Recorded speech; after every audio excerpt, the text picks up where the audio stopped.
Bismillahirrahmanirrahim. Assalamu alaikum wa rahmatullahi wa barakatuh. How are you all? Brother Zishan is in, mashallah. We have got other guests, Brother Adnan and Brother Mansur joining us shortly, and Brother Muhammad as well. Uh, hope you all are good, inshallah.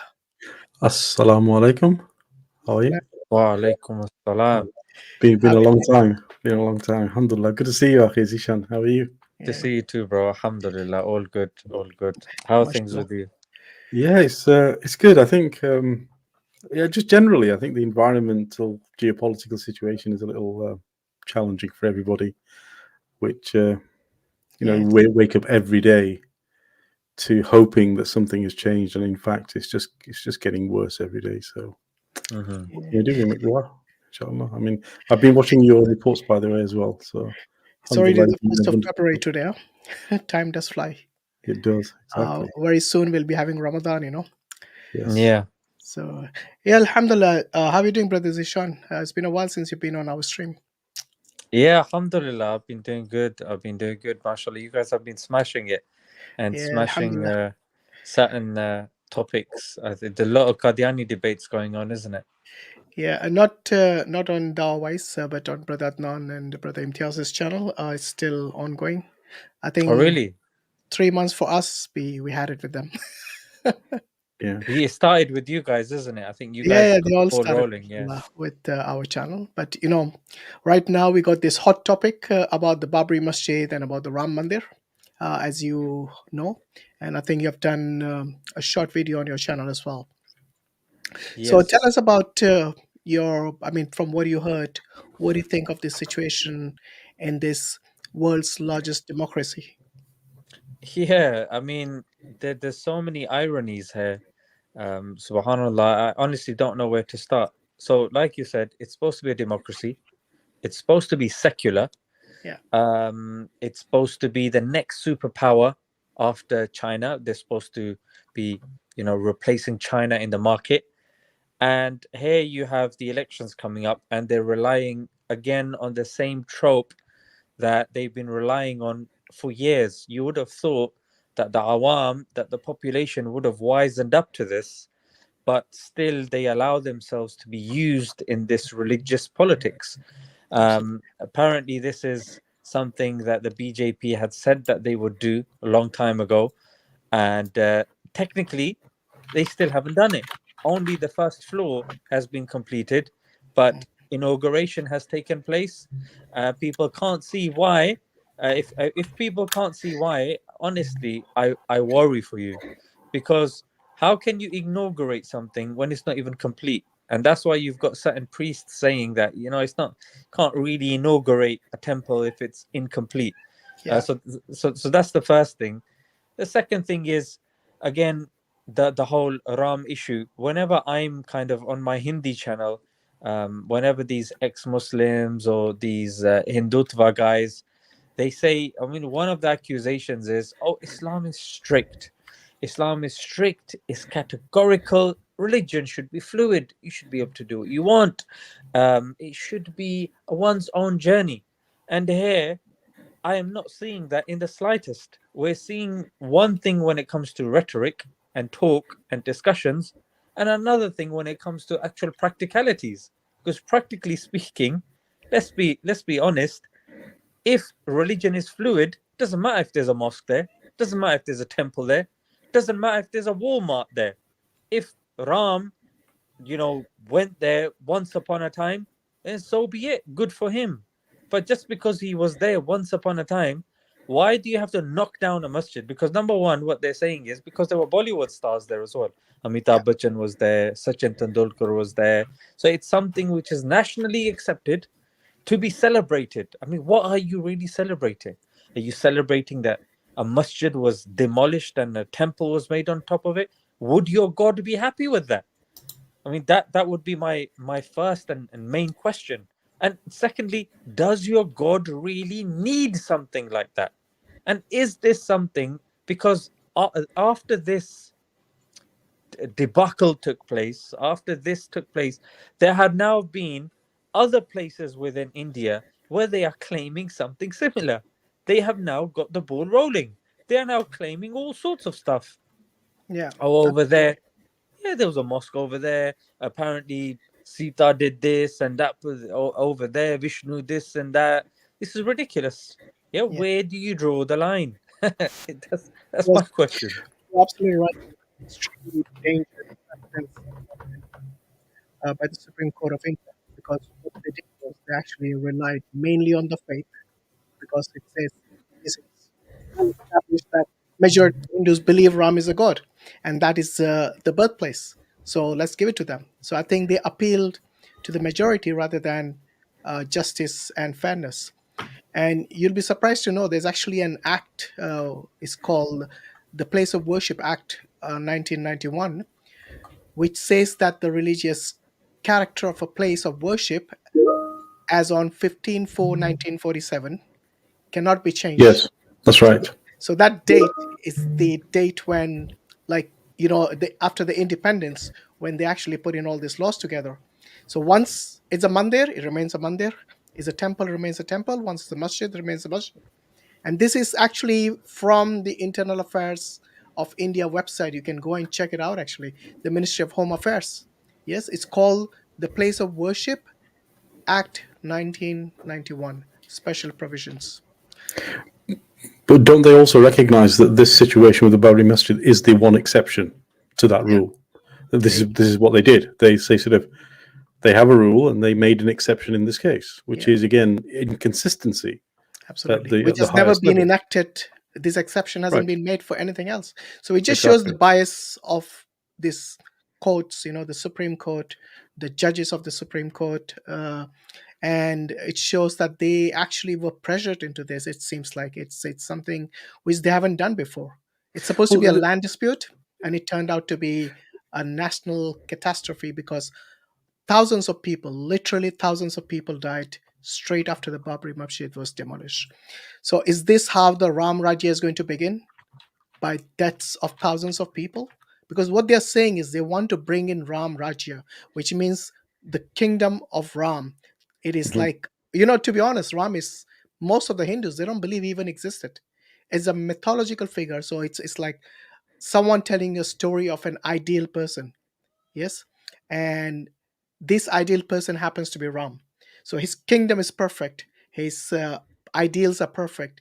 And everybody should try to imitate or try to be like him. Try to be like someone who is fair and just and loving, and who actually embodies justice and peace. You should be like Ram. This Purushottam, or the ideal human being. You should be like. And everything that BJP, the VHP, the Vishwa Hindu Parishad, and the RSS has done is the complete opposite. So what they are doing is they are showing the character of Ravan rather than Ram. They're actually selling India to these hardcore fanatics, radical extremist Hindus. It's actually a small minority, if you ask me.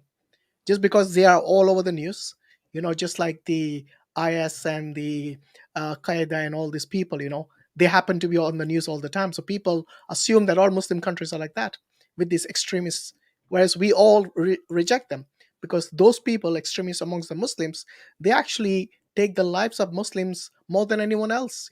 They are responsible for the deaths of Muslims all over, and we reject them. Similarly, I think the Hindus should stand up against these extremists who have hijacked even the name of Ram. Yes. So they lynch people and they force people. They tell them to repeat after me. Yes. Was that Jai Shri Ram? Jai Shri Ram has become a battle cry rather than a cry of peace and justice like Ram would have had in the Ram Rajya.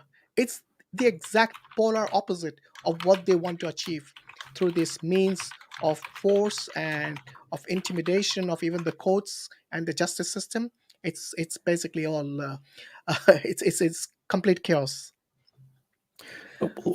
So I have another question. What's interesting here is, and this is probably something that was raised in several programs I watched, which is, how long does it take for a heritage to become native? Because this masjid was standing here made in 1528, which is almost 490 odd years, 500 years. So how long did it take before you can consider it as native heritage? I mean, is it 100 years, 200 years, 300 years, 400 years?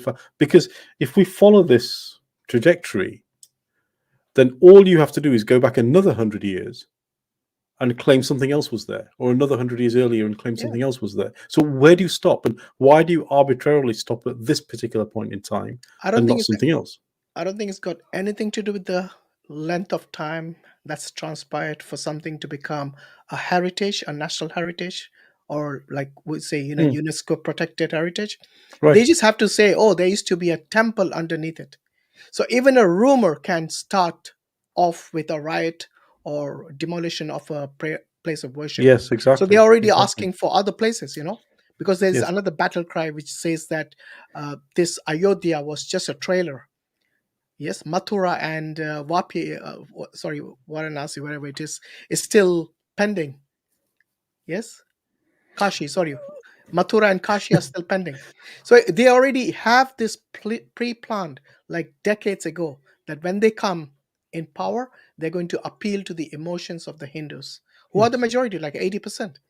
And obviously, like Brother Zeeshan said, the elections are coming up in April. And this is all well planned. Every time there's an election nearby, some of the other rights come into play because of this, they stir up these religious sentiments. And that's exactly what's happened consistently. So I'm going to share a short video. So this is actually someone who is a former Supreme Court of India judge. So he's actually a former judge of the Supreme Court of India, and also the former chairperson or chairman of the Press Council of India. Now, this video is I'm just going to play like 1 minute of it. So it's actually in Hindi, but I'm going to quickly translate it shortly. Just 1 sec.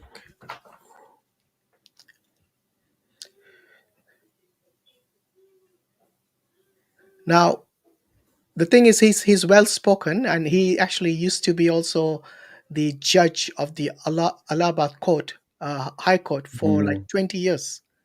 So he's not just a nobody. Not only that, he been in the justice system for like 3 decades, but he's well spoken. He knows Urdu very well as well, because obviously he comes from Uttar Pradesh, where they have Lucknow and Allahabad, all these places where Urdu was like the main language. So yeah, I mean, he's actually a Hindu, and he's against all of this, shenanigans that the local government is actually portraying right now. So I'm just going to quickly play this.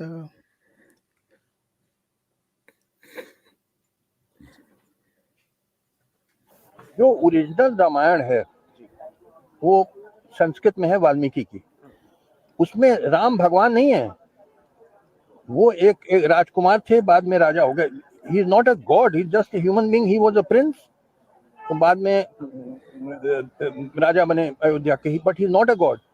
In the original, जो original Ramayana, वो 2000 साल बाद जो रामचरितमानस लिखी गई तुलसीदास की, उसमें वो भगवान हो गए. मगर ओरिजिनल में ही is not a god, he is a prince. तुम जब गॉड है ही नहीं तो उसका मंदिर क्या बना रहे हो भाई? तो ओरिजिनल तो वो है ना. आप पढ़ लीजिए संस्कृत की रामायण, और पढ़े लिखे तो है नहीं लोग, जानते ही नहीं संस्कृत. अब उनको क्या समझ, वो तो पूरा खेल है कि किस तरह से वोट पाना, किस तरह नफरत फैलाना है, ये पूरा राजनीति है. राम मंदिर का इशू कोई इशू ही नहीं मानते. और मेरे सामने अगर आता तो मैं 1 सेकंड में डिसमिस कर देता केस कि कोई है ही नहीं केस, बिला वजह एक बात का बतंगड़ बनाना. Quite clear. Wow. Yes. Very clear. Wow.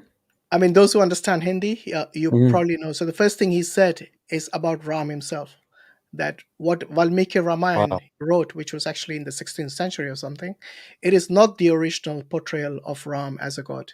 So he's not this god. He's made into a god. Just like Jesus was made into a god when he was not a god.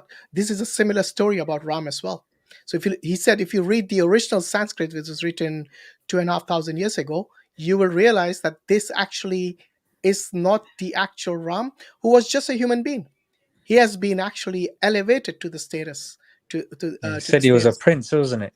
Yeah, he was initially actually a son of a king, and then became a prince, and then actually became a king later on, because he did rule Ayodhya.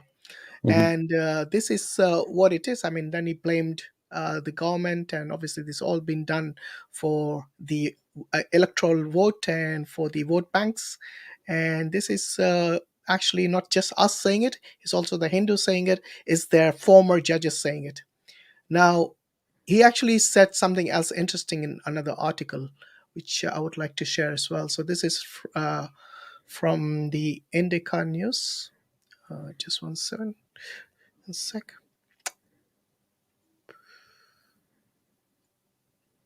Yeah, so his name is Justice Markandeya Kachu.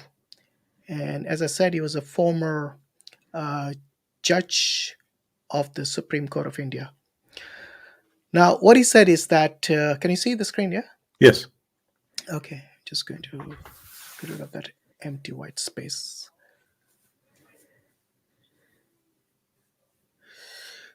Okay. Yeah, that should be fine. So he's saying the Ram temple has been built in Ayodhya, costing something like $2 billion. Yes. So remember, this is a country where it's still at the bottom of the hunger index.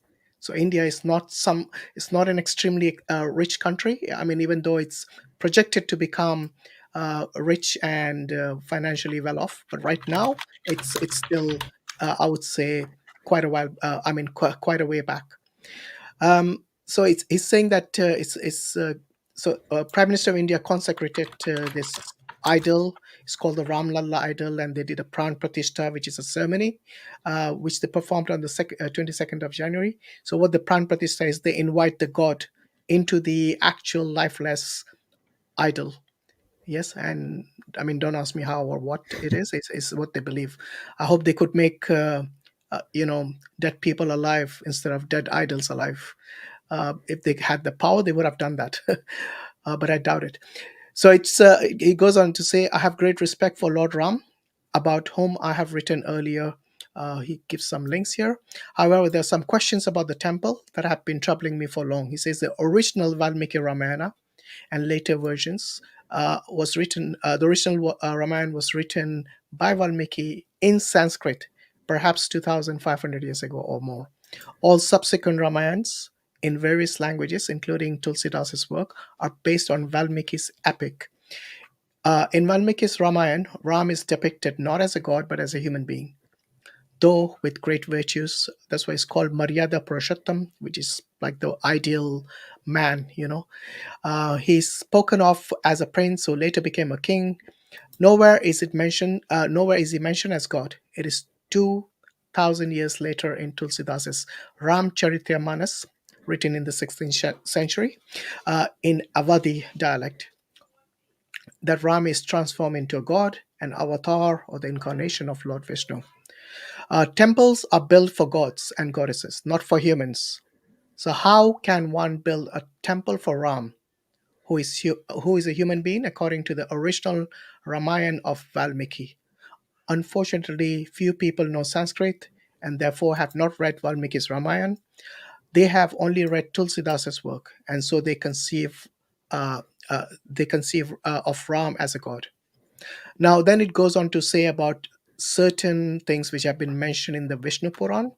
So it says in the Vishnu Puran is mentioned about the different yug, or the different epochs. So right now we are in the Kali Yug, and this will last for 432,000 years. Before that, we had the Dwapar Yug, which lasted twice as much as Kali Yuga. Before the Dwapar Yuga, there was a Treta Yuga, which was thrice as long as the Kali Yuga. And therefore, even that was, sorry, and before that was the Sat Yuga, which was 4 times as much as the Kali Yuga. I know this can get all confusing because of the number of years that's been mentioned here, but this is the important bit. It says a Lam rod was said to have been born in Treta Yuga, that is before Dwapar Yuga, in which Lord Krishna was born. We could surmise, therefore, that Lord Ram was born about 1,000,000 years ago. Okay. Now he goes on to question then, how then can it be possibly said, where exactly was he born? How could it be possibly said that Ram was born on the very site of the demolished Babri Masjid. One may have heard where one's father or grandfather was born, but hardly anyone can go further and get to know the birthplace of earlier ancestors. So, how can one know where someone was born a million years ago? The mind boggles when people say Ram was born precisely at that spot. Right. So, I think that makes a lot of sense because we have been asking the same questions. Like, how can they ascertain exactly where Ram was born? The precise location. So there were some Hindus who came previously and tried to tell us that this is the east of this, the northwest of that, and tries to show us that, okay, this tells you the exact location. But no one can tell you when that particular Purana was written. Yes, I think they mentioned Skanda Purana. There's a lot of nonsense in the Skanda Purana. If you're going to believe everything, then you should also believe those things, you know. And this is really mind-boggling indeed, because where is the evidence that number one, Ram existed in history ever, or that the exact location where he was born? And I think the judge made a really good analogy. We can know where our parents are born, or grandparents, or let's say even their parents, great grandparents. But beyond that, you hardly would know. You would hardly know the date of birth.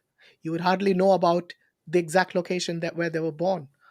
Yes, so it's something which is bizarre that you would know something about this Maryada Purushottam called Ram uh, a million years ago. Yeah. Let's say even if it was 10,000 years ago, you wouldn't know. Even if it was like 700 years ago, you wouldn't know the exact location. Because at that time, unless there was an explicit record, yes, like the way we have for the Prophet, peace be upon him, and you cannot tell otherwise, you know. So we know exactly where the Prophet ﷺ was born. We know the year he was born. We know all these things. But do the Hindus know where their gods were born? Either Ram or Krishna. By the way, Krishna came after Ram. So you wouldn't know the exact location of Krishna either, where he was born. You can make claims, but still just claims basically. So let's see some evidence. If there are Hindus, this is our third stream, by the way. Those who haven't watched, please go and watch part 1 and part 2, where we discuss this also in great detail. And we have provided evidence for our claims. We asked the Hindus, where are your documents or evidence or proof of your claims? Where the evidence for that? And none of them were able to provide where Ram was born exactly, or which year even, because they all have different theories. Like this former judge of the Supreme Court said, there are many Ramayans, not just one. In fact, I think the people in Indonesia have a different one, because before the Muslims came there was Buddhism and also Hinduism in Indonesia. So they have their own Ramayana. I think the people in Bali have a different one as well.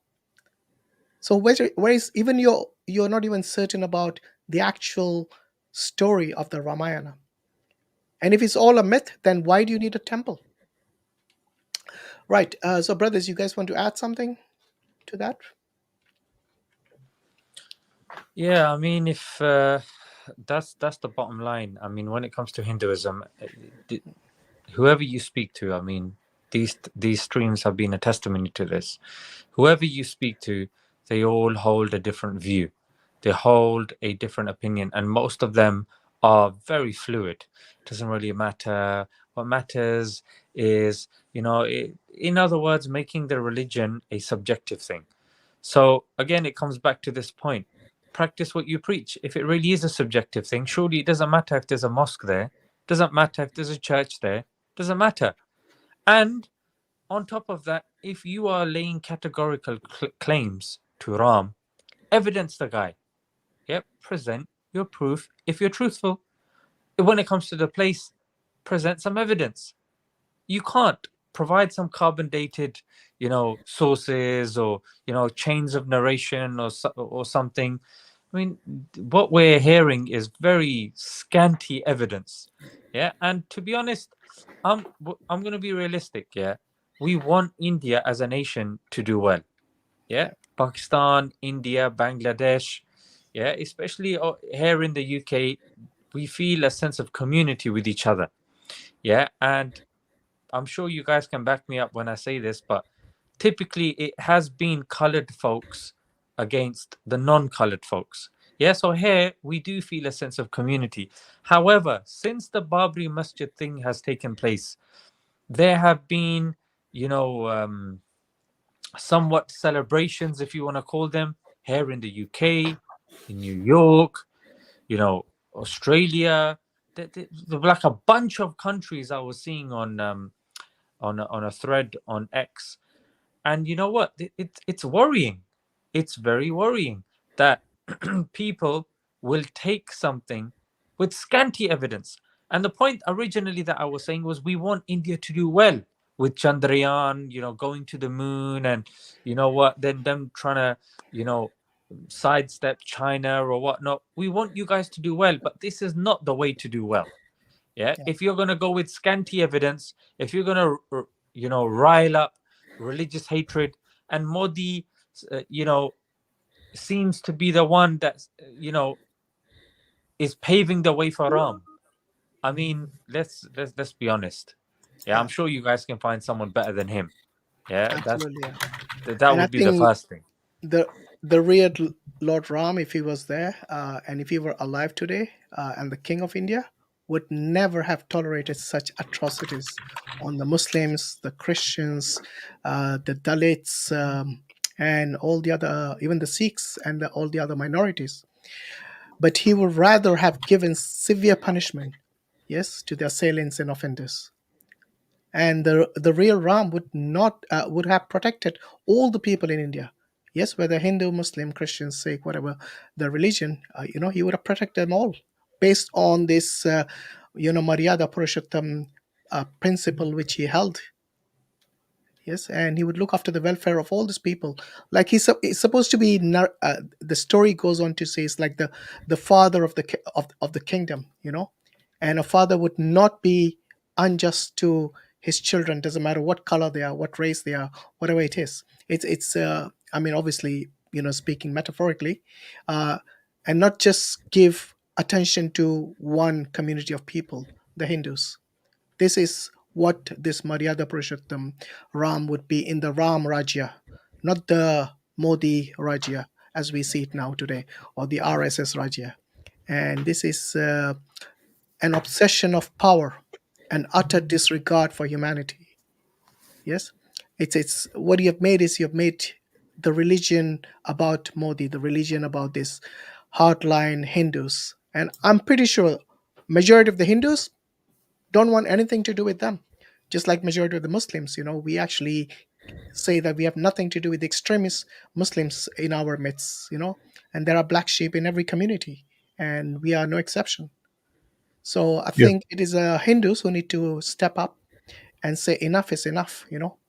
So it's become a joke. They're using your religion as a front for their own ideologies. Once they win the election, they'll have some other next election will be some other masjid being demolished, and again the same injustice and the same oppression and the same obsession for power will play. Yes, Brother Mohammed, you have something to say? Yeah, I was going to say, this is just another form of presenteeism, which is to say that we in this current generation know better than any other previous generation because we're smarter, we're better, or we're more informed. And the question I ask is, do you want us to think in 400 or 500 years that no other leader would have ever come to the conclusion that you came to? Or did they not think this through? You're the first generation ever to have thought to come to this conclusion. Yeah. And it says, Brother Hashim was saying, this has got nothing to do with the cultural milieu that has existed in that region for thousands of years. And yes, it's been tumultuous, but it's never been like this, where it was lines drawn in the sand for almost personal reasons. Because I actually don't see any political justification, nor any cultural justification, nor any religious justification here. It seems to be individual politics and individual agendas driving this, which is dangerous. I mean, and I fully agree with Brother Zeeshan. I think, look, at the end of the day, the Indian subcontinent and the East, the Orient of the East has been subjugated under colonial powers for so long now that the last thing we want down there is we fight amongst ourselves. You know, this generation, this period we're going into, where we are international from birth. You know, companies are born global the moment you set them up. Languages are, you know, you go onto any social media channel and there's, you know, 15, 16, 17 different nationalities, all sharing their stories, their lived experiences.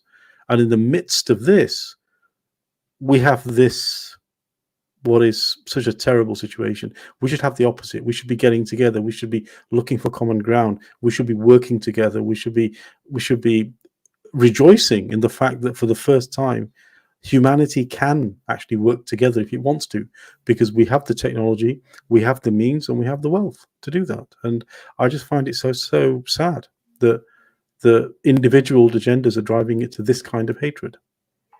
Yeah, absolutely.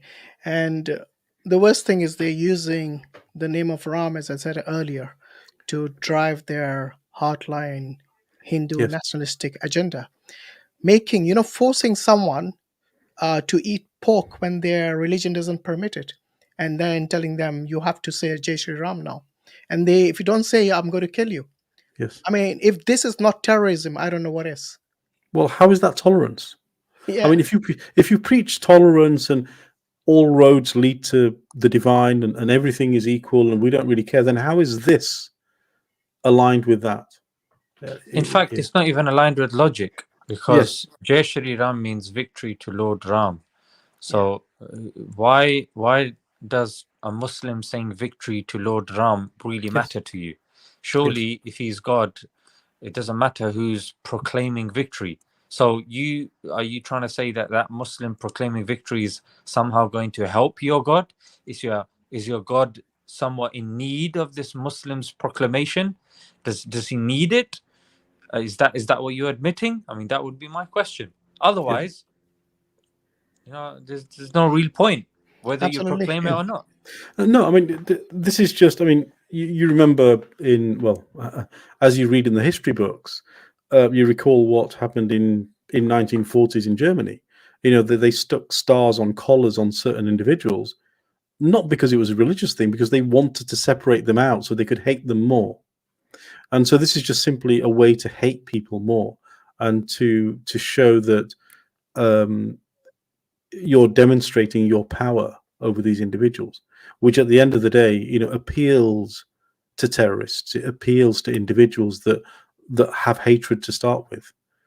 I speak to quite a lot of people over here, and as you say, Brother Hashim, a lot of the diaspora that are abroad, many of them don't agree with this. They don't agree with this hatred. They don't agree with this, demolishing and building.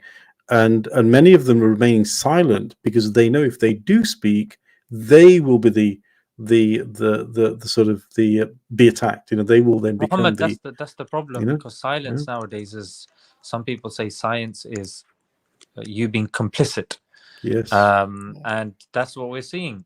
People being silent and not raising their voices is actually making it easier for them. That's exactly what I was going to say. Exactly. Yeah, exactly.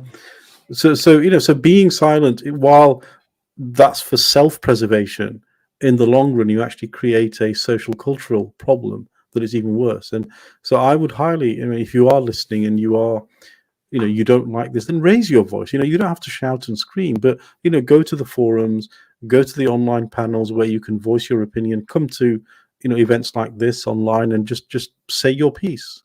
You can remain anonymous, but at least if people are willing to at least voice their disagreement with the situation, then the more voices will eventually result in changing of opinions. And because you remain silent, you actually almost are tacitly agreeing to everything that's taking place. Yeah, absolutely.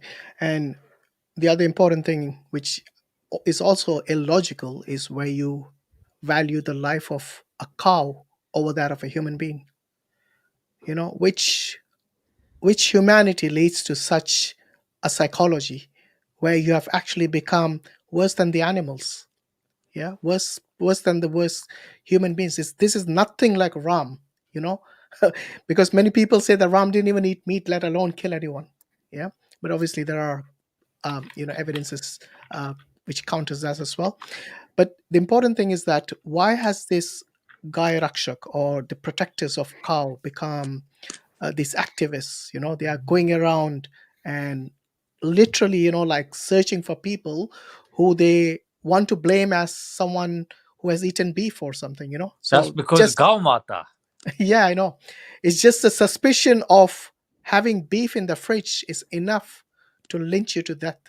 And this Gaumata is not, there was Gaumata all the time amongst the Hindus. But the important thing is that why has it become more prominent since 2014? Why not before that? Look at the history of India. Look at the newspapers. You will never find such activists where they go around, hunting human beings just to protect a cow. And most of the time it's just based on suspicion, based on rumors, because somebody doesn't like you, they will spread a bad rumor for you. And the frenzy with WhatsApp, the messages go around like in seconds, and that's enough to build up the hatred and the prejudice just because somebody is a Muslim, just because somebody might be a Dalit. A lot of Dalit actually don't agree with this, the Ram Mandir. They say we got nothing to do with Sanskrit or the Vedas or with Ram or with anything. Yes, all we need is food. I think these cow guys, Yeah. they call them cow vigilantes. I think they should apologize to us, because when it comes to vigilante used to be a cool word that was used by the likes of Batman. Batman was regarded as a vigilante. He would go out, fight crime. There was actually something of substance there. Absolutely. But Not cows, eh? cow vigilante, I mean, come on. Yeah. Like, it's like an oxymoron, right? It's an oxymoron. yeah, It is. Because emphasis on the moron there. well, no, I agree. I mean, look, at the end of the day, I mean, so patriotism, if that's what this is, patriotism is something that is locked into the idea of a nation state. And as far as I know, 5,000 years ago, there was no such thing as a nation state. Yeah. So you're appealing to a modern day concept of something that you love that didn't actually exist historically in your own culture. Then this idea of religion, that you say you can believe, you can not believe, you can do, you can not do, and we're all good with it. And then you actually, what you do and behave is completely opposite to this. This inconsistency, incongruence is illogical, is just so obvious. And then you try and preserve any sense of sort of loyalty that you have by saying, well, it's I'm doing it in the name of a so-and-so deity, of which only a small portion of your population even believe in this deity. So in whose name are you doing any of this? It seems to be like a minority of a minority of a minority is deciding what the majority should think. And the last time this happened, it caused world wars. When a minority gets into power and decides to tell the rest of the population what to think, at some point the population fights back. The population says enough is enough, and the population will there'll be some. There's always a blowback from any storm, right? And I think we're getting to a situation now where all over the world emotions are so high because of the many geopolitical situations going on that something is going to break, something is going to give, and I think we're in for a bit of a very unstable time ahead in terms of regional politics in that region. I mean, look at what's happening across the border in Pakistan. Look at what's happening in India. Look at what's happening in Malaysia, Philippines. Politically, there's a lot of tumultuous issues going on. So that entire region at the moment, and not forgetting China and so on, of course. I mean, that's just politically unstable already for other reasons.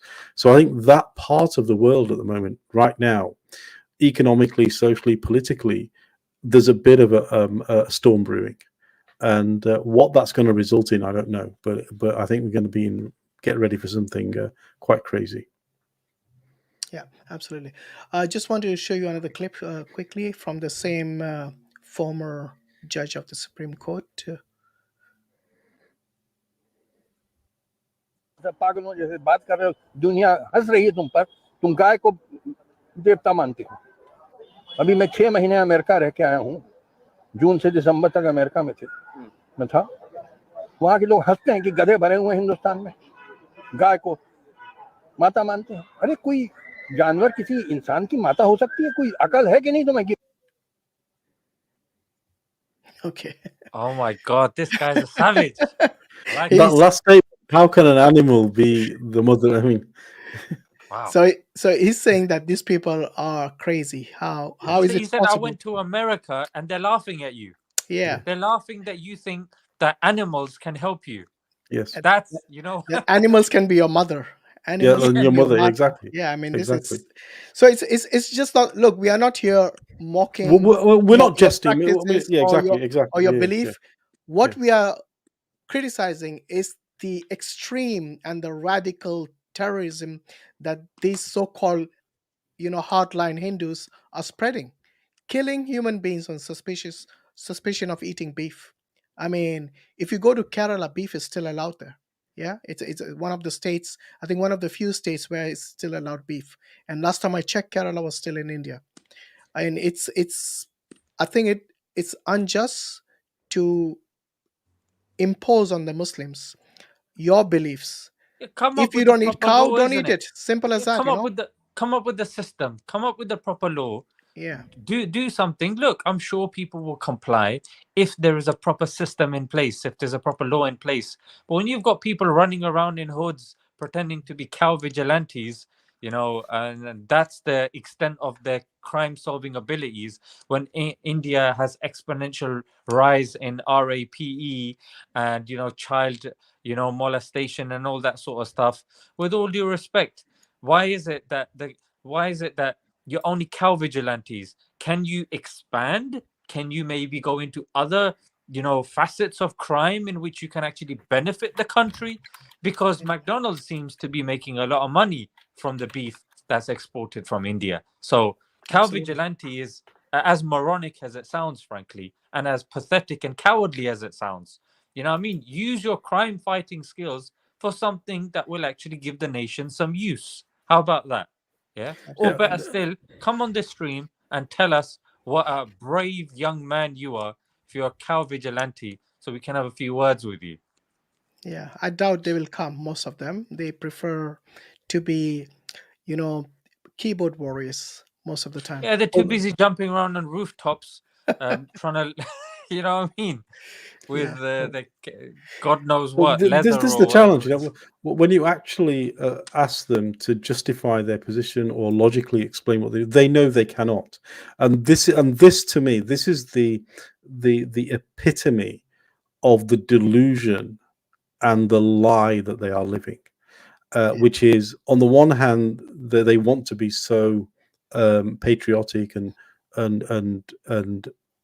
right, let's call it, correct by their own philosophy, and yet they exist in a complete dichotomy of complete injustice while trying to justify that injustice.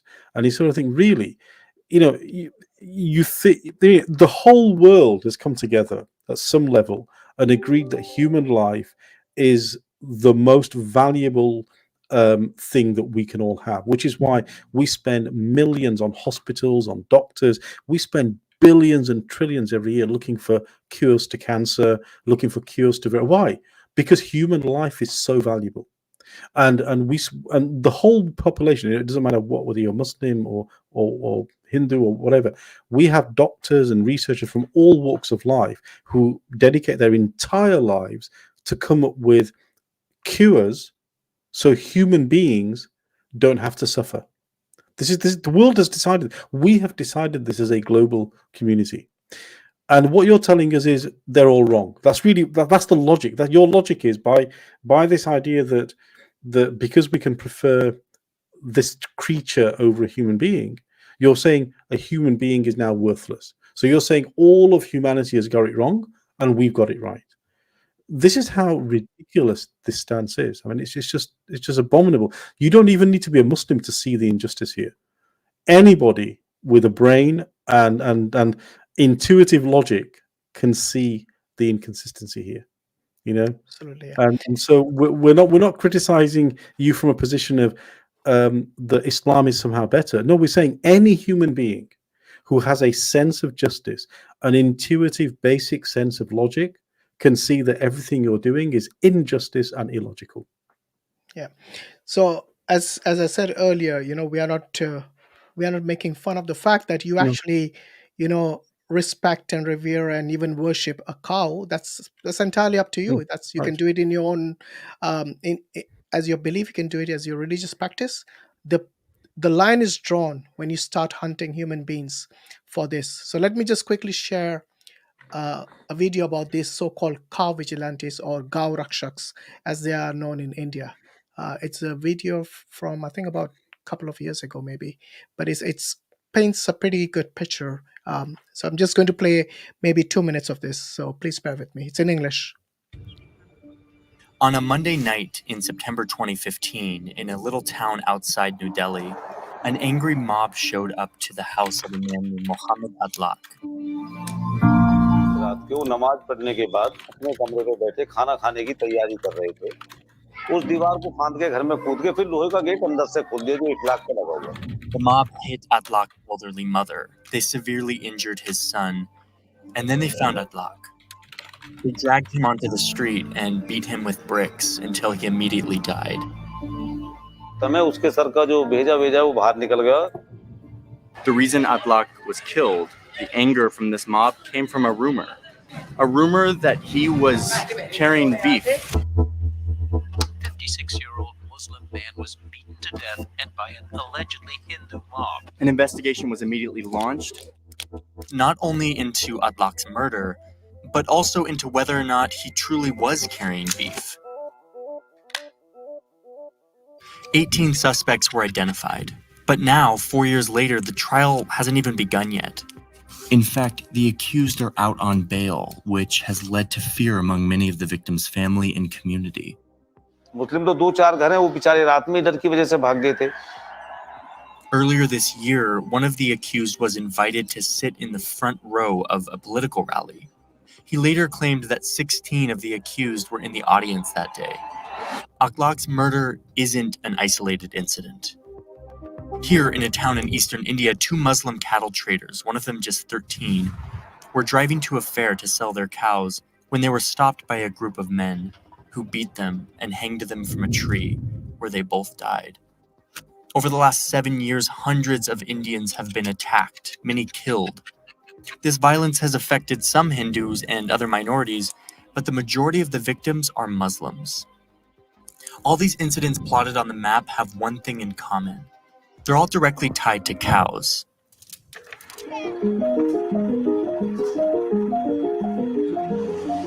But these attacks weren't always this prevalent. In 2012, there was just one such attack in all of India. The next year, just 2. But then in 2014, something changed. Look at the rise every year since.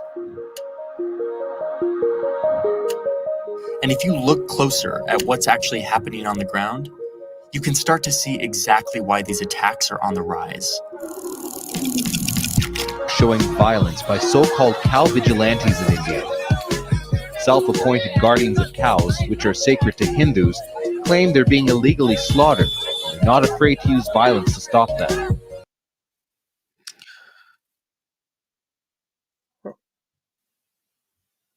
Right. Yeah, that's actually a good documentary. So if you guys want to go watch it later, please do so.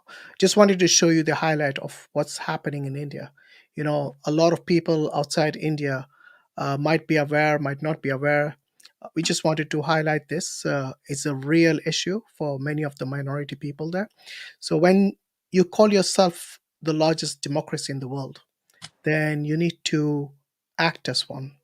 Yeah, not be partial to one community and ignore the rest of the minority. And I'm not just saying the Muslims, even the Dalits. They have been discriminated for thousands of years, even longer than the Muslims, because they were the victims of another dreaded system in India called the caste system, which discriminates even children, just because they happen to be born in a particular family. So if you're born in a Chandala family or a Dalit family, then from day one, you have already been, you know, pigeonholed and discriminated because you come from that family. You have no say. It's not your fault where you're born. None of us can choose where we are born, in which family we are born. So why would they punish them just because they claim, oh, the karma has put them in their family because there is something bad in their previous life? Now the child has no idea. Even the grown up has no idea what they did in their past life. I mean, if this is not discrimination to the highest level, I don't know what it is. And it's no surprise that the Constitution of India, I think the only constitution in the world which has a special clause protecting someone because of the caste that they're born in. You know, the scheduled caste is a special, I would say, addendum or a special clause within the Constitution of India to protect their rights because of this discrimination from the higher castes, from the Brahmins, the Kshatriyas, and even the Vaishyas. You know, they discriminate them just because they happen to be born in a particular family. They class them as untouchables, even. And this is a huge problem, and it's still there because it's so well, I would say, enshrined within their scriptures. There's no way for them to get rid of it. Doesn't matter how progressive you become, you know, this will, unless and until it's removed from your books, it will remain there. The caste system is discriminatory from the fact that they believe in the karma system. So both of them are linked. That if you do bad karma, then the Chandogya Upanishad says you'll be born as a pig, as a dog, or as a chandala. This is how explicit it is. What is a chandala? Chandala is someone who's an outcast, who doesn't even fit in the four categories of the Hindu caste system. Yeah, they call it the jati or the caste. And this shows that they don't even belong in the caste, so hence they're outcasts. They are then discriminated, not given jobs. In fact, it has raised its ugly head even in the United States, where a few of the states had to actually ban it because they cannot process it under the Racism Act because it's not really racist or something like that. It's not the color of your skin or anything. It's just the fact that you're born in a particular family. Hence, they had to, you know, put a new directive in place for this discrimination, which has raised an ugly head even in Europe and America and other places where you find the Hindu diaspora. Right. We are going to put the link up, inshallah, soon. Brother Zeeshan, you want to share something while I'm doing that, inshallah? Yeah, so yeah, it's actually quite disappointing that when you hear these things about the caste system and when you see these clips being shared of these Dalits and the sort of embarrassment that they have to go through, the sort of degradation that they have to go through, especially in this day and age and in a rising economy like India.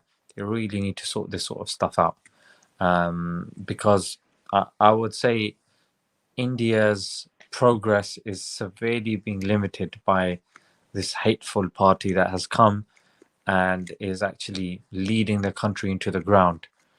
Yeah. And the sooner people stand up, and yes, the Hindutva are very loud. Yes, on social media, they talk a lot, but which group doesn't? You know what I mean? So the people that are native, you know, Hindus, and they don't believe this sort of stuff, stand up and reclaim your religion. It's as simple as that. Otherwise, sitting back and moaning, oh, you're being offensive, or oh, we don't believe this and believe that. For time immemorial, whenever something happens that makes the Muslims look bad, they go to imams and imams release statements and condemnations. I haven't seen or heard of anything similar when it comes to these atrocious vigilante attacks that are taking place on a regular basis. There's a X handle called Hindutva Watch, yeah, and every single day the guy there's video footage timestamped in the sense that here it took place at this time on this date. It's just regular. It is so regular. And what's appalling is that certain countries that claim to be, leaders when it comes to human rights, and they take the moral foreground, like the United Kingdom, they're too afraid of ruining their relationship with India, UAE also as well, because they know they have a big base, a big population. So it's sad, but also indicative of the decline of society when it comes to morality. And even when they do talk about morality, how on earth can you have subjective morality when subjective morality can be manipulated by such desires for power, control, and things that can be manipulated? You need objective morality that comes not from the self but from God, and that scripture can be evidenced, whether it's logically, rationally, whether it's scientifically, empirically, whether it's philosophically, or whether it's in terms of history. And the Quran does do that. The other books simply do not hold up to scrutiny. And that's why we're here every week. Dawa Wise has their stream, EF Dawa and the other brothers. Every week we're there at the park saying the same thing. Bring something. Yeah, bring something if you think that we are not truthful. And or come on the live stream. We're waiting. Absolutely.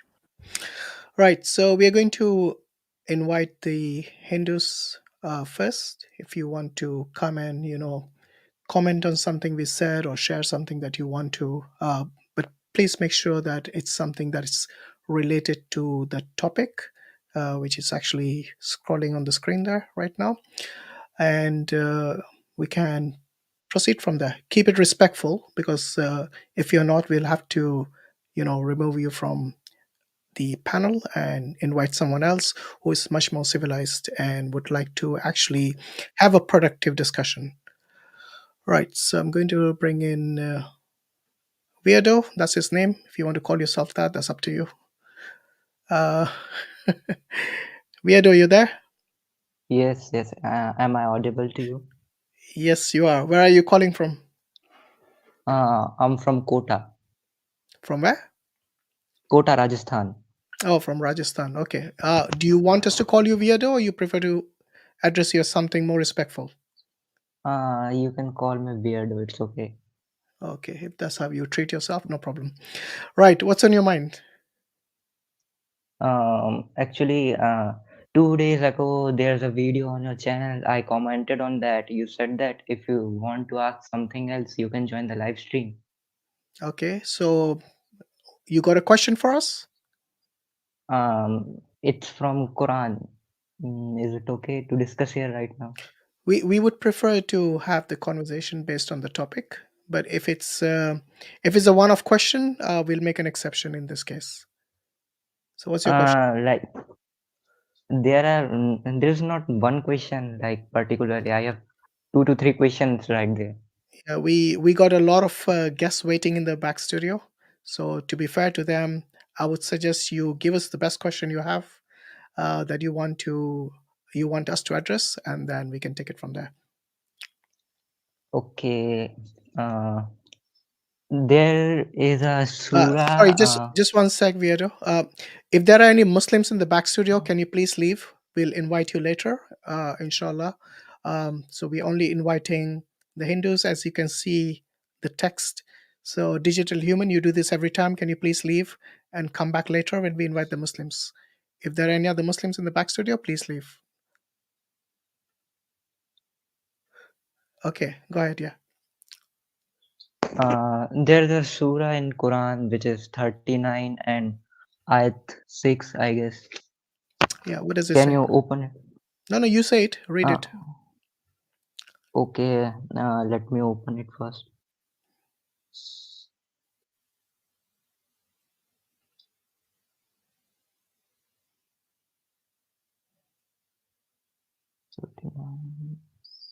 Six. So you got no questions on the Ram Mandir or Babri Masjid that we are discussing? No, I don't have any questions. Like I don't believe in such things. Like You don't believe in Ram? I mean, okay, there is a philosophy in Hinduism, in Islam, that's okay. But personally, I don't believe in that. So do you believe in God at all?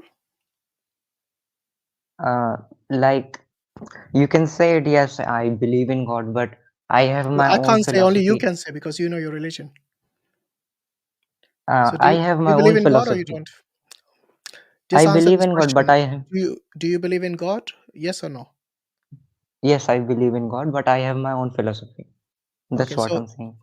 what would you call yourself? A Hindu or something else? Not Hindu. You can just call me a human that who believe in God. Come That's on, it. I don't expect you to be a monkey or to be an alien, okay? Because only humans are allowed here. So listen. I Don't have my don't tell own us the obvious. philosophy. Tell us. You said you have your own philosophy. What is that philosophy? Hmm? What I is that mean that, philosophy? like in Islam or in Hinduism, we talk about God. I think that God is not like that. What do you think? Like, I will mention something. Like in Quran, it is mentioned that if someone who don't believe in God is worthy of eternal hellfire. Am I right? Yeah, if you reject God and you die upon that, and if you even, I mean, if you deliberately reject it, like you understood everything, and then you reject it, then you're entitled for hellfire. But ultimately, this is up to God Almighty. So we, as human beings, as creation of God Almighty, we don't make that decision. That is up to Allah. So, for example, let me ask you this: if you went for an examination, yeah, Yes, sir. and Yeah. you have an exam paper, Okay. and you decide to answer every question wrong, would you expect a Hmm. pass mark? No, Okay. absolutely So not. when you have been given all these blessings, including the fact that you can breathe and eat food and drink and speak as well, use your faculties of reasoning, all these things, and then you reject the very maker, your own creator, after he's given you all these blessings. And then why would you expect to go to paradise for that? It's like it's like Uh, that student who answered everything wrong is expecting to pass. no, I'm not saying that. Like, worshipping idols in Hinduism is also considered as sin in Islam. Am I right? It's also considered in sin depending on which Hindu you ask. So if you ask the Arya Samajis, they'll tell you it's a sin. In fact, it's one of the biggest sins, they say. Are you aware Like, of it? I Are mean, you are you aware a of that? lot of. The Arya Samajis don't worship idols. Sorry, I don't know about that. Yeah, so you are asking about Islam, but you're Yes, unaware about your own faith, Hinduism. I'm pretty sure you come from a Hindu background. I come from a Hindu background. That's right, but from my birth, I didn't read too much text about Hinduism. I don't know Sanskrit. That's what the main Trust me, you're reason not the about only that. one. I would say majority of the Hindus would fall in that category. They don't know Sanskrit. They haven't read the scriptures. Most of them are based on just what their parents tell them, what the society teaches them, or maybe their WhatsApp university. It's Like it's for me, it's a case in I like. majority of Hindus today. Like me, like some people say that Hinduism do that and this is wrong in Hinduism. I feel like I will find myself by reading it or by searching about it, by learning Sanskrit. No, I don't think so, because the language doesn't matter. If you are going to base everything based on your whims and desires, it doesn't matter which language you know or what you read. You're making your own self as know it all, the judge of what is good and bad. No, the thing is that there are many transcription in Quran also that transcribe the Arabic language in a wrong manner. You mean interpret it in the wrong way. Yes, interpreted in a wrong manner. Yeah. How old are you, if you don't mind me asking? 22. Okay, you're 22. Okay, so let's get back to the question that you had for us. Uh, um, in Quran, there's a Surah 13. 9 and ayat 6. He create you in the womb of your mother in stages, one development after another. There are 3 layers of darkness. Hmm. So I want to ask that what are the 3 layers of the darkness which is mentioned in this? Okay, so this is Surat al. Yeah, the 3 layers of darkness are the Yeah. belly, the womb, and the amniotic sac. So that's how, that's an interpretation of the ayah. I want to ask something. Like the womb is itself is made up of 3 layers. No, not the womb itself. Yes. Where does No, it say the womb itself is made of 3 layers? It says 3 layers of darkness. No. If you will go according to scientific researches, there will be 3 layers of the womb, which is uterus. There is a perimetrium, there is a myometrium, there is a endometrium. Yeah, but what you're doing is you're reading science into it. Allah says the Quran is a book of science, So the 3 layers, we look at it in this way, like it's the womb itself is one Okay. layer, isn't it? And then Even you you got the embryo. sir, Yeah, go on. sir, even you if consider the womb itself a whole layer, there is an additional layer of peritoneum which protect It the womb. it doesn't Okay. matter. Okay. So I think when I you gave missed. Wait. yeah. He missed the first sentence. Read the full ayah. Read from the beginning. He created all from a single soul. Yeah. So Then from it he made it made. stop there. Wait. Stop there. He created you from a single soul. Do you believe in soul? Yeah. What does science say about soul? Hmm? Hmm? Sir, I don't think that science say something about the soul. Why? You believe in a soul without science telling you about it. How do you believe in a soul? Like there are many experiences which can be experienced about soul. Okay, so it's not scientific experiences, it's your subjective experiences. Yes.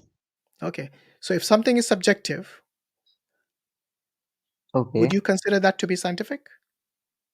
No, the thing is that there is a video on your channel that you mentioned that Quran is above science. Like Yeah, the Quran is a everything book which is of mentioned. science. So if you're going to use science as your basis, then you're going to miss out a lot of detail in the Quran, like the soul itself. Yeah, your consciousness, for example, is also subjective. You will not find empirical evidence for consciousness. So there are a lot of things where science is a handicap when it comes to researching those things, because it's beyond the scope of science. So when you're going to use science as your tool to look at the Quran or any book that is religious, then you're bound to find that this is beyond the you're not going to say this is beyond the scope of science. You're going to say this is against science because science hasn't told you about soul, for example. Yeah. So Yes, those people who believe only in science and not in God Almighty, then they are going to say, "Oh, this is all nonsense. It's all rubbish." You see what I mean?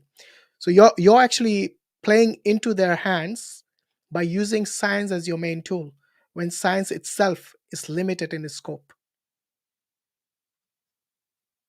Okay. Okay, so these I want. stages, the 3 stages, is just showing you the overall stages of the within the obviously the mother. And Allah is Yes. telling you that He created you from one soul. Then He made from it its mate, and He produced for you from the grazing livestock 8 mates. He created you in the wombs of your mothers, creation after creation, within 3 darknesses.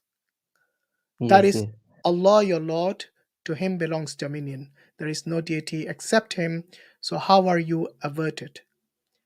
So, Allah is telling you about His majesty, that He created you from a soul and then created male and female, and then created about the livestock, and then He created you in the belly of your mom, in creation after creation within 3 darknesses. So, this is Allah Okay. showing you His ability to create. He's Al Khaliq. One of His attributes is to create. And this is what He shows you. There are many such ayahs in the Quran.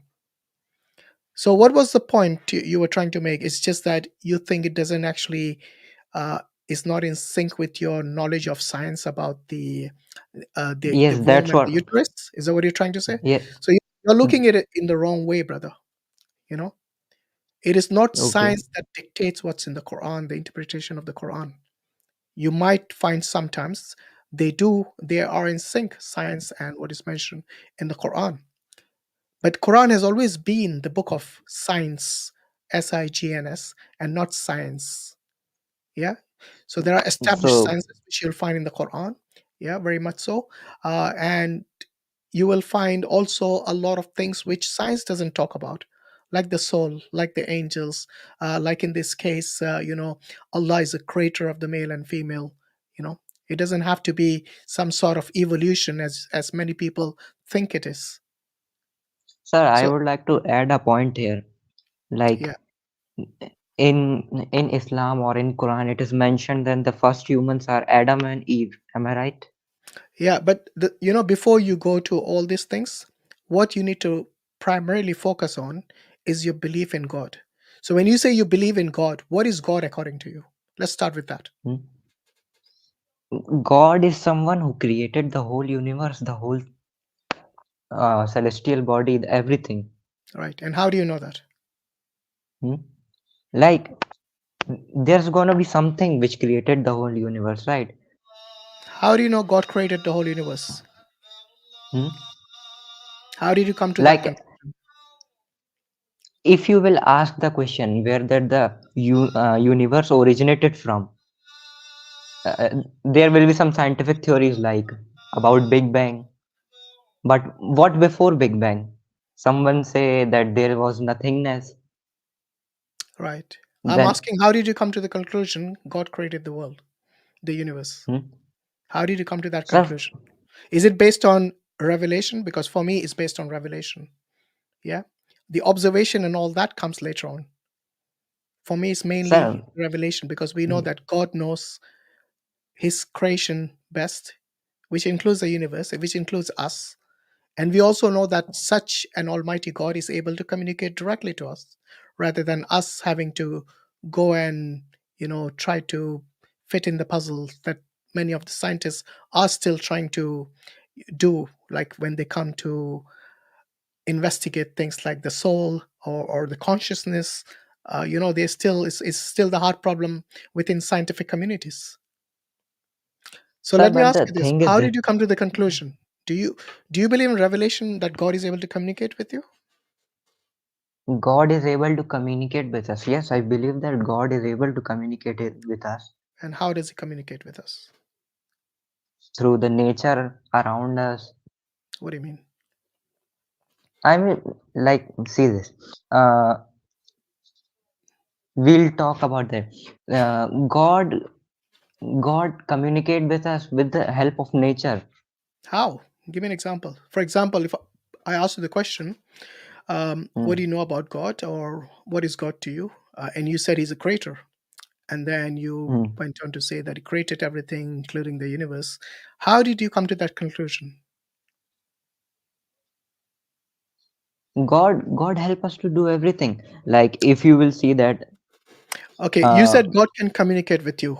Did you mean like yeah, by him creating other things? Is that a form of communication? Is he not able to communicate directly to you what is your purpose in life, for example? hmm, my purpose in life. Nah, the thing you said earlier was true. The communication, you can say that creation of other things is a way of communication. No, but for example, if I asked you, what is your purpose in life? Hmm. Does God need to tell you that, or you're going to find that yourself? I'm gonna find myself. And this is going to be like every single generation in your family is going to, seek this purpose by themselves. Is that right? Yes. Okay. And will they come to different conclusions? Like for me, there could be different conclusion, but for me, my purpose is very clear. I Yeah, but wanna if they live all like come to I. different conclusions, then the Hmm. purpose cannot be what your purpose is. You see what I mean? So let me ask you, what's your purpose in life? Hmm. My purpose is to live like a human, be kind, be cheerful, help others. That's Right. what the purpose of my life. Is so basically just to be a saintly person, yeah? Yes. Okay. Do you eat meat? No. You don't. No, I don't eat. Would you ever? No, I will not. Okay. It's because you believe in the harm principle, is that right? Yes. Okay. Zeeshan, you want to come in here? So where do you get your morality from? You said be a kind person and be a cheerful person. Where did you get the two criteria from? Like, I don't want to hurt anyone. Whenever I see someone hurting animals or someone hurting each other, that makes me feel cry. That's why I'm So if something makes you feel bad, then it's wrong. like, yeah, there are something which makes me feel bad, that is wrong. Like, anyone can conclude that. Do you believe that though? I'm asking you. Yes, I believe that. So if you see somebody cutting someone open, do you think that's bad or good? That is bad in a context. Like, if you will tell someone is cutting a person to do a surgery, to perform a surgery, it is helping him. But when you see surgery, does that make you feel good or bad? When you see someone cut someone open and take stuff out, and so does that make you feel good and happy and cheerful? No, in that case, the surgery is going to help the person. But that's not what I'm asking you. I'm saying, does it make you feel cheerful or does it make you feel bad? It don't make me feel cheerful or bad. It make me feel nervous. What will happen to the person if the surgery goes wrong? So it That's the doesn't make thing. you feel cheerful, yeah?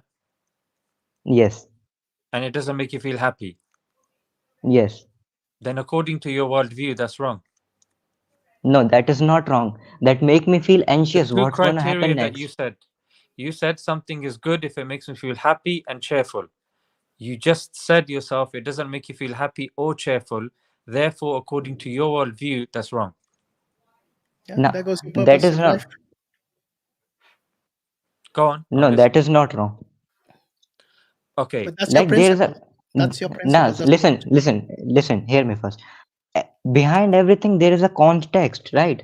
If you are cutting someone for no Who reason, you are decides cutting the an animal. context? Who decides the Hmm? context? My rationality. Okay. So you tell me now then.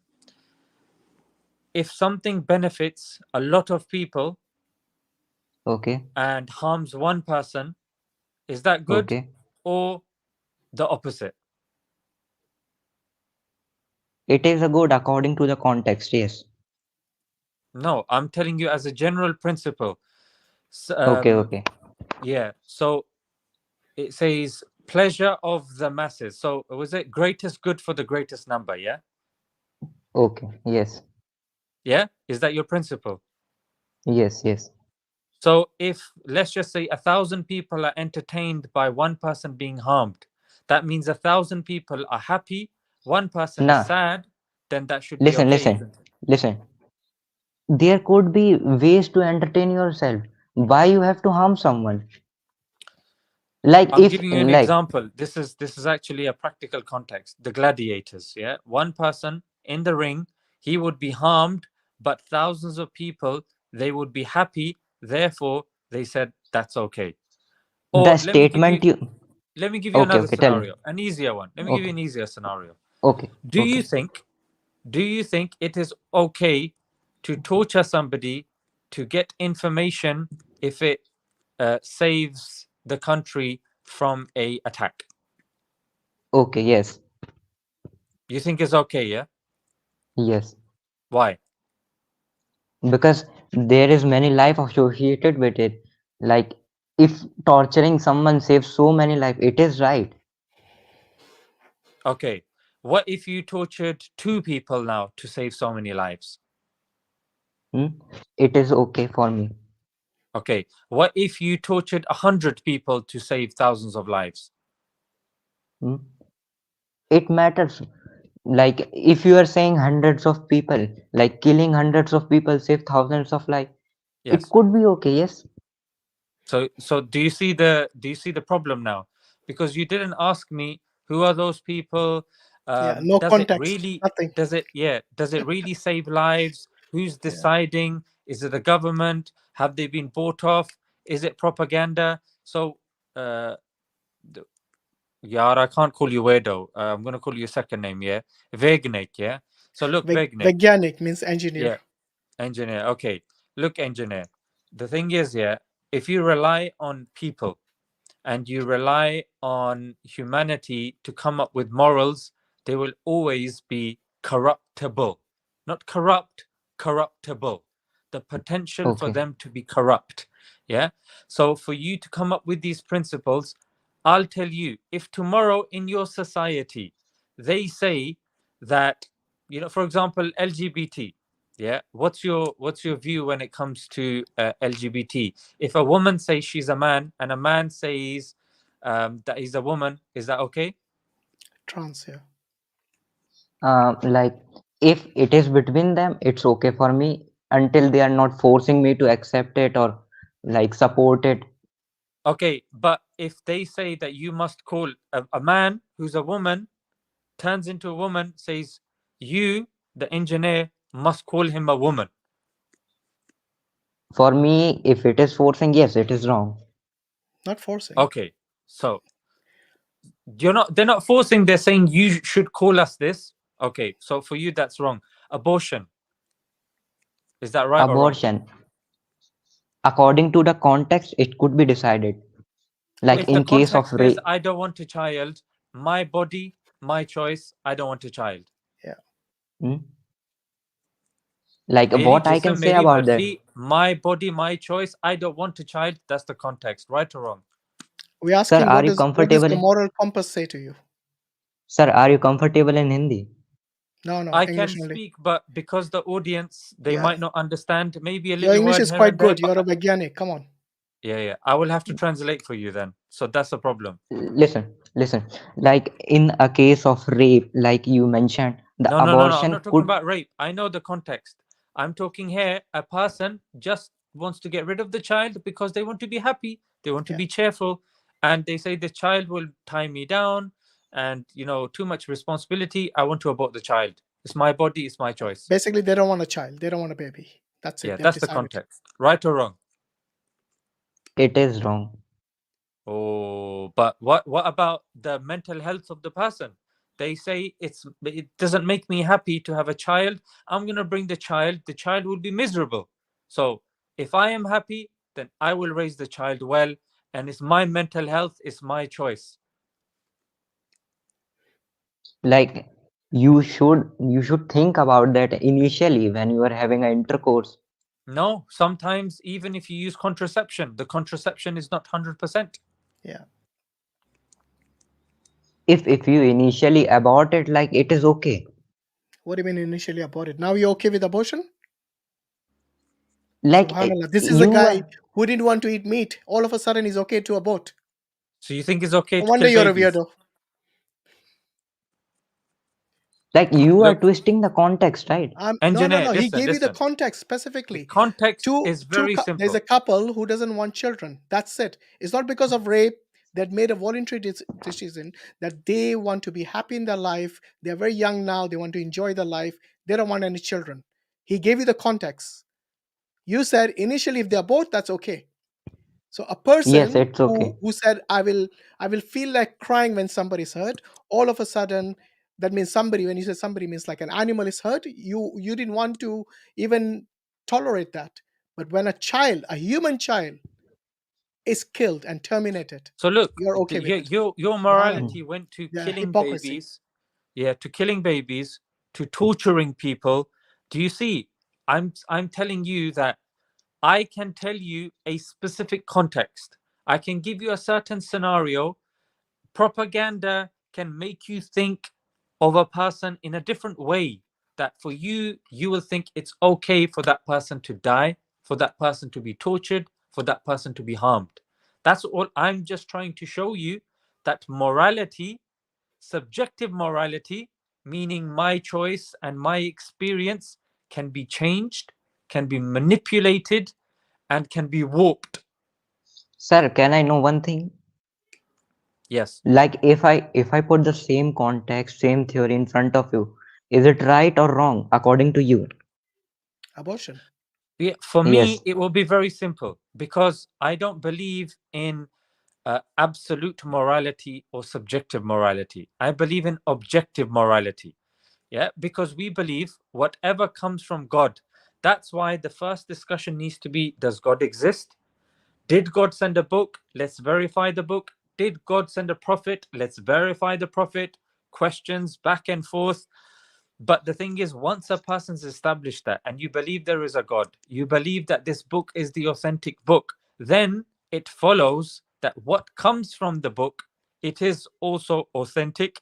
It is also the best way to live because God, being the all knowing, surely knows more than our methodology, the scientific methodology. As somebody that is familiar with scientific kind of inquiry, you know of the problem of induction as posed by David Hume.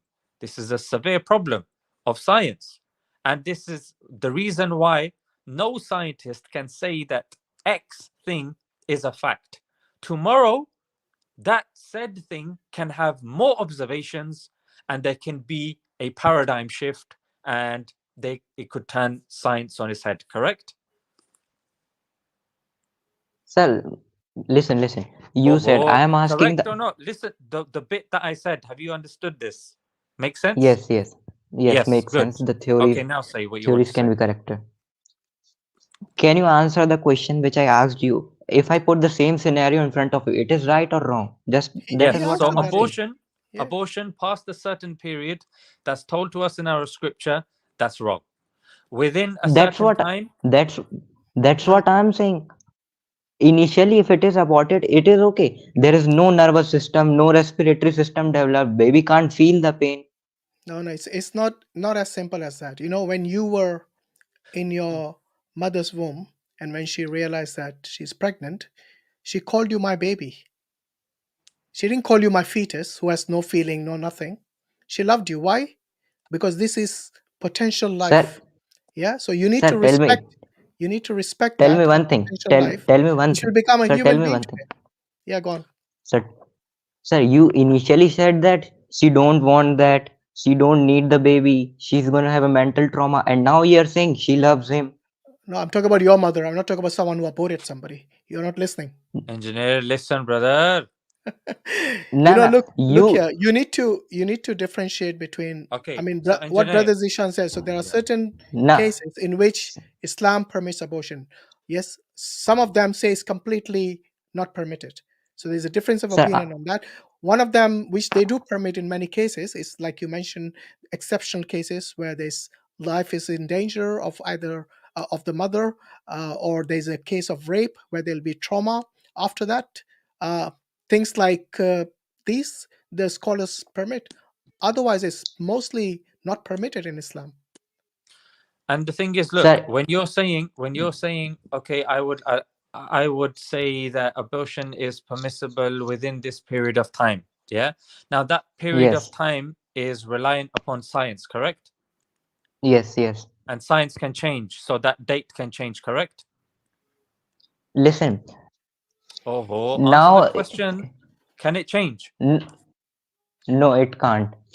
So science is What's fixed then. Like it is been already researched that Nothing in science? science Science is is not written fixed. in You should know stone. You know this. that. Nothing is It's fixed. bound to change. Science, if you are telling me that science is fixed, then you need to learn some philosophy of science because that is Yeah. not what any philosopher of science claims. Not a single credible philosopher of science can tell you, even evolution. Even Dawkins says that if tomorrow there's contrary evidence, yes, that can be refuted as well. Yeah.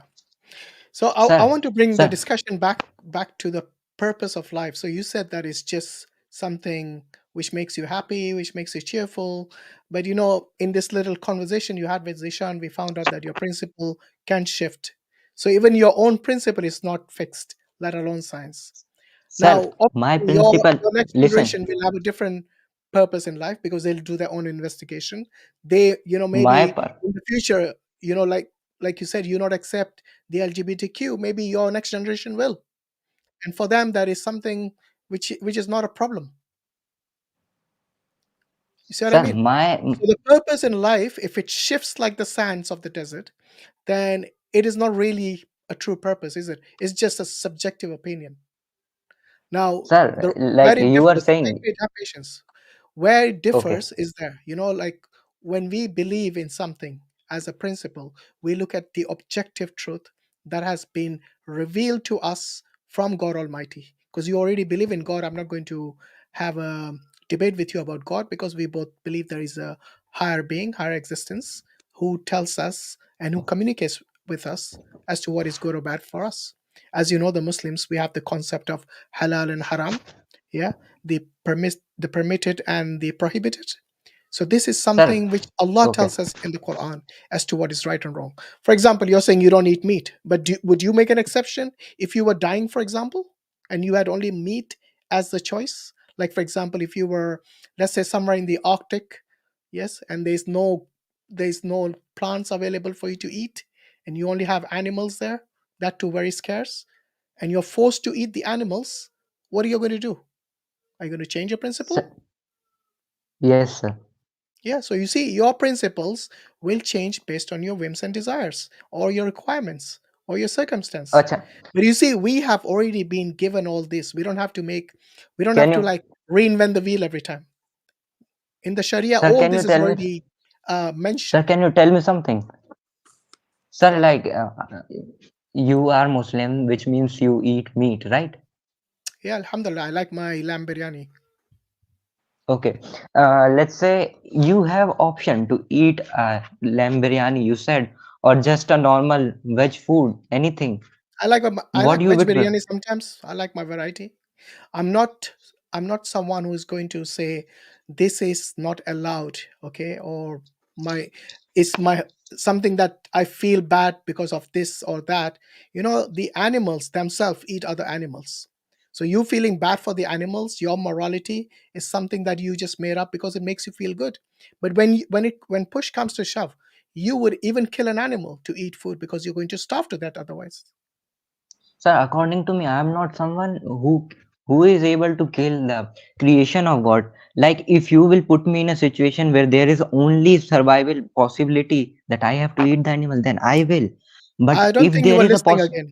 I don't think you were listening. I didn't say I made the rule. I said Allah communicated to us the halal and the haram. Yeah. So if you were So there's a listening, you will know difference. that Yeah. I didn't make the rule. There's a Allah there's a sir, permitted tell this. difference. Yeah. There's a difference sir, between if something is permissible, non-permissible, as sir, tell me opposed to one thing. something that you want to do and you Yeah. don't want to do. For example, Sir, tell. eating, listen first. Eating Okay. meat is permissible in Islam. That doesn't mean that you have to do it. So Yeah. when you become Muslim, engineer, if you don't want to eat meat, that's your choice. You don't have to. Yeah, that's not an obligation. However, if you were to eat meat and you're saying, oh, can I eat meat? Then that question is answered, and the answer is yes. So we're not forced to eat meat, we're not obligated to eat meat. However, is something right or wrong? On your side, you say it comes from my experience. And again, it's an inductive experience based on your limited observations. For us, we get it from God, who has the whole picture, who gives us the rule, and it makes sense to take what he's saying in this. Do you see the difference? Yeah. Yes, I can see the difference. Again, I like to ask something like it is good to create a God's creation if you have a choice, What do you mean? according to you. Create the creation? No, kill the creation of God if you have a choice. Like If I it's will just give you an if it's option. just for sport, then it's not permitted. If it is for your need, then it is permitted. Sir, that's what I'm saying. In extreme cases, this is No, our I didn't mean need. extreme cases. I said, some people, they just hunt for sport because they enjoy it. So they would kill the hunt and they would just leave it there, maybe to feed it, Sir, let the vultures I have will. it or something. So that is just for sport, just for fun, for you, your principle of making yourself feel good. That kind of principle. The only thing is that principle is a bit different because they don't mind harming someone, unlike you. Sir, but you said that if I will give you an option to eat a veg biryani or non-veg biryani, you will eat a non-veg biryani most likely. Am I right? It depends who cooked it. No, and also it depends. Like for example, if someone's going to the gym and they require protein, Yeah, then they're going to opt for the lamb biryani as opposed to the vegetable biryani. exactly. Yeah. So it depends. Because there are It some de- cheap lamb biryanis out there which don't Yeah. look very appetizing, and there are some really nice, healthy food out there, like some veg biryanis. Then it would be good. But if So, something's healthy, sir, you'll eat. I sir, mean, look, for you have decided that you don't want to eat meat. Am I right? And that's it. So you're not going to compel us or make us into vegetarians overnight. This is not no, something how it works. I'm not saying that you have to accept the vegetarian. You should be a vegetarian. I'm just asking that for your taste bud, you are going to kill an animal Look, for your taste buds. for your taste bud. No, but that's the It's- thing. You fail to listen to Yeah. what I said. It's not for my taste buds. It's actually for my body. I protein. need certain vitamin Bs. I need iron. I need zinc. I need protein. Protein is very important for somebody that's working on their body, because when you go to the gym, you're tearing your muscles, and those tears get filled with protein. Your diet needs to have protein.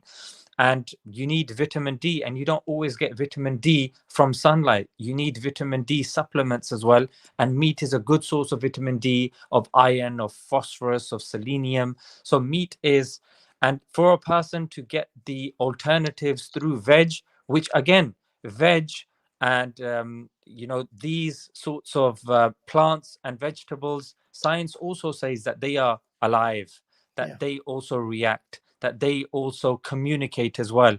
So again, all of these are living beings. So I mean, we can say the same when it comes to plants. Oh, are you eating plants for sport? No, you're not eating plants for sport. You're eating it for your survival. You're eating it for nutrients. And who decides what to eat, what not to eat, what is correct, what is not correct? Either, number one, your desires and your limited experience, or God in his all-knowing wisdom, he tells us. But to say that meat eaters eat it only for their taste buds, that's false, because the nutrients that are actually present in meat, it's actually well established within science. Go ahead. Sir, first thing, in India, I can see mostly people eat non-veg for taste buds. Okay. And No, that's you not are true. talking. That's not true at all. It is true. I don't think you have Sir, actually spoken to someone who is actually in this field, who is an expert in how you can supplement things like B12 without sir, meat. mostly people, And this mostly is, you will people, find out from these experts. I know that, sir. I Okay, know that. where will you get your B12 from? Let's see if you know. Sir, there are natural sources, sir. Yeah, give me a natural source of vitamin B12. Where's he gone? Has he left? Okay, I guess he's left. Do you want to remove the screen? Okay, thank you. Anyway, that's the reason I don't want to go away from the topic, because this is what happens. We spend half an hour unnecessarily about things which, I think the B12 was too much for him, Hashim. Yeah, I think so. He thought it was some sort of something that would be devastating for him. Right, who is next? Fateh is saying, I'm going to bring you in next. Are you there, Fateh? Hi. Yeah, am I audible? Yes, you are. Where are you calling from, Fateh? Yeah, I'm from India. Okay. Are you a Hindu? Yeah. No, I'm a Sikh. Because there was another Singh who came last time, and he was a Hindu. That's why. No. So Assalamu alaikum, Sat Sri Akal to you guys. Okay. So what are your thoughts on the topic? Yeah, I'll come on that. And so before that, I would like to say that earlier, like I was, first of all, I would like to clear that I'm not a good person in terms if you talk about deep religious philosophy. Okay, I understand that there is God, but I'm not into too much into it. Okay, so that you cannot, you don't assess me on that basis that I'm a Sikh and I know everything. Right. No, that's so, fine. We don't expect Yeah. who comes here to be gurus. Yeah. No. Just share your opinion, whatever you know. Right. So look, as far as if I talk about the the Ram Mandir or these current things that is happening. So if I talk about being a Sikh, so I don't think it's a it's a basically I think it's a political thing which happened because Would you like there condemn the destruction of the Babri Masjid? destruction of any place of worship is worth condemning. Okay. So I'll definitely. Let me say one thing. You know, I have a lot of love for our Sikh Sir, I have love for brethren. everybody. No. Yeah. The siyasat ko zara side par rakho, yeah. Let's put the politics to the side. This is compliment le lo, yeah. Because I'm gonna be honest, bro. When it comes to the Sikhs and with what's going on, again, just like you can't label everyone as bad, you can't label everyone as good. But Correct. from what I've seen from the Sikh community, they've been very good in being outspoken. They've been very good when it comes to solidarity with the oppressed, and unfortunately, they have been oppressed Right. I alongside the agree on that. Muslims as well. So Agree, yeah, I just agree wanted on that. to say that as Look, well. Singer. sir, actually the thing is, look, six basically it's sir like I want to quote from Guru Granth Sahib. There it says, "Aval Allah noor paya kudrat te sab bande, ek noor te sab जग उपजा कौन पले को मंदे." So Guru Sahib says, "Aval is Allah." सबसे पहले Allah. Allah comes first. Okay, and from Allah that noor came, that cosmos that was created, and from that the humanity started. Okay, so now if everything comes from Allah, then to whom will you say that this is a good person, or whom you can say this is a bad person? So don't be judgmental, practice or take the name of the Lord uh, like personally. So now, sir, if I say that about Ram Mandir or Babri Mosque, so the thing is that, sir, there is an act. I will talk on the legal basis. There was an act which said that like if in case the partition of country has been done on the basis of a religion, say India and Pakistan, so that act had to preserve the temple or be any place of worship. The act is known as Places of Worship Act.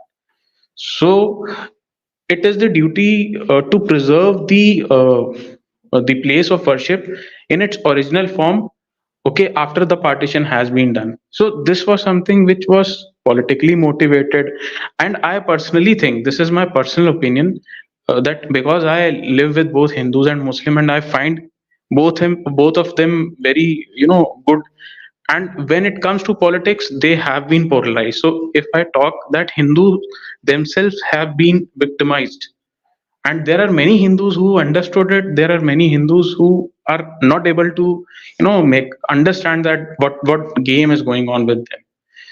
So this is a thing that I can say just this about it. So I cannot say. And besides that, like I have friends with Hindus and Muslims.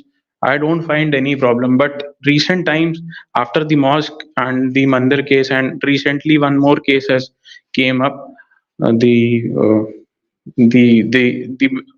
the temple. Actually, it's a mosque, and it's in Kashi. So in that mosque, there are various symbols which were like the archaeological survey has done its survey, and it found out that those symbols which are from the Hinduism, and those are predated, like say 2000 or 3000 years back. So the Hindu community says that this place belongs to us because the the identity or the symbols of our religion are present here, and it was the original temple was demolished and a mosque was constructed by Aurangzeb. So this is the current going issue also, and I'm actually, as you said, sir, Zeeshan sir, that Sikhs are oppressed and suppressed. Actually, what as a Sikh, what I feel that we were the sufferers in case of partition also, because Nankanas have went to Pakistan. Sorry, before you move on, let me address that first point with regards to certain mosques which have certain, let's say, artifacts from Hinduism or any other religion. Right. India has an act, and this is what it's called. It's called the Places of Worship Act 1991, which categorically states that the religious character of a place of worship, as on 15 April 1947, cannot be changed. So once it's a mosque, established as a mosque before that date, then it remains as a mosque. Once it's a temple before that date, it remains as a temple. Remains Once correct. it's a gurdwara before that date, it It remains will as a remain. gurdwara. You see what I mean? Right. So Right. this is what they're doing, is they're now playing politics, even with the constitution, even with these acts which are enacted by the government. Mhm. And this is from the Interior Ministry, you know, from the Home Mhm. Affairs. It's not some random thing which people just brought up. Yeah, you can find Mhm. these things in the Ministry of Home Affairs on their actual website. It's Right. called the Right. mha.gov.in, Yes. Ministry of Home Affairs. So they can make these claims, you know. The point is, if something has existed for 400-500 years, and now you want to stir up communal disharmony, you know, Mhm. which leads to thousands of people dying, as we saw in the Right. aftermath Right. of the Babri Masjid, then Right. who is Right. the one who is actually bringing in this division, which Sir, which for some reason they blame the British for? This divide and rule policy was theirs. Now they have sir. embodied it within their own politics because it serves Right. their Right. purpose, Right. their We agenda. are correct. Don't get Yeah. sucked into this You are correct. political what do you say, agenda, and these games that they play. And it is the local people, you know, the people who are completely innocent, most of them They get influence. Yeah. People get are the ones influence. victimized. For example, you know, when do you remember during the event when Indira Gandhi was assassinated by Right. the Right. Sikh, let's Right. say, Right. you know, By bodyguards? Beyan Singh, You Satwan remember Singh. what Right. happened in the aftermath of that? Right. Right. Yes, Many they were thousands and lakhs of literally Sikhs were chasing and massacred. hunting Sikhs wherever they saw. So Right. Right. this is a corrupt and a terroristic And kind of mentality I would where like to you add here. go and kill and lynch people just Right. Right. because you see one of them doing wrong, or one of them, some king 400, sorry, some emperor 500 years ago decided to build a mosque in that place, you know. Uh-huh. First you need to Sir, establish whether Ram actually existed, whether there was indeed a Ram as a real person, or it's just actually, a mythology, you look, know. sir, if I talk about Rama also, so Rama is a very revered figure in India. We respect him. If I talk about myself, I respect him as a king. He was a good king of Ayodhya. Okay, but saying Rama is God is prohibited in Sikhism. Now, many people quote that Rama is mentioned in Sri Guru Granth Sahib. So let me tell you, Ram word was, prior to Ram coming into existence. In Sikhism, Ram means Ramya, which is everywhere. Ramya, where Ram. Sorry, Okay, can and you repeat? Ramya means ever present everywhere. Oh, you mean like Or omniscient? sir, I don't know the exact term, Yeah, but omniscient Ramya means means. Huh, everywhere. huh. And there is mention of Shri Ram also. Like in Guru Granth Sahib, there is mention of Shri Ram also, and it is in the different context, but not in the context as that Rama is God. So in Sikhism, God is, you know, there is God cannot be personified. So say and Rama was a king, Maryada Purushottam. So in Jainism also, like Hindus say that Rama is there, but if we talk to Jain particularly, so they say that Rama was not a god in Jainism, and same way Buddhism also. And even I have a Buddhist friend. He said that word Sanatan is borrowed from Buddhism, and there are many Buddhists who are claiming that the that old artifacts or old these idols which ASI excavates is from the Buddhist era, Yeah. Buddhism. So there is a dispute. There's a dispute going on everywhere. Like people are confused, and whosoever is powerful claim that this is their respective god, without knowing that God belongs to everybody. It's not any particular religion that God belongs.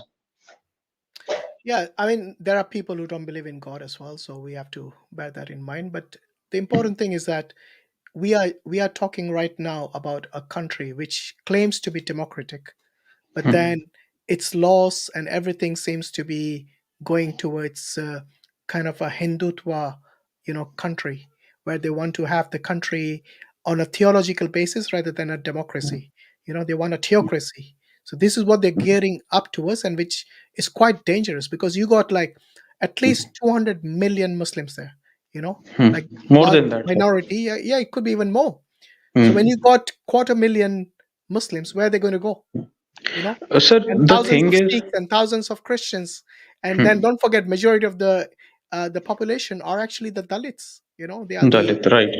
lower caste and the Dalit. Suppressed class. Yeah, Yeah. So Sir, you got a actually, lot the of thing is, problems that can prop up. Yeah. sir, what we see, like there are many Muslims also who are in BJP, Yeah, and but there are. we, like I said earlier, we have our own share of black sheep. Just because Hmm, certain people in the BJP are Sikh or hmm. Muslim means nothing. If they want to Right, sell their religion, their principles, their faith, and their hmm. morality, that's up to them. Right. Okay, Got but it. as far as I know, even the Hindus, the majority of the Hindus, don't agree with these hardline Hindus. They don't want, Right. You are yeah, right. they You are don't right. want this sort of Huh. injustice in their country. And I would say Hindus are very they are actually the peaceful. majority. I would say Right. they Yeah, are the Hindus. majority. These Yeah. hardline people, they are the minority, but they are always Right. hijacking the religion, be it in Yeah, any. Yeah, actually, the thing is that, sir, Hindu people are like, if you talk to them personally, very good people. Okay, but there are certain people who, because of whom entire Hindu people's image is coming down. Same thing is everywhere, sir. If I'm a Sikh, so I know that, and our if you talk about 1984, there were many Sikhs who were like, they were involved. So the thing is that, and if you talk about Muslims also, sir, there are many Muslims in Gujarat who were, involved. Same happened with the Jews also. I read about Jews that I read that many like Jews I said, were there are good and bad people in every community. every Uh, religion, right? by the way, did you have any particular question or comment to make on this topic? Sir, I think that yes, sir. I The thing is that why I joined you is that I want to say that I also feel the pain that masjid got demolished, or uh, the Hindus are being played in a political game.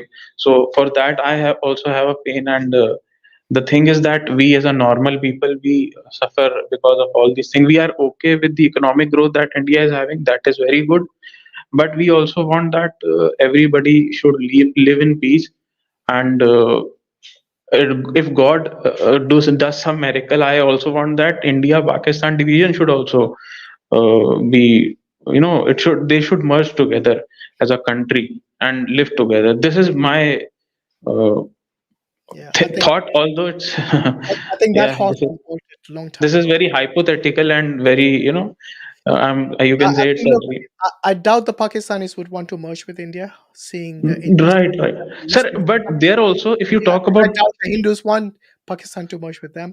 But that's like I said, that's something which has already happened. The huh, division has taken place both in terms of right. Bangladesh and Pakistan. So let's not complicate So things more. But I appreciate have to your ask. Yeah, uh, I need to ask one thing, sir. yeah. Like what I like read recently. As I told you, I'm not into very much.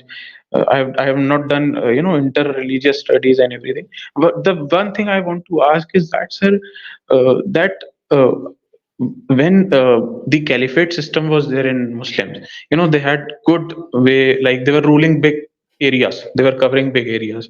Yeah, So like after fourth caliphate, if I'm not wrong, Hazrat Ali, yeah. if I'm That's not wrong. Huh. So after that, sir, the Muslims got split into two parts, the Shia Sunni, if I'm not wrong. yeah. So sir, now look, There are many if I sects, not look, just Shia Sunni. There are many sects. that are subsects, you can say, that Barelvi and every day. But sir, one thing I just wanted to know that, looking at, when I look at the news, sir, it's not just about India, but everywhere in the world. I see that. Look at Gaza, what is happening? They are massacring people. They don't have any, humanity into them. That they are killing everybody ruthlessly. So I see that currently Muslim community is being targeted everywhere in the world.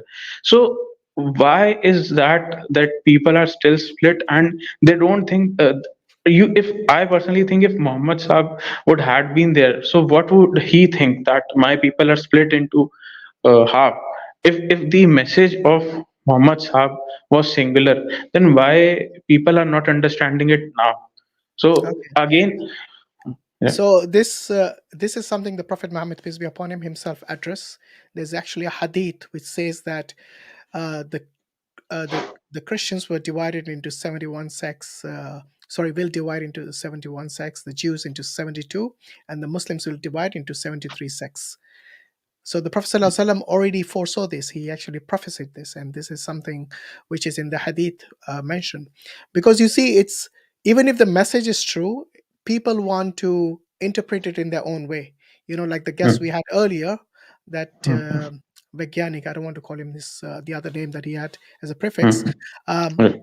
You know, he uses his own whims and desires. People see their own. They think that they are right, and whatever they see within their own limited experience, they think that is right. They do not realize that there are people who see the picture rather than just the pixel. Yeah. And those Right. people are the ones, you know, even you have sages and you have your gurus, you know, they could Right. see a bigger picture than what individuals could see, because Right. they had this foresight. Right. And Right. especially in the case of a prophet and a messenger of God who had direct communication with God Almighty, then he would have a better and a clearer picture of that scenario, or even of the future. Okay. So people, you know, like even within Sunnis, you know, there are subdivisions, so many divisions. So within the Shia, there are subdivisions as well. Within Hindus, there are subdivisions. Within Sikhs, there are subdivisions. You will always find people who are divided when, or rather, when their opinion somehow is against the opinion of the mainstream. You know, then they get separated as a different sect or even as a different religion, like in the Right. case of the Ahmadiyya or the Qadiani, which the Muslims do Right. not consider them to be God, from God, or sorry, not to be from Islam. They decided to have a prophet other than the last and the final messenger, Prophet Muhammad, peace be upon him. So this is all your, let's say you make your whims and your desires as your Lord, as Allah says in the Quran. And So that's when the eventually problem the comes. religion gets means that eventually, if I talk about in the religious context, then eventually all the religions get corrupt, if I'm not wrong. All the religions get corrupted except the true Islam. Because Allah Himself in the Quran has said that He will guarantee the preservation of the Quran. Yeah, Allah says, "Inna nahnu nazzalna dhikr wa inna lahu lahafizun." That it is we who have revealed the Quran. That means Allah has revealed the Quran, and Allah will preserve it. When God Himself has given a guarantee, yes, which you'll not find in any other scriptures out there, any other holy scriptures which claims to be from God, then you know that this is something.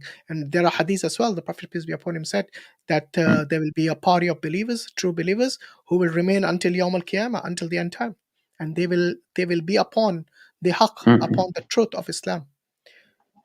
And that's All the right. reason you see within Hinduism there are so many different opinions, even on who the supreme God is. I know the Sikhs Right. don't have Right. that problem, but the Hindus do. If you ask a Sikhs don't have any Vaishnavite, population, sir. You see, we are no, but hardly. even then, they are more or less united in their oneness of God, isn't it? Yeah, oneness of God. We know that they're formless God, and it No, I'm not cannot talking about. be. Yeah, I'm not talking about the formless or the form. I'm saying that when you ask a Hindu who is the Almighty God, they will not give you a, an answer which is unanimous. They'll give you different answers depending on which tradition or sampradaya of the Hindus that you follow. Right. But Right. in Islam, you know, doesn't matter which sect you ask, whether it's a Shia, whether it's a Sunni, or even the Ahmadis, you know, even anyone, they will all say that Allah is the Almighty Supreme God. It's unanimous. Actually, the thing is that, sir, if I talk about Hindus, so like I have seen Hindus, they go to almost every place of worship. You can find a Hindu in Gurdwara, mosque, or a church, everywhere. Like they go. So what I think is that, sir, they have sort of a universal idea of God, that God is everywhere. Yeah, but just because they go everywhere doesn't make them right. You know, for Ah, example, that is correct. Huh? they would be Muslims do not consider worshipping of grapes to be Right, right, from right, Islam, right, but you'll see right, right. Hindus lining up the dargahs. You know, Right, They will right, be the right. first one in the queue to put that chadar, which Islam Chadar. doesn't actually teach us this. This is Allow, all allow, from right. outside of Islam. So just because they do something, when you become a pluralistic kind of community, it means you stand for nothing. So their belief, they want to install that belief into others. Like we are also going, then you also come. And if other has a mindset that I have a set point of set principles and set rules to like worship or to do my thing, so that offends. Like there are many people that offend that why you Why would cannot it come to my place. offend? Why would it offend them if this set principle is something that is ordained by God Almighty? They should be happy with it, because if they are indeed pluralistic, then they should respect the fact that the Muslims have a clear picture about what they should do, what are the rights of the creator and what are the rights of the creation. This has been well established in our books of Sharia. So we have a clear picture as to what we should do and what we shouldn't do. Okay. All right. Yeah. All right. Thank you, Fateh Bhai. Thank you. Thank you, Inshallah, sir. next time join us, and we would like to hear Sure, from sir. you again. Okay. But thank you very much. Thank you.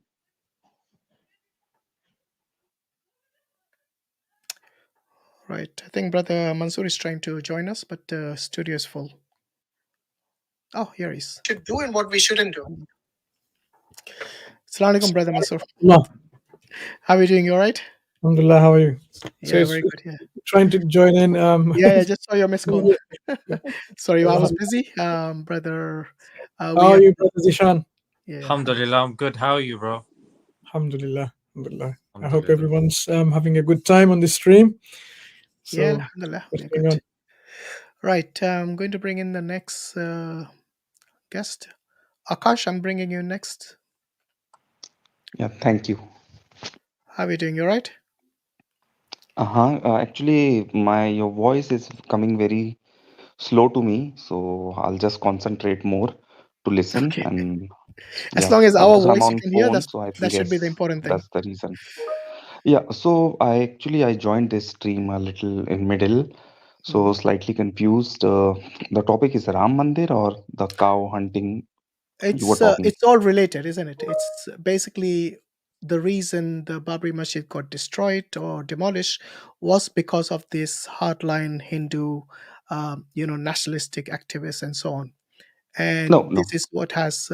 Sorry, did you say no? no. Yeah, carry on, carry on. Yeah.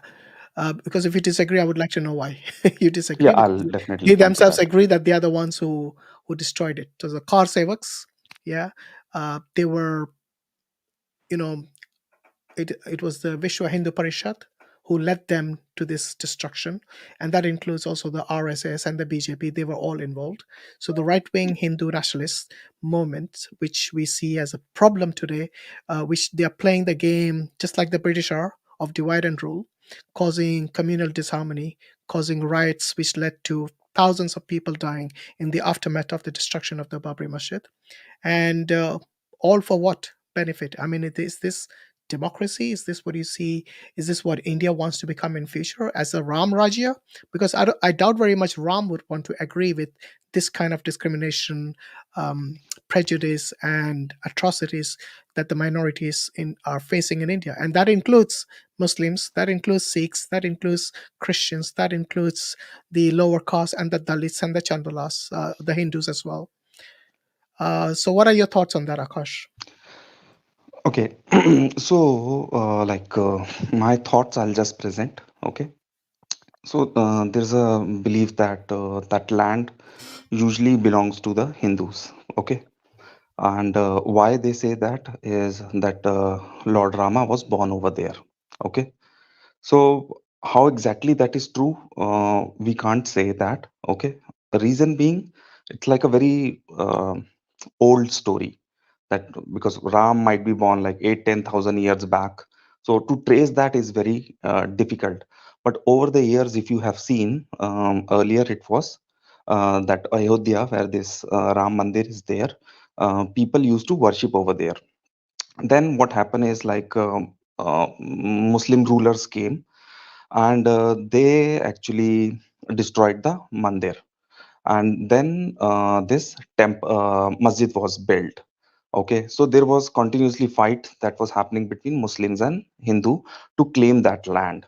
And then after independence, this case got shut. Even in British time also, they didn't support it. So since there was no support, this masjid was there.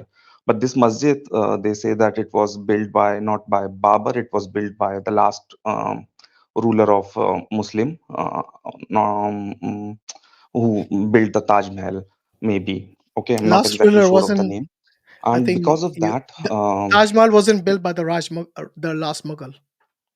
Taj maybe Mahal second was last, I don't remember the name. Okay, okay. that's what I'm saying. First, you have said a lot of things. Mhm. These are No, claims. just let me complete. Let me complete. Okay, So go. what exactly happened is now the claim stand till date that it was a Hindu land, and the Muslims said that since there was a masjid was there, and so they don't want to give up to the masjid.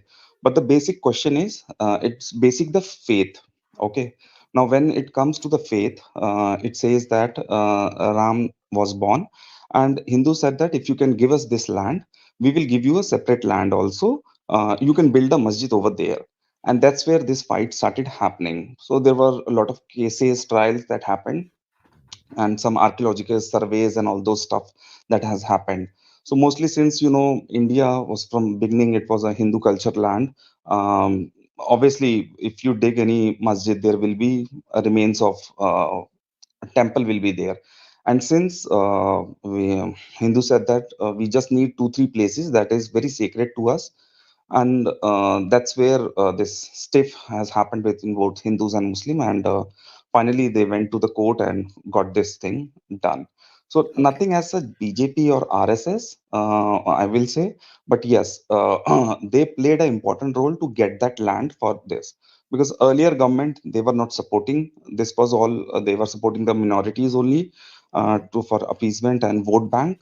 But since BJP they came, they were this hard line was this, that we want this land, since belongs to for this Ram Mandir, and they gave big land to Muslims also.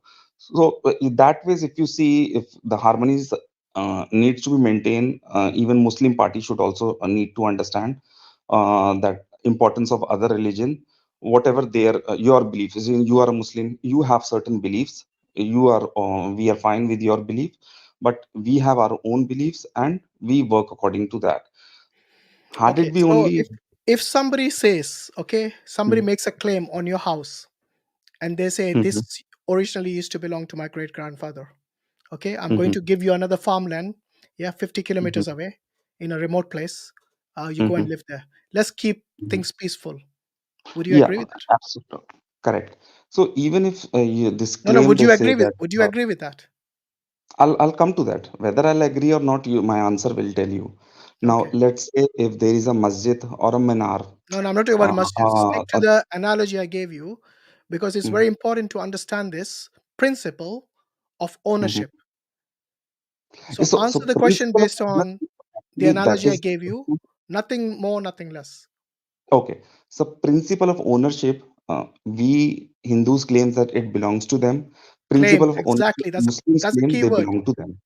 Okay, Akash, listen to this. The key word there is claim. Just Hmm. like I can make a claim that my great grandfather owned the place that your home is built upon now. Hmm. Own that land. I can make a claim. Anybody can make a claim. The important thing is once the case goes to the Supreme Court or any court, they are not going to base it on a claim, they're going to base it on evidence. So now the question is this: you and the other Hindus and this narrative which you got is most likely from the Hindus, because that's exactly what they say. If you ask them for evidence, they were unable to provide any evidence even in the Supreme Court. Okay? The Archaeological Survey of India did not say there was a Ram Mandir here. Did you know that? They did not make this explicit statement that Ram Mandir was at this spot. They said they found certain artifacts which did not belong to a Muslim dynasty or Muslim in origin. So, for example, they found things from the Buddhists or from Hindus even. or even from some other, let's say, tradition. Hmm. How can you say Ram was born at the same spot when you cannot know which spot your great grandfather was born? Yes, a few hundred years ago, let alone 7,000 or 8,000 years ago. Where is Absolutely. the You evidence are for this absolutely correct. claim? So if you a court or anyone who wants to establish justice cannot say this. And by the way, do you know when was the first time the Hindus laid claim to that spot of Babri Masjid being the See, Ram Janmabhoomi? Do you know? Have you read about the 500 history? years back, when the No, masjid, no, when it the wasn't. mandir was first destroyed. No, it was actually in the 16th century.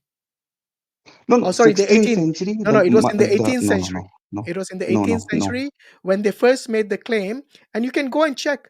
The first time they actually I'll went to check the it court, because yeah, the that's first what I'm time when they saying. actually went to the court to make a claim on this land was in the 18th century. Okay. And that's when they started to fight to reclaim the land, to build the Ram temple there. Okay. However, following the Supreme Court decision of the Bhumi Pujan ritual, the temple was which was performed on 5th August 2020 by Modi. Then it was become more of a thing like, okay, we're going to build the temple there. But I think when they destroyed the masjid on the 9th of November 2019, oh sorry, that is when the Supreme Court gave them the 1992. 92 it was destroyed in 2019. The court gave a judgment pronouncing the Ram Mandir would be constructed at this disputed site. But the question remains: did the court give the verdict based on the sentiments of the majority, who were the Hindus, or did they actually do the due process of finding actual evidence? Because the court also said that 1992 destruction was criminal and illegal. None of them have been punished to this day. Do you know that? None of them have been brought to justice. So if you're going to go by ASI report never said it is actually the Ram Mandir which was here. No. They just said it ASI was a does. non-Islamic structure. That's all. Okay. The ASI did not say this. The Hindus who make this claim haven't read the verdicts, haven't read any of the ASI reports. It's just a claim again. I mean, let's go back to the very beginning. You said Ram existed 7,000 or 8,000 years ago. Have you read the Vishnu Purana, where it says Ram is from the I Tetra have not read it, from the but Tetra I Yuga? know some stories from Yeah, it. he's from the Tetra Yuga, which would take him back 1,000,000 years from today. Okay, how can you have evidence of any such person even existing, let alone where he was born at the exact spot?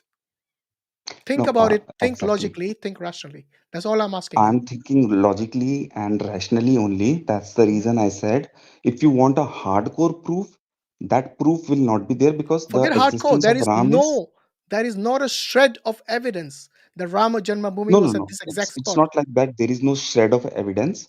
That's what Okay, I'm saying. what have If you you got? Give me, forget hardcore. Give me the most basic evidence you have to prove Ram was born at that exact spot. Go on. that I have to check for you and I can mail you, okay? No Because need to mail me, if because you really when you said that you have evidence, I'm assuming you would have researched this.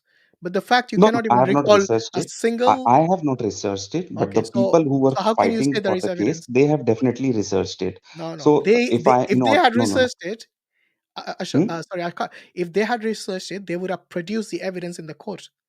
The fact they That failed is to what do has been so, produced, and that's why no, it was this thing travelogues. has Do you know gone that? in their favor. Most of the evidences they produced were travelogues, other people traveling to this place. None of your Puranas mentioned there was a temple there. So where did the temple come from? That was allegedly destroyed by Mir Baki, the commander of Babur. Yeah, that's what I'm saying. For Okay, the I'll tell you what. exact proof, Do your research next I time, will. and then bring your evidence that they produce in the court, which was accepted by the court, and then we can discuss. Because right now it looks like everything is based on claims, allegations, and basically false news. That's what you think. That's why I'm saying Well, you give the me the onus mail is on you ID. to I produce the will evidence, definitely because give you're you the making the evidence for claim. that. So the onus lies with you. Yeah, I think Akash is quite sensible. So since you think someone knows about the evidence, when you do have those evidence, have a check now and try to join later if you do indeed have those evidence and share with us so we can all see. In the meantime, because there are a lot of What people email waiting, I have to we'll let others to send? join in, and while you check those references. Yeah. That While you're sounds researching really, that, find evidence of Ram's existence as well. I'll be interested in hearing that, inshallah. Ram's existence, you want to know the evidence Yeah. that is there in the Vedas and all those, Vedas the doesn't mention Puranas Ram. book. You haven't read the Vedas. Come on, stop it, Akash. No, There's what no I am mention saying, of see, Ram or Krishna in the Vedas. Do you know that? if you let me speak, then only I'll. You spoke. I'm You just said it's in the Vedas. speaking. Everyone here heard you. That's what I'm saying. If you let me speak, then only I will tell you. Na? What I'm saying in Vishnu Purana and all those, these you will have evidence that's of not Vishnu. Veda, is it? That's not When Veda. we say it's in the Vedas and you bring Vishnu Purana in. If you wait, then only other person can speak. Okay, I'll tell you what. I'll make it simple for you. Is Ram mentioned in the Vedas? No. Okay, thank you very much. Oh, Let's move on then. It's let's simple move as on that. then. So we'll Because wait if you for don't have other evidence references. of something which was born 7,000-8,000 years, and you go to the Puranas, which you don't even know when they were written, then it defeats the purpose of as evidence. Because evidence has to be solid. It has to be contemporary to Ram. Okay? If you have something thousands of years later, then anyone can make a claim. It's not really evidence. So go and find out what In evidence that case, actually you can means. also say, Something do that you can have be. any evidence for Adam? I can also say that. Yeah, of course, you can say that. But for us, the connection is Prophet Muhammad, peace be upon him. No. Can I If you are finish? asking me an evidence, Yeah, let me you finish. I'll give give you me the an answer. evidence. Yeah, I'll give you the evidence. For us, there's something, evidence doesn't mean just hard evidence like archaeological evidence. Testimony is Then why evidence. are you asking me a hard evidence? Akash, if you let me finish, you'll understand. Okay. One of the key evidence which is accepted in the course is called testimony. For example, if you did not have your birth certificate or your parents did not tell you that you are their son, and you happen to be a stranger to them, but you're actually the biological son, how will you prove it? DNA analysis. Without DNA, will you believe? Have you done DNA right now? No. So how do you know your father is your father or your mom is your mom? They have told me. Exactly. That's called testimony. Now you see why we believe in the testimony of Prophet Muhammad, peace be upon him, who communicated directly to God Almighty. Then if that is the case, then just like you believe firmly your parents are your parents based on testimony evidence and not DNA evidence, okay, not empirical evidence, then that is acceptable to you. It is acceptable to us. It is acceptable to the courts as well. Because testimony is one of the forms of evidences which is accepted even in the So, court of law. Hashim, in this case, you can apply the same logic to others also. Yeah, go on. Because Give me an example of Hinduism where you can apply the same logic, where you have evidence of someone who communicated directly to God, and you have evidence to say that their testimony is accepted to you. Go on. Give me anyone. who has Ram, communicated directly Krishna, to any one God? of them. Go on. Rama has communicated. I can say that. You don't have evidence for Ram's existence, let alone communicate it. No, but see, Rama existence. If you say what exists, what evidence do you want? How do you count Just an like we have evidence as an evidence evidence? for Prophet Muhammad, peace be upon him. We have manuscripts of the Quran which date to his time. We have actual. So in that Can I case, finish, man? I Come will on. say, I'm still talking. I You're got it. I you're got already it. I got it. interjecting. Calm down. We have evidence. You asked for evidence of Prophet Muhammad, peace be upon him. I'm giving it to him. Actually, We have I'll. Okay. inscriptions from the time of Prophet, peace be upon him, which have been carbon dated. The manuscripts have been carbon dated, where Prophet Muhammad is mentioned. We have his grave to this day, and we have many other evidences of his artifacts. So we have, mashallah, for the Quran and for the Prophet, peace be upon him, no one can come on the stream and say there's no evidence for it. So give me one evidence that you have, which is either credible testimony or something which is tangible and archaeological evidence, something that is, we can say. I mean, even the Vedas, your primary textbook, haven't mentioned Ram or Krishna. Are you there, Akash? No. Okay. Actually, I I'll was tell you what. waiting. Why don't you find out the proof? I don't want to put you in a corner. Yeah. I Mhm. want you to provide evidence, not just make claims, because any Tom, Dick, and Harry can come here and make claims and then go away. That's not how science works. That is not how the courts work. And certainly that is not how rationality and logical discussions like this work. Okay. So you tell me which email I have to send you the evidence to. Give me The that now, email? where I will send. No, you Maybe I come might not be able to next join stream. the. Come on our next stream and bring the evidence yourself. Because email only I and you can see, maybe just our team can see. Okay. Okay? Acha, next Let's stream. make this, And when because is this next stream? I made a public challenge to the Hindus, and I've done this in all the 2 streams before, and this is the 3rd stream. I'm making the same challenge. Provide evidence if Ram existed, or was he just a mythological figure from, and not from a historic figure? Okay. I'll whatever evidence I have, I'll definitely bring. I'll present it Yeah. to you, But make sure it's and something that's hopefully, credible and not just claims. Okay? no, credible only I'll bring. I understand your point, but Good. next time what I'll do, I'll try to join it from some other room because it's already 1+ at night. So slightly, I was not able to speak because people are sleeping also.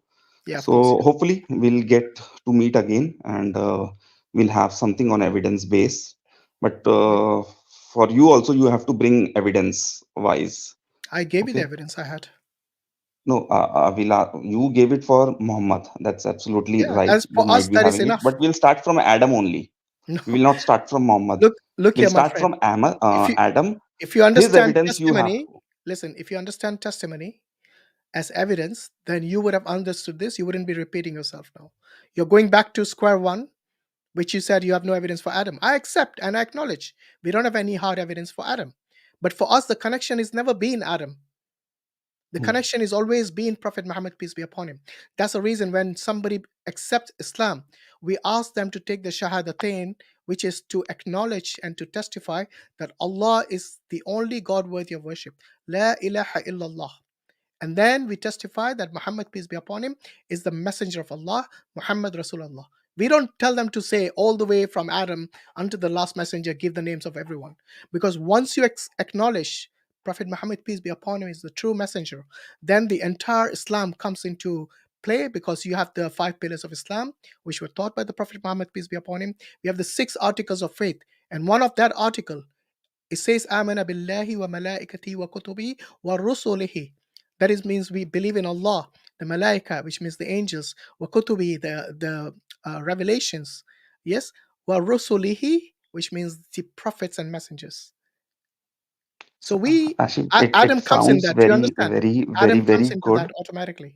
That unless Yeah, we believe that what the Prophet, peace be upon him, brought to us as the true messengers and prophets of God, then we cannot be a Muslim. So if somebody rejects Adam as prophet and messenger of God, then they cannot be a Muslim, because the Prophet ﷺ told us, and the Quran tells us, that he's one of the prophets and messengers, yeah, prophets of but God. it sounds very good what you said. But then again, since Ram is even more older than Adam, okay, because that's what we know. You said He is not 7,000 just years. born. You said Maybe 7,000 years. 50,000 years. It doesn't matter that Doesn't much, matter. okay, Adam is the because first man. You can't compare with that. that's what I'm saying. No, no, no, no, no. If that's what you are thinking, Ram that's is not your the first philosophy. man. Adam Christian is is the not the first first man. man. So they cannot Adam be was never a older. first man. Just 1 second. Why I brought this? Yeah. Because then I will say you can believe in Shankaracharya, and since you believe in Shankaracharya, you can believe in Ram also. So that is Sorry. now not how Wait, it wait, is. wait. Shankaracharya, does Mhm. God speak to them directly? This is just an example. I No, will it's a give bad you example. someone. You cannot give me a single example from the Hindu belief where you have a similar example, like a messenger who communicates directly with God Almighty. The That's what I'm closest saying. things you had Hashim, were the one Sapta second. Rishis, who are What long gone, Saptarishi also will give you, but what I'm saying, Even that is a it claim, by is the way. just There's an no evidence they if you existed. let me speak, see, I can't speak Yeah, go that on, loud speak. because there are people who are sleeping. What I'm saying, if you let me speak, Yeah. I will give you an example. I just gave you an example of a Shankaracharya. Reason being, next time I will come, I will bring you the person who has directly spoken with the God. Okay, that is what your this thing. Okay, So so when give me you some say, time. yeah, just a minute. When you say spoken directly to God, which God has he spoken to? Obviously, Hindus God only. No, but there are many gods in Hinduism, not just one. You Which can God say has he spoken all to? gods. See, He's all spoken to Hindu all gods, gods. they have. Okay. Let me complete. Either, see, I'm the speaker or you are the speaker. You have invited No, me, so you're finish your not letting me point. speak. Go on, finish your point. So what I'm saying, I will give you someone who has directly spoken with the God. That's what your claim is. Like you said that Muhammad has spoken with the God. So I have to also search my this thing who has directly spoken with God with some evidence, so that credibility of others also built. That's what your claim is. Since Yeah. Muhammad has spoken to God, and so the credibility of Jesus, Moses, and other prophets, By the whatever way, we one lakh believe twenty-four Jesus thousand. is a prophet of God. Do you know that, Muslims? Come again. We as Muslims believe Jesus is a prophet and messenger of God. Do you know that? We also believe there's nothing wrong in that, in believing. You believe Jesus is a messenger of God? I believe Jesus is one strong messenger who has come, but somehow people say that he has attained divinity. Okay, You now believe that? that is I'm not talking about also people. I'm talking about you. Do you believe that? I don't believe. Okay, so don't say you. This is we also believe. Don't say like that. Anyway, look. If you believe your Shankaracharya have spoken to God, okay, then bring that Not evidence. Shankaracharya. That was Oh. an example. I will give you the name who has spoken to God. By the way, do you know that the four Shankaracharyas, they all did not come to the Pran Pratishtha ceremony? Yes, I know. Do you agree with them? I agree with them. Good. So they are right and Modi is wrong. No, what their claim was, if you listen, then only you will come. What their claim was, why a Baniya is sitting in the puja. It was Shankaracharya, Pandits or Brahman was supposed to sit, but there were some those who were sitting in the Sorry, Pran which Banya Pratishtha, was sitting at the puja? like they were those who were sitting in the this puja. No. They Before were they not even went to the Brahmins. puja, they already rejected the invitation. And the reason they gave for the invitation was Pran Pratishtha cannot be, the ceremony cannot be conducted because the temple was incomplete. That was the reason No, they gave. but yeah, absolutely, you are right here. But what the this thing was, where I don't have the exact words, where you say in Hindi you say कि जो उसका गर्भ है, गर्भ in a sense the womb of the temple was already established, so we can do the pran pratishtha. So there is a slight fight Sanctorium, over there. the center sanctorium, they said that the Shankaracharya said this Pran Pratishtha is against the scriptures because the scriptures say that it is as if a body that has no head. So that's the analogy they gave about the temple which is incomplete. They said there's Yes, no point in you are putting correct on life that. into this idol when the body doesn't even have a head. That means the temple is You incomplete. are correct on that. I don't deny you on that fact that two of the Shankaracharya they rejected the invitation on what you are saying. I don't Yeah. deny it, but What was the other reason? they still went ahead and did the puja. Yeah, So so I Modi will was say, wrong. They are going against the scriptures. All four Shankaracharyas gave this reason, not only two. All you four of can them. say on this point you are correct. I will Yeah. not deny it. So if something is I will against not the deny it. scriptures, then wouldn't you consider that to be wrong? I'm saying I'm not denying it. I'm Because saying I'm that your view confused is whether correct. you agree with Modi or you agree with the Shankaracharyas. Right now, you yourself are confused. No, I agreed with Shankaracharya what they said, but now the mandir has already established. Okay. Okay. So if you agree Secondly, with I the would just like to Shankaracharyas, mention one. no, Akash, if you agree with the Shankaracharyas, that Hmm. automatically concludes that you disagree with Modi. You can't That's have it. okay. You You can't can have it both disagree with ways. Modi. There's no harm in disagreeing with Modi. If I My friend, disagree do you with not Modi, realize doesn't that make me less Hindu. the whole thing is based on not only going against the scriptures, is going against Ram's principle itself to destroy a place of worship. Do you think Ram would agree with such a thing? Can't say on behalf of Ram, to be honestly speaking. The Hindus say a lot of things on behalf of Ram. Let everyone say. It doesn't matter what everyone say. I'm Okay. saying I can't speak on behalf of Do you Ram. know about the kind of person Ram was? Yes. Would you consider him to be unjust with anyone? I hope I am not. No. No. Do you No. think the car savers were unjust when they destroyed the masjid? I can say yes. There was some, they should have waited.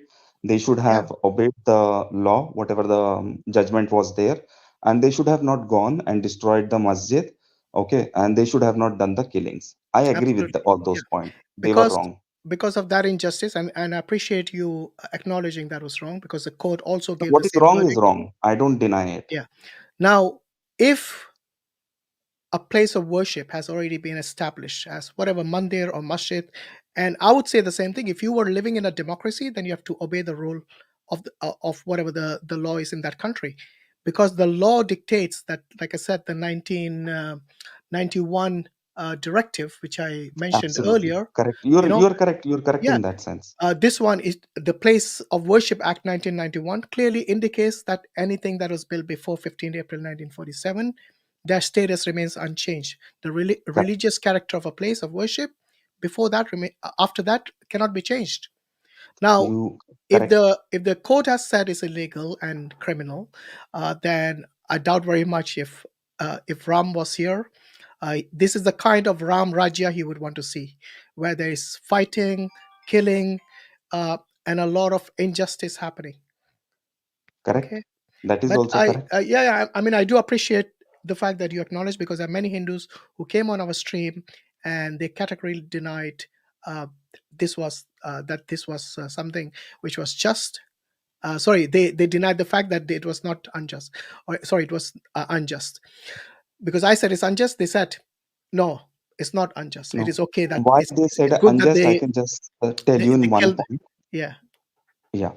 Because there is a belief in Muslims that the land that on which the masjid has to be built, it should be either bought or gifted, something like that. You yeah, must be aware of it. It yes, cannot be captured. yeah, Okay, fair enough. And since the claim is that this masjid and the other two masjids also, that Mathura and Kashi also, they are saying they are built on Hindu land which was captured. Okay, no, hold on. Again, these are claims, just like the Ram I'm Temple. saying these are claims. I'm not denying it. So for the So if it's a proof claim, then matter, you cannot use the Hashim, principle of Hashim, injustice. give me You 1 can't. minute. Give me 1 minute. Yeah, For go. the proof, you have to give me some time so that I can bring you some solid proof, and then we can have Yeah. a good Let's start discussion. with Ram. I'll tell you what. Before you go to Mathura and Kashi, bring the Hmm. evidence Ram existed. Number two, bring the I evidence. can't. You said you were going I to do can't it. bring. You're going to bring the Shankaracharya testimony, all that. You can't now. The way I can't give you an existence of Ram, okay, because it is way back in history. So There is is it nothing that possible is he didn't left exist for at all? him. Is it possible he didn't exist? Who? Yeah, absolutely.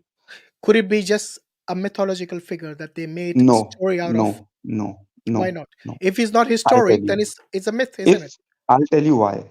If God. he would have been mythological, Yeah. if he would have not been so-called God, his name would have been already eradicated from the history by the Supreme Lord. Why? Automatically, there are Why? many. Yeah, absolutely. You It, can't stand. no, You can't there's no stand such on the. principle in the Hindu scriptures or even in the Islamic scriptures. For example, there are many people who claim to be God. In the Quran, the Pharaoh made a claim to be God. Yes, his name is still there. In fact, even his body is preserved to show Who's people. taking his name? Sorry? Who's taking the Frown's name? No, you There said are if countless he Maharajas was in this not a India. real They claim to be a god, God, then but no his one name is taking their name. So would be their name eradicated. will automatically get diminished because they don't stand true. What stand true in the eye of God will exist. That is actually it is. Okay, are you saying that there was nobody who claimed to be God in Hinduism other than Ram and Krishna and all these people? Are there any See, mortals who made a whether claim? Are Ram there any claim, mortals who whether made a claim to Krishna be God? claim, you have to repeat your question because I Okay, have cut you. So, yeah. Are there any mortals who made a claim to be God in the Hindu literature? are there any people who have claimed to be God in Hindus? That's what you're saying? Who are mortals That who made a claim to be God? mortals. Yeah. There could be many. Okay. Name me one. Jalandhar was one. Sorry, who? Jalandhar. Jalandhar. Okay. Hmm. Was that Vrinda's Look husband? alike of Shiv. Was that Vrinda's husband? Yes. Okay, Tulsi, yeah? Tulsi, Vrinda's husband. You can say Okay. that. So his name is still alive, yeah? No, his name is not alive. His name is alive because you know his name. No, knowing the name, it doesn't mean it is alive. No one is worshipping him. No, his No name one is alive, is. not him. His name is His alive. That name means is people not know his alive. name. People know his name. Who's worshipping him? Okay, You tell people me are, who's worshipping there are Jalandhar. people who worship Ravan. There are people who worship Ravan. Yes. Is he God? No. Exactly. So false gods are still, their names are still alive. I I think you am should go not and do denying more it reading, that my friend. false God do not exist. I'm not denying it. But who's worshipping them? That's what I'm I saying. just told you, Even if you people do say worship Ravan. In people fact, do there are worship temples. Ram, but There are temples in his name in Lanka even today. yeah, there are temples in the name in Sri Lanka for Ravana also, but Yeah. they are not like worshipped like as gods. They are So worshipped for some other reason. you're telling me temples are built for other than gods. I can't say that whether temples are built other It's than God, illogical, because my we friend. have Think seen about it. temples for God only. Temples are only made for gods and goddesses. And that's the God and reason they goddess, correct. accept Ram as a god. So they build a temple for him, even at the expense of thousands of people dying. Okay. Okay. But anyway, nice talking to you, Akash. I'll tell you what, do some I'll research, definitely see. I at just least on need the 1 Ram minute. Janmabhoomi, because you already said you can't find evidence for Ram because it's No, been no, many one second. millennia ago. This is So a find stalemate situation, Hashim. it It's, is, I will call it a stalemate I would situation. say it's a I dead will end, come back again. not a stalemate, Like it's a dead just end do for you. see. Ram's existence cannot be proven from any source of history Let us other find. Let us than find. these books which claim that he existed many millennia ago, which is a claim again. Then in that case, Hashim, even Allah or Moses or Jesus, their existence cannot be proved. You're going back in the full circle again. We discussed this already. Go and watch the stream again. Anyway, Okay, thanks a lot, Akash. We hope you'll come back with some positive evidence next time. definitely. We'll And we'll you can come back speak. on Ram Janmabhoomi, Yeah. all the sources, and some. I'll read some more content to enlighten you. Okay, appreciate All that. right. And thank you for your time. I Thank know you both you of you. stayed awake Doing until good quite job. late. Thanks for the stream. All right, take care. Bye-bye. Okay. Mansur, Right. how are you doing? You all right? Alhamdulillah. Who's next? Kiran. Oh, was that Kiran? No, Kiran is another one. We got a Karan and a Kiran here. Yeah, take them in order they are there.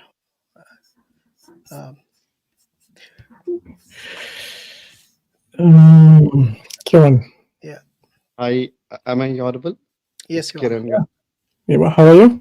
for giving me this opportunity. And I've been waiting since the last 1.5 hours to just talk to you guys. Thanks And for your patience. How are you doing? I'm doing great. It's early in the morning, and I've been waiting since the last 1.5 hours to have a Okay. productive discussion rather than a banter at each other. Let me just quickly tell you about myself. My name is Kiran. I come from the south of India. And I'll be honest, I work in the big four consulting companies, and I'm really not good at Hindi or Urdu because I speak a regional language called Telugu. I'm from Hyderabad. Okay. You're in the And right place as long as you speak English, no problem. perfect, because I get to see a lot of podcasts coming from the Indian subcontinent, especially I'm interested in geopolitics. And I get to see a lot of podcasts coming from the other side of the border. However, I only understand half of what they are telling. I rarely get to see, a different perspective or a different narrative, especially speaking in English. So I'm glad that I've come across your YouTube channel a couple of days ago, and I've commented on a couple of your videos as well, the reels as well. Uh, I don't know if it's unfortunately or fortunately, I haven't got any reply, but yet I'm happy that I get to have this conversation with you. So basically, my problem is, because Ram Mandir is done and dusted. I really do not understand why the world is, still having a discussion about the issue which is already sorted out, because there is no way that. If you think Ram Mandir is done and dusted, you do not Mhm. realize the problem is going to cause in the future, because now they are not only asking for Ram Mhm. Janmabhoomi, they're asking for Krishna Janmabhoomi and whatever gods, you guys, Constellation. there are thousands and millions of gods in Hinduism. So they're going to ask for Hello. everybody's Janmabhoomis, Where is going to stop this injustice once it's Exactly. started? Because the court has set a very I- I- dangerous precedent by allowing Perfect. this verdict to be passed. I came to a conclusion that you belong to the right wing group, Right? extreme right wing, BJP, and as far as I see you guys, whatever job that you're doing, I believe that you belong to the What right do you wing. mean by right? Which I'm group with do you who think we believes in belong to? extreme religious texts. No. Which group do you think we belong to? I belong to centrist. I'm a centrist. I No, believe not something you, like not you. No, which group do you think we belong to? And what is your right wing. understanding of right wing? Obviously, because all I say is you're propagating religion. So anyone who Hold on. So propagates religion is anyone, the right so you're, wing. wait, you believe if somebody like Ram propagated religion, would he be right wing? Obviously, absolutely, I believe it is right wing. OMG. If that is what Okay, you believe, then you don't know what right wing means. it is Are you my. right wing or left wing, Kiran? No, I'm a centrist. I do not believe in communism or socialist philosophy. Neither do I believe in right wing Do you BJP or. propagate any religion? I do not. Okay, so what do I you call look at. yourself? What do you call I yourself? just told you I'm a centrist. No, but as a religion, which religion do you belong to? Okay, if you want to know about my religious belief personally, so I'll tell you. I've born in a Hindu family. I've studied my entire education has been in a Christian institution, and I've studied in one of the prestigious Ivy League universities, the same universities which Sundar Pichai or Satya Nadella has graduated. And I work in one of the big consulting firms, which I asked many about your Indian. religion, not your career. Exactly, I've told you. Somebody who's educated will never ever, who is read and seen the world, will never ever identify himself with any religion. Is what I feel. Well, Satya does. Absolutely, it's his personal choice. It doesn't mean that everybody does it, right? Okay, because you're saying that somebody who studied this and that, they will never believe Absolutely, in I just religion. told you, Satya Okay, Nadella, so he do and I you come from. am I right in understanding you don't believe in God? Absolutely no. Okay, so you call yourself And an that atheist? doesn't mean. You call Sorry? yourself an atheist? Absolutely. I can for surely tell you I'm an atheist, but Okay. again, don't give me that Zakir Naik bullshit that you are No, already no. half Trust converted. me, we will be even more gentle than Zakir Naik to you. So, Brother Mansur, Absolutely. you want to take it from here?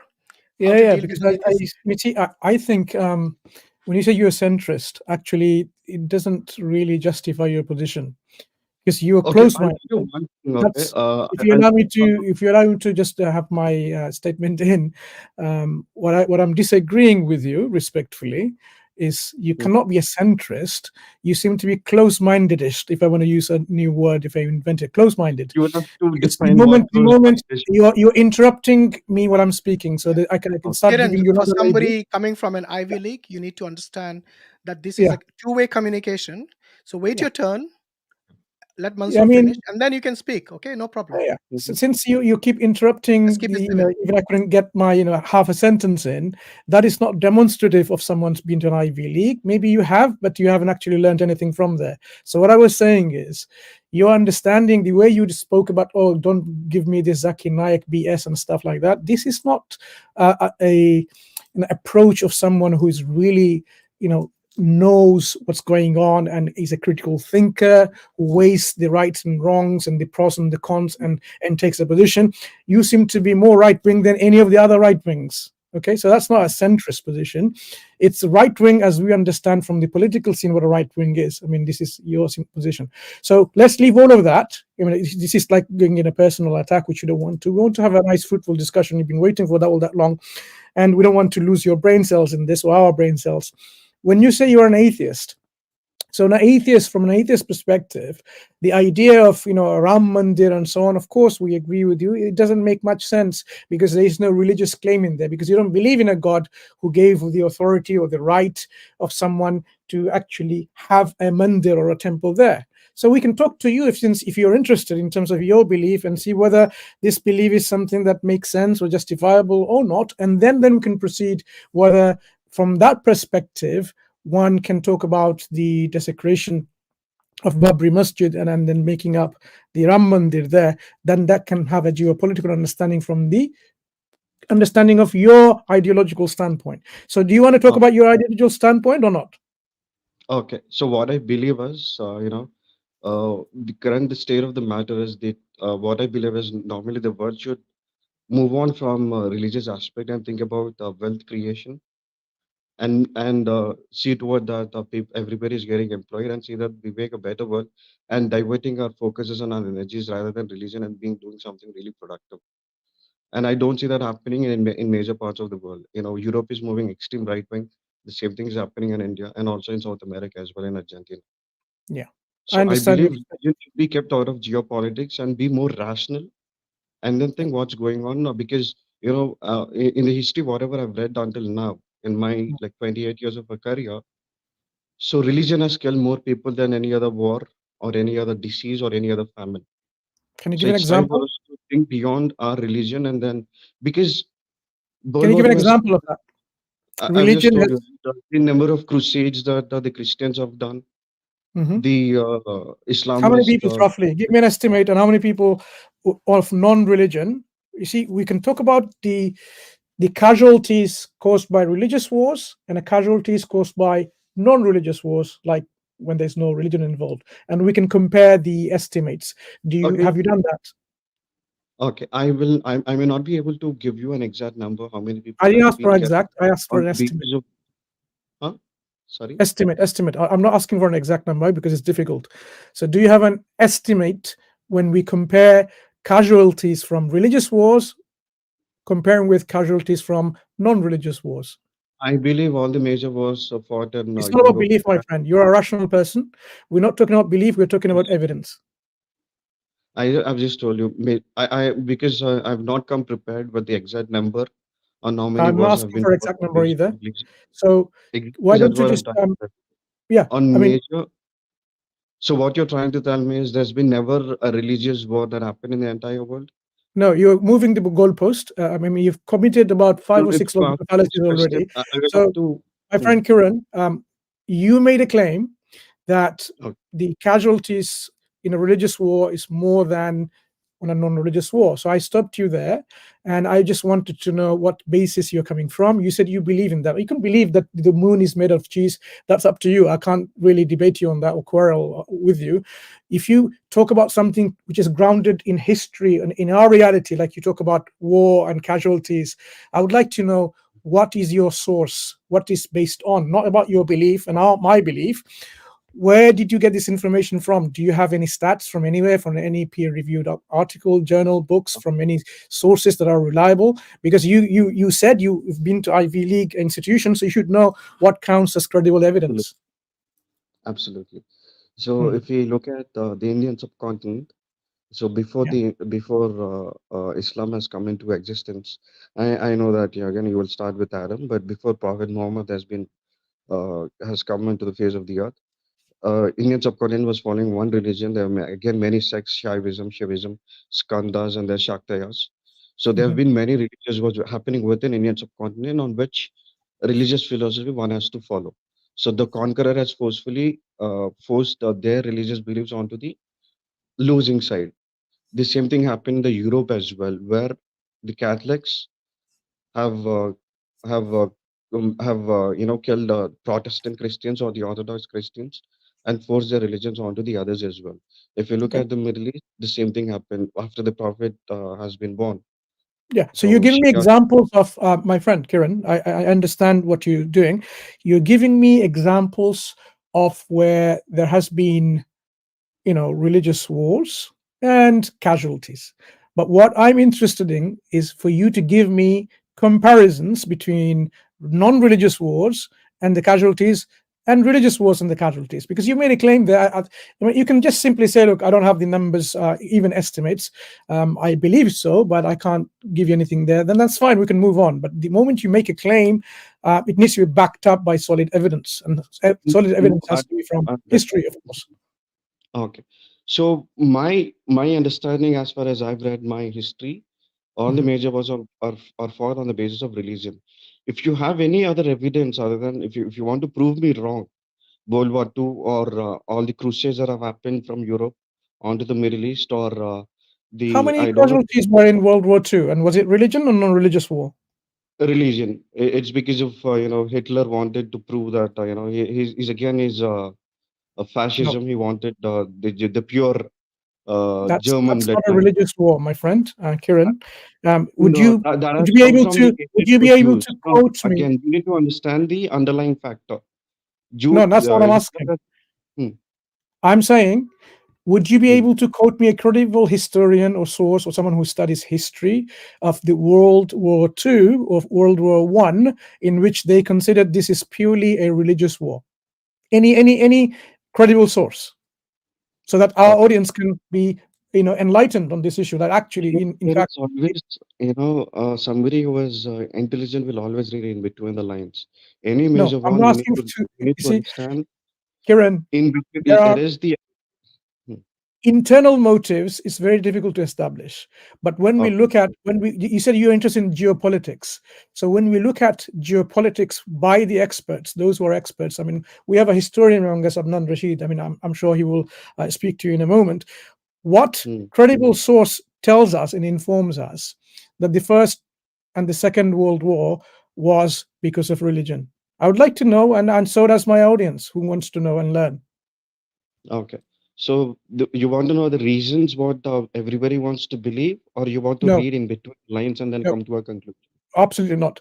I asked you for a credible source from historians and those who study the world wars and understand why the world war has happened. And from them, what did they say was the reason for the First World War? Was it religion? Was it not religion? You see, when our children go to school, they learn about these world wars.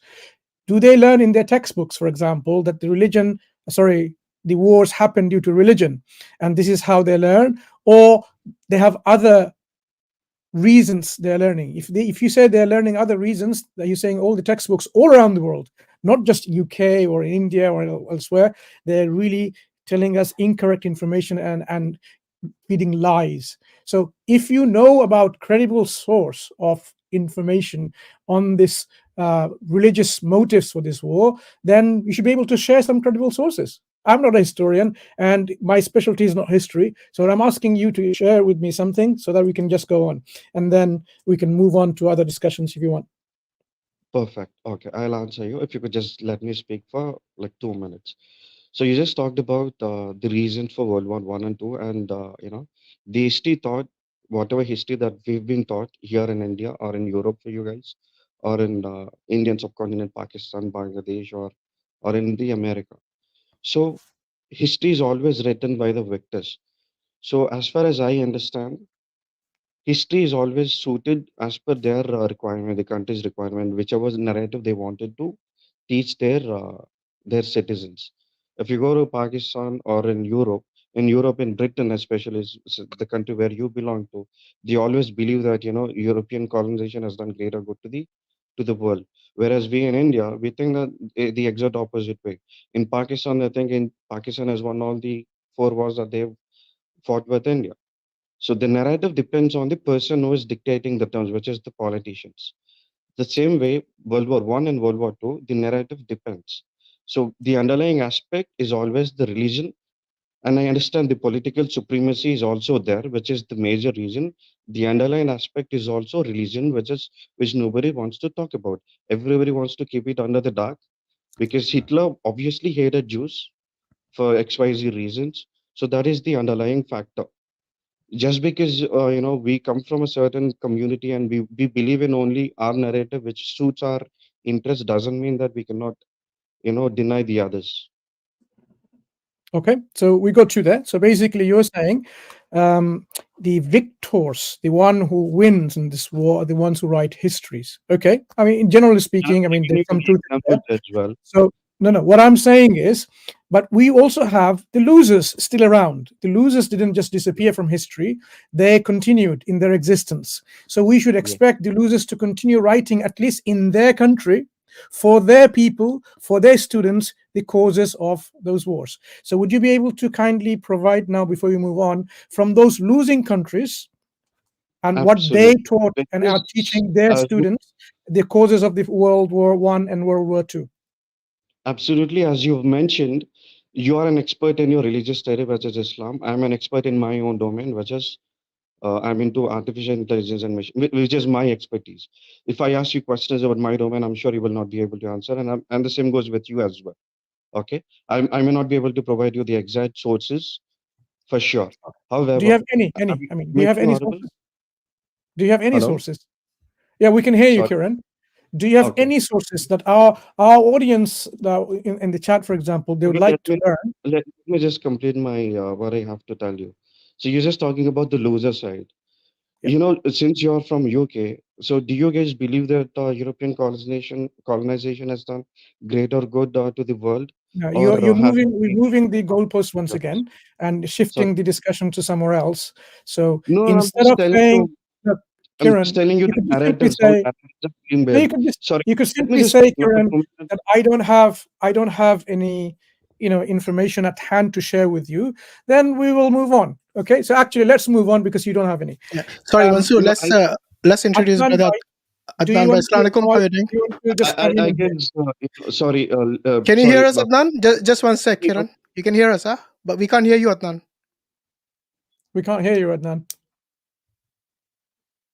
Try again. Try unmute and speak. Maybe try without the headphones. You need to unmute. Speak now. Can you hear me now? Yeah. Now it's clear. Alhamdulillah. Okay. Yeah. Okay. So, Bismillah ar-Rahman ar-Rahim. Thank you very much, guys, for inviting me and letting me in. This was a very interesting discussion. This gentleman, Kiran, he's claiming that the Second World War was a war of religion. So I would like to ask him, what religion were the Japanese fighting for? What religion were the Russians fighting for? Okay. What religion were the French fighting for? And if the Germans were Christian, what were the French? What were the British? What were the Americans? This was not a war of religion. It was a war of egos. It was a war of ideologies, secular ideologies, in fact. Okay, communists, Russia came in for their own communist interests. Hitler was a Nazi, fascist Nazi, and Mussolini. What religion was he representing? Mussolini in Italy. So look, it's like wasting our time on this. This is so clear to any historian, any basic historian of the Second World War, that it was a conflict of no religions. Okay, there was no religion involved in this. People did have religions, those who fought, but they didn't fight for religions. These are the things you have to remember. In fact, one of the biggest players in the Second World War was Russia. Okay, and Russia. What religion did they follow? The communists. Actually, they were anti-religion. They were wiping out religion.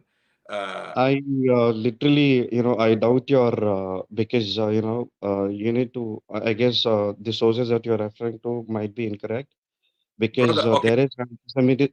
Let me just complete. No. There Okay. indeed was. Let's make it easy. Let's make it Will easy. you let me What speak for a moment, can you please, tell sir? me what religion? Mr. What Rashid? religion were the Russians fighting for? Go I ahead. understand the communist philosophy doesn't believe in any religion. That's absolutely for sure. I agree with you guys. However, do you not agree with me that there was anti-Semitism in Russia and in Europe in French that you were just talking about? But that wasn't the reason the Second No, World War. your argument is defeated right away over here. I just answered you my question. Kiran, Anti-Semitism that existed. The question in is your about own what podcast. started the Let me war. just Kiran, man, focus seriously. on the the war. topic. No, let me The just war complete. with Germany. Let me just complete, man. Seriously. The Zionists that you keep talking about in your videos are European Jews that have migrated to What's that got modern to day do with Israel. World War II? What are you on about? Absolutely. Because You they've need been to kicked focus, out. Kiran. Listen, For someone no, who is graduated from an Ivy League, you can't I've even been focus patient with you on the guys. topic. Listen, no. The same anti-Semitism has resulted in Europeans kicking out What's the that got to do Zionists with into the World modern War day One and Israel, which Two? Kiran, has you don't know what created you're talking about. Israel. Sorry, you don't know what you're talking about. By the way, brother Adnan has actually got a degree in history. What degree have you got? I've studied mass communication, political science in my So not degree, and I've history, done. right? Not Listen, history. I've completed my BA in mass communication, political science from Ambedkar University, Hyderabad. Okay, Adnan's And got then a I've master's completed in my. history, so he's more qualified than you in history. You said Okay, if somebody asks you a question about your topic, which is artificial intelligence, then maybe they won't be able to answer. the So your conversation expertise is not in history like that of no, Adnan, no. which you were Let taking a let lot of. let You were let making a Mr. big deal Rashid about answer your the qualifications. no. Now someone who's Let more Mr. qualified Rashid than you is let telling you something. You don't want to listen to him. Why? no, Mr. Hashim, let Mr. Rashid answer the question. Was not anti-Semitism existing in Europe and in Russia before World War II? All these red herrings are irrelevant. Yes, The question is about I just have a what simple question. started the Was there World War any One and Two. anti-Semitism who are modern day All you're doing Zionists is right now? red herring here, red herring there. This is not No, how a no, no. discussion progresses. Just because I defeat you in an argument, with the sentence that you made, You doesn't are mean delusional if you think I'm you wrong. defeated anyone. Can you guys hear me? Who told you that I'm delusional? Can you guys So hear you me? think you defeated delusional, someone. but We just can hear because you. it doesn't mean I'm Okay, being Kiran. Look, Kiran. This is gonna get messy. Look, let's go step by step. Can you answer my question? What religion was Russia fighting for in the Second World War? It is conflict of interest. Okay, you're making my Somebody- point. You just made my point. Absolutely. Okay, 1 second. You just made my point. What religion was Japan fighting for? Conflict of interest again. Thank you. So you just made the two greatest powers, some of the greatest powers involved in the Second World War, okay, were not fighting for religion. So you just made my point. These people were not in this war because they were defending a particular religion. These two wars were not wars of religion. Okay, these two wars, the First and the Second World War wars, they were fought for conflict of interest. They were fought for geopolitical geopolitical reasons. They were fought. They were fought for secular ideologies. They were fought for secular ideologies. I'm afraid you are taking my responses out of context. Russia and Japan, they never had any religion. My answer was conflict of interest. World War II happened in Europe, which is against anti-Semitism. Europe and Japan had to intervene in between. Wait. Russia came into wait. Russia came into Germany to crush anti-Semitism. Is that what you're claiming? Germany invaded Russia.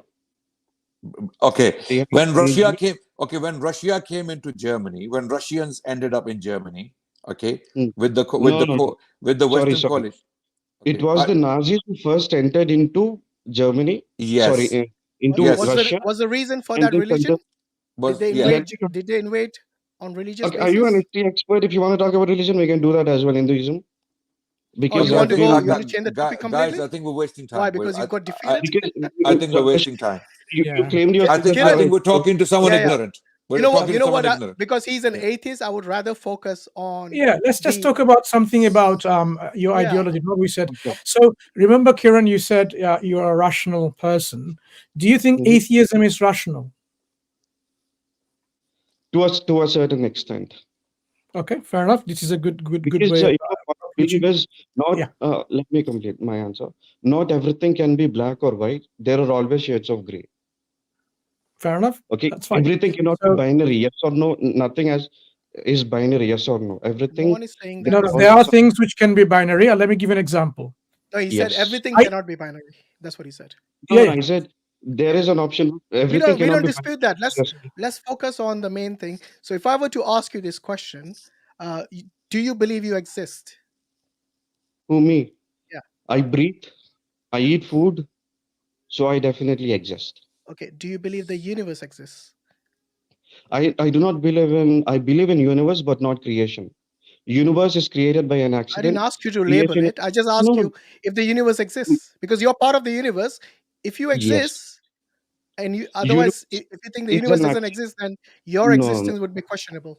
So once again, do you believe the universe exists? Religion believes in creation, which is created by a creator. Why are you using semantics here? All I did was ask you, does the universe exist? As I just told you, not everything can be yes or no questions, my friend. Okay, let me ask Adnan. Adnan, you believe the universe exists? Yes, absolutely. Mansur, do you believe the universe exists? I need to answer in a way like Kiran is saying. Look, there are things which Kiran, even in artificial intelligence, either artificial intelligence exists or it doesn't exist. You cannot have a third option here. Something's existence is a binary question. This is a fundamental concept when we study. For example, either you exist or you don't. There isn't in between, like I exist 50-50. You don't. It's 50-50 mean if 50% exists and 50% doesn't exist. The existence of universe, likewise, either it exists or it doesn't exist. The question of the creator of the universe, either there is a creator of our universe or there isn't. This is a binary question. So Hashim is coming to ask you on this point, do you believe there is a creator for our universe? Either the creator exists or doesn't exist. Which one do you take? The moment we come to that question, if there is a creator, obviously the next question is who is the creator? Before you ask the next question, we deal with the first question that comes in mind. I guess because the universe exists, the question is, was a creator who brought this into existence, or it existed by itself, or it was existent because of another entity called nothingness brought it into existence? Three options I've given you. Which one seems right? Just give me 1 minute so that I can complete what I have in my mind. Did you understand my question? Sorry? Did you understand my question? I give you three options. Obviously, I understood. I definitely, because you're repeating the same question multiple times. I So understood. could you just repeat before you answer what was my options? The question is, do you believe in universe? Do you believe in creator? I understood that question. So my No, the answer last to thing that I said. question is, The very last yeah, thing I said. Three options of what? yes, no, or binary, something of that sort. So I'll No, tell you no, something. no, Right? Kiran, you weren't paying attention. Let me just remind you Oh, for the benefit. I'm saying, given that we all understand and agree and accept that the universe exists, I am asking either option one, the universe was created, originated, brought about by a creator, but that's option one. Option two, the universe was always there in existence. Option three, something else other than the creator brought the universe, like nothingness. Nothingness brought the universe existence, meaning nothing did. So, which option seems to be rational to you? none of the above, because the question itself is wrong, is what I believe in. Okay, tell Which me why most my question is wrong, rationalists first of all. I'll tell you, which most rationalists do not believe in. Because Why is my question wrong? fundamentally we need to understand the definition of what universe and creation is. Religion believe in creation, or whatever the terminology, because every religious person will flip the meaning of creation and universe depending on their narrative. So and rationalist or humanist will believe in only one thing, which is universe, which is an accident. And there is another thing which religious studies people who do religion will believe in, Sorry, did you just which say is called accident? creation. Will you let me complete my I just sentence, wanted please? to confirm what you Yeah, said. yeah, he said accident. Let me just Okay. complete my sentence and then I'll tell you what I meant. Okay. So a person who's rationalist who believes in humanism will believe in one aspect, which is universe, which is an accident, where life has started from an atom and then it has progressed. So this is what we believe in. So whereas people who believe in religious study, let it be Abrahamic Okay, religions, forget religions or for a they second. believe in creation. The Forget, moment forget, you believe in forget creation, you will have creation. to believe in Forget a creator. creation. Listen. And they name the creator as God. Kiran, let's forget creation and religions. Let's stick to your point. It's an accident. The universe is an accident. So you're telling me the solar system, which is finely tuned, was an accident. The sun is 93 million miles away from planet Earth. It gives us the right amount of heat, the right amount of light, the right amount of radiations. Okay. And if we move the sun from its constant, then life would cease to exist on our planet. It doesn't stop there. Coming to our planet, we have mathematical events taking place whereby sophisticated species are walking around on the planet. Okay, there are different plants, different uh, species. For example, human beings, animals, different fruits, different all sorts of different things happening, and all are mathematically functional. So my question is this first? You can say the universe came about as an accident. There was a giant explosion, and then as an accident, everything fell in its place, right? So you're saying the solar system got finely tuned by an accident, and not only that, then billions of other accidents are taking place every single day on planet Earth. Is this what you are postulating? Okay, if you could give me like 2 minutes, I'll then tell you. If you're not interrupting me, that would be Yeah, really if you great. if you respond to my I have answered. points directly, Yes. is this all an accident? I'll answer all the questions, but if you should not interrupt me for 2 minutes. Okay, perfect. So the first question is if this is an accident or not. So since you belong to the okay, I'll just answer in this way. So what about the archaeological evidence? You come from a Western world where European, the Western nations always believe that they are very good at their scientific achievements, and they look down upon third world countries. They believe on their scientific achievements, right? So what does the study show? The dinosaurs or whatever. Does religion talk about it? No, they don't talk about it. So we have live proofs. Let me just complete. my Kiran, sentence. you're See, waffling. Do not Kiran, talk about Kiran, you're again. not dealing with the subject matter directly. Just You're just let me just what is complete my no. sentence. The reason why we can't be constantly charitable to you, because you need to have a fruitful Is it discussion. because I do not Meaning, suit your narrative and you cannot me right? you're not addressing the topic, and this is called waffling. I can name several logical fallacies you're committing here. The question is, if in your concept the world is an accident, what it means is the world came into existence or it was always there. Can you just narrow it down? Was the world, our universe, our cosmos, always there in existence, or it began to exist at some point? Can you narrow it down? Okay, I'll tell you from scientific perspective what No, I don't want you scientific perspective. I want you to just tell me two options. Our universe was always there, or it wasn't always there, and then we can move on to the options. Universe, again, it was the modern day that we are living in right now. It was not the same like million years ago or tens of millions years ago. That wasn't the question. What I'm asking, Kiran, is whatever our universe is, whether it's a product of a multiverse or many universes and so on, this reality of ours, Kiran, listen, in reforming itself. Kiran, Depending upon the proof, science will change it. Kiran, Okay. I want you to listen and then address the question, please.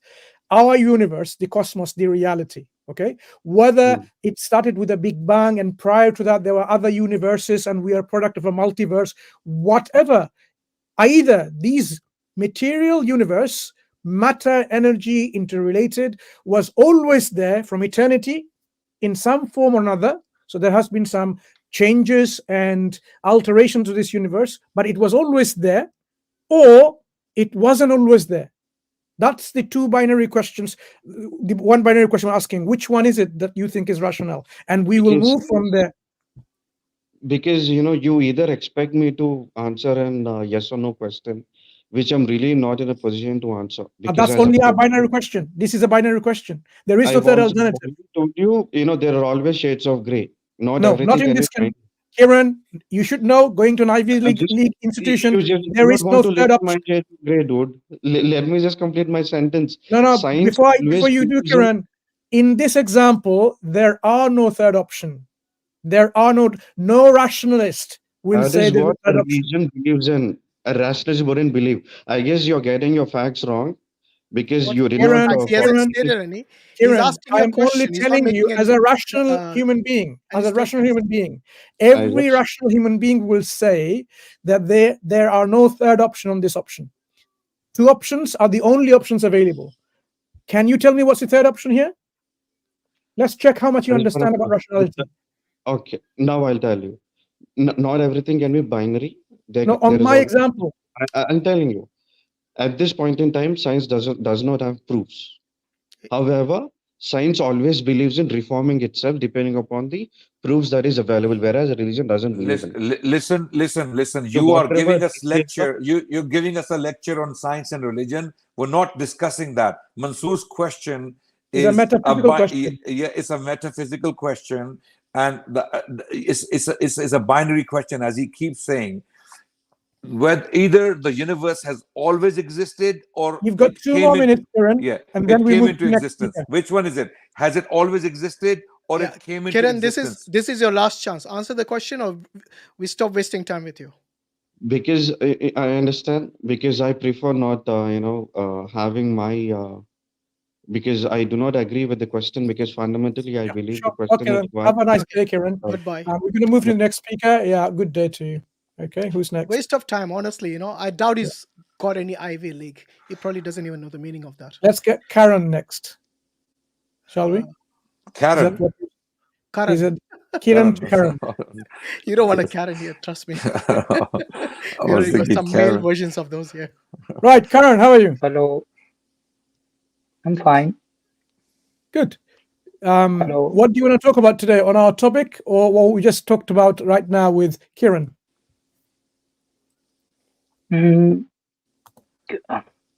Whatever you want to talk. Okay, the topic is about Babri Masjid and Ram Mandir. What's your background? Are you a Hindu? No, although I'm born in Hindu family. Okay, so do you believe in God? Yes. Which God? The God. Everyone claims the God. Which one is yours? Just simply God. But then you might be a Muslim. Yeah. Does your God have a name? No, Your God didn't tell you his name. Why?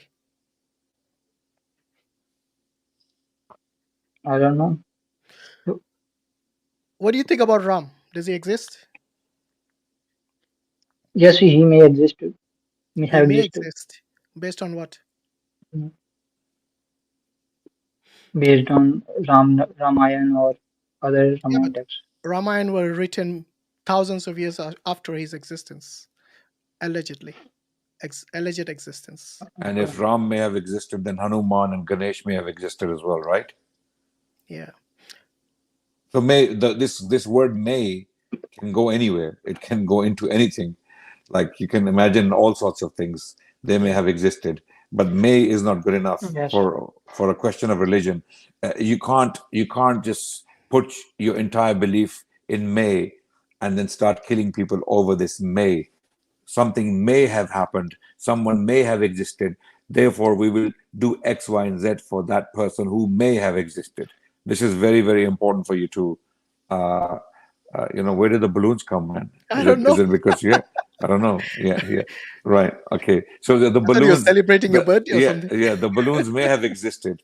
So look, the point is, may is not good enough for us to start drawing lines and start killing people over may. It has to be certain. This is the question we've been asking the Hindus for so long, that your religion may be, I mean, it is myth, it is mythical, it is a mythology. Okay. Mahabharata is a mythology, right?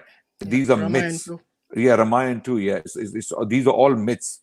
Unless you can prove to us by presenting physical, tangible evidence that these Yes. stories, Okay. like for example, I mean, I'm being fair with you. For example, the Bible and the Quran allude to stories of the past. For example, the Quran alludes to the Israelites and the Egyptian civilization. We can actually go and check it out. They were Egyptians.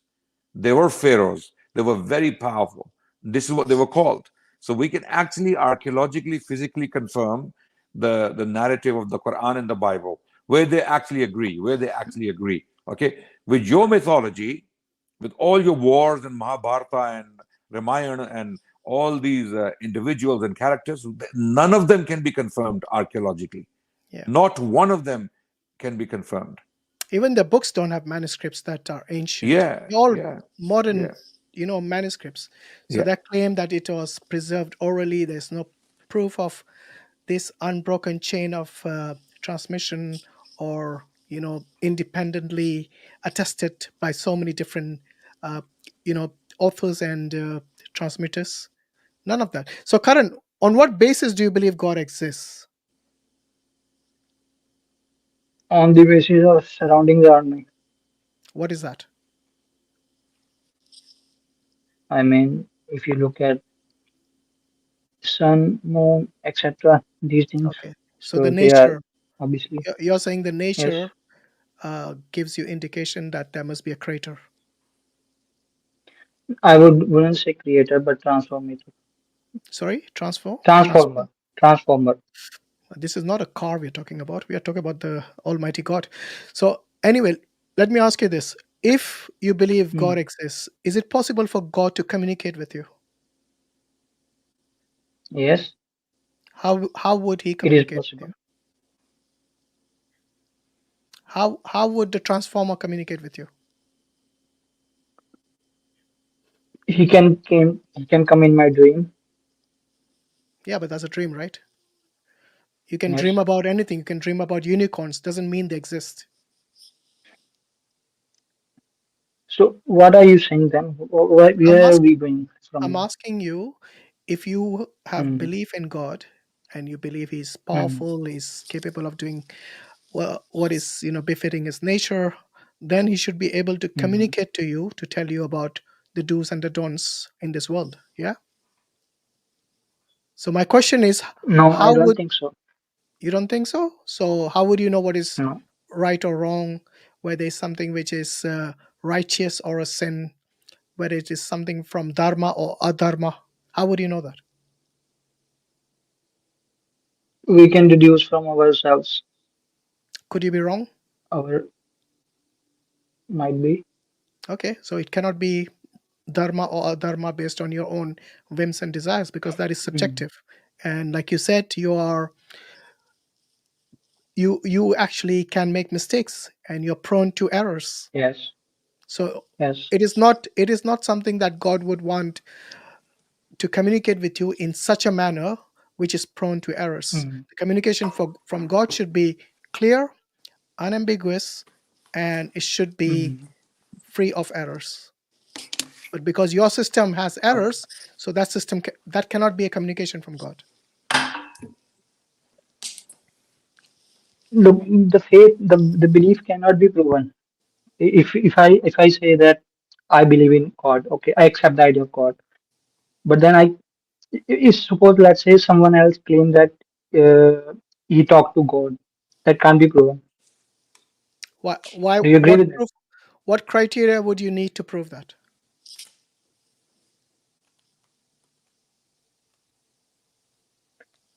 Karan, The accuracy of the how old are you, Karan, if you don't mind me asking? 27. Okay, so in your 27 years of life, you base your belief in God based on trial and error. Yeah, like you said, you could be wrong based on what you're thinking, No, and about my, the my do's and don'ts, you could be wrong as well.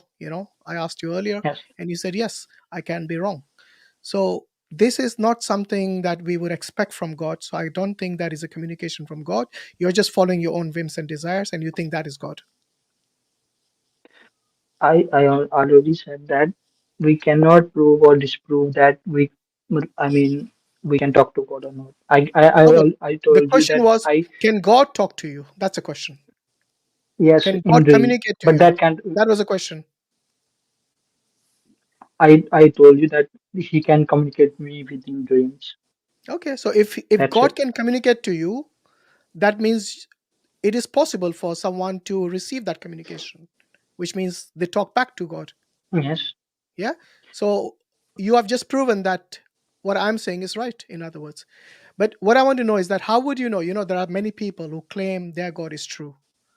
What criteria would you use to conclude that the God that you believe is true? It has to be logical. It can't be like Why does it have there to be must logical? not be a stupidity. Is it logical for Hanuman to eat the sun for breakfast No, or lunch or whatever it is? So you would discard no. Ramayana then? Would you discard Ramayana and the Puranas, which mention this? I don't think Ramayana mentions Hanuman eating sun. No, I said Puranas as well, remember? Puranas are So if you read Vishnu Puran, yeah, it'll tell you Puranas that Ram existed. basically myths. If you read Vishnu Puran, you'll come to the conclusion Ram existed 1,000,000 years ago. Yeah, because he came from the Treta Yuga. Treta Yuga, that's the word. Treta. Is that logical? A million 1,000,000 years years ago? ago? Yeah, that goes against all Logic. archaeological and Yeah. all the fossil record we have. Yeah. All the fossil record. I mean, there are no human fossils before. Unless he was roaming with the dinosaurs, Yeah, absolutely. So Karan, look, you said logical. What you Mm. just said about the Ramayana is illogical. Many things are illogical, and I can list you quite a lot of them. Okay, for example, Sita going into the fire and coming out alive. Is that logical? No. Is it or not? Okay, so you will discard No, the, I said no. It's based not on your logical. criteria, you will discard the Ramayana. So where is your basis for anything that is God then, other than your own subjective whims and desires? So you asking me the why I follow the rules of No, I'm why I follow the rules? I'm asking what is your basis for belief in God? And so far you have failed. I think the only logical No, answer no. you gave was the proof that you have the Yes, nature existing. And obviously if yes. That's it. it's proved of a creator, but you didn't want to use that term, you wanted to use the term transformer. By the way, what did you mean by transformer? Can God become creation? No. Then what did you mean by transformer then? Transformer means the three. I believe in the three things are eternal, not just God. What are they?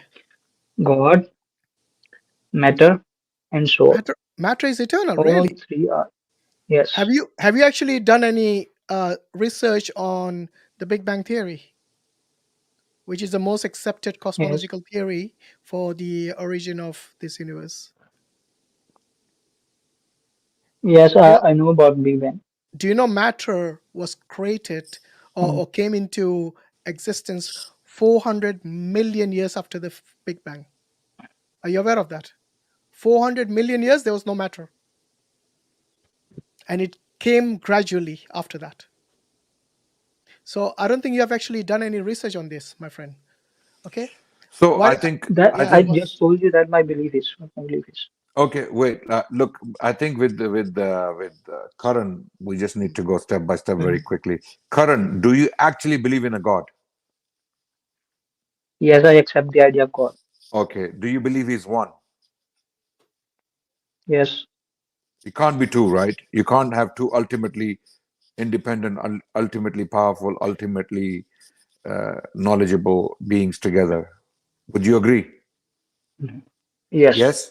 So you are a Yes. monotheist. You are a monotheist. Okay, fair enough. Yes. So you're agreeing, and that Yes. means you're a monotheist. Now, next point. Yes, sure. Just like Hashim Bhai asked this question, would this God communicate with us due to His wisdom and His power? His power requires that He creates what He has created, the universe, and His wisdom requires that He talks to us. And He, while He has created us, He hasn't created us purposeless. So He has created us with a purpose. If that's the case, He would communicate the purpose. Does that make sense logically? Well, I can't say that because there are no proofs of Wait. anyone talking to God. Okay, I'm not talking about that. I'm saying God, the God you believe in, is He powerful? Is He powerful? So I will make a statement here. I believe that I backtrack my previous statement that he may have. I mean, he may have communicated with us. I don't think he can. Okay, He communicated. let's He let's can go communicate with us. let's go step by step. The God you believe in, okay, is He powerful? Powerful in what sense? Does He have creating? He made the If you, universe. He made the universe. Is He powerful? He's omnipotent. I just told you that I do not believe in creation. I believe in Look, transformation. okay, So, that's fine. so the matter. Okay. So who did the transformation? You called Him transformer. You call God transformer, correct? God. Yeah, good. Yes. So to transform, in order to transform anything, does He need power? Yes, that Okay. he is a transformer. So for that you need power, right? To transform anything, you Yes. need power. Yes. And to transform anything, you need wisdom. Would you agree? Yes. Okay. So he possesses power and he possesses wisdom. So now we both agree, correct? So would power to transform? Yes. Yes. Okay. Would a wise transformer and a wise communicator, or let's say a wise transformer who's wise, would he actually when he transformed us, because he's the one who transformed us into being what we are today, correct? Yes. Yes. Okay. Yes. Did he transform us without purpose, for no reason, just having fun? No. There is always a purpose. Oh, brilliant. Okay, we're getting somewhere now. Okay. So would he communicate, because he's a powerful and a wise transformer, would he communicate that purpose to us? Would he communicate that purpose? Does his wisdom require that he would communicate the purpose to us? No. Why not? Because we have no proof. We have proof. We have proof. Show me. We have proof. We have revelations. We have prophets who came. That's claim. No, it's a claim. So we can test these claims. We can test these claims. Okay. It's a claim, Okay. and we can test. For example, the Abrahamic tradition, claims prophets coming from one God, whom you call the transformer, and they claimed that they were sent by that God who transformed us, made us, created us, maintained us, sustained us. Call him what you like. Okay, but he is the one who sent us to communicate the purpose to humanity, and he has given us scriptures. He has given us instructions to go by. Okay, so we check those instructions. It's instructions that could be found in the names of the prophets. For example, Moses, Abraham, Jesus, and Prophet Muhammad. Now, we are Muslims because we have chosen the Quran, because it is the most authentic and pure version that of that message that claims to be from God. When we test it, we find its teachings and its instructions to be true. It makes certain predictions that are true. It makes prophecies that are true. It makes predictions about behaving in a certain way, and then if you behave in this way, you will get this, and if you behave in that way, you will get that. We find all of those things to be true. So we have no reason to doubt the fact that this instruction or this text or this scripture comes from that transformer who transformed us. So we have a very rational, consistent belief in one God who sent prophets to us, who taught us how to live, and they brought a message, a direct message from that God.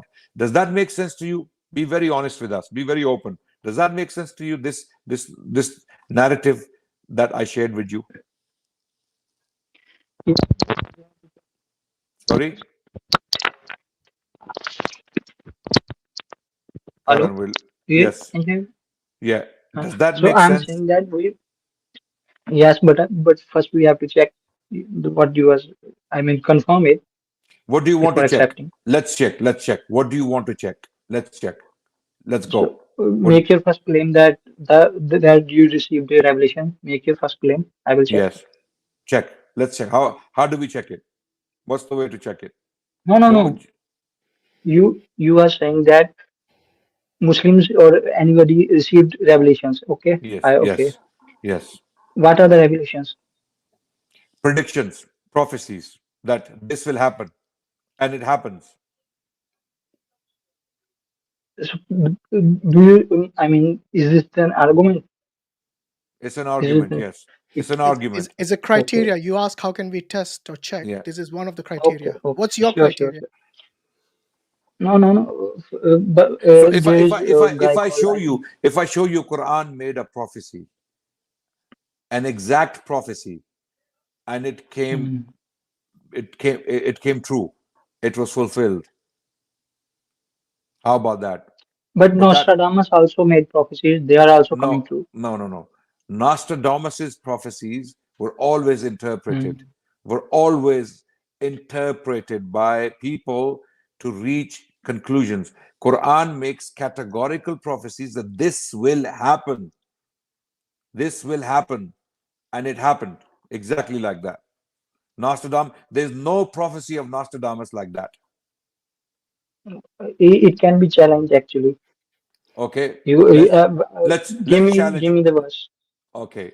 Chapter 24, verse 55 of the Quran. Go to it. Do you have a copy, or shall I read it? You can read it. It says in the Quran, speaking directly to the Prophet and his immediate followers, that it is a promise of God to those who believe among you that he will give you succession in the land, just as he gave succession to those who came before you. These people were the most powerless people in the world at the time, the Arabs.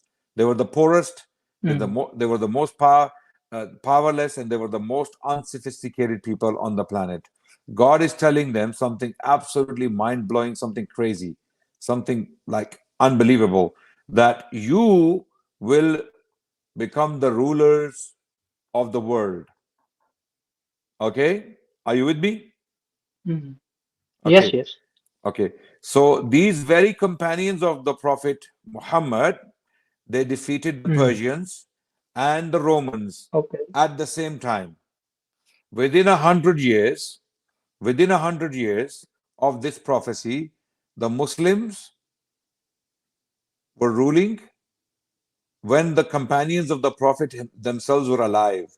These people who were given the promise, who were made the promise to, they were still alive when Muslims came to dominate Spain and parts of China and even India. Okay, let me give you names and dates.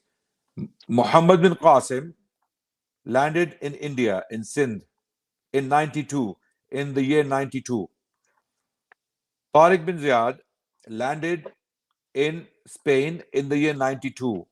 Qutayba bin Muslim was at the borders of China in the year 92. In the year 92, one of the famous companions, disciples of Prophet Muhammad was alive. His name was Anas bin Malik. The promise was made to these very people. Okay, and it was fulfilled word by word by a people who were the most unsophisticated, okay, and some of the most poorest people in the world. How did that happen? It was a very direct, specific, and categorical prophecy that was fulfilled in front of the eyes. Okay. That's why we believe. But That's why is we it believe the Quran is from God. It's not from so that from. that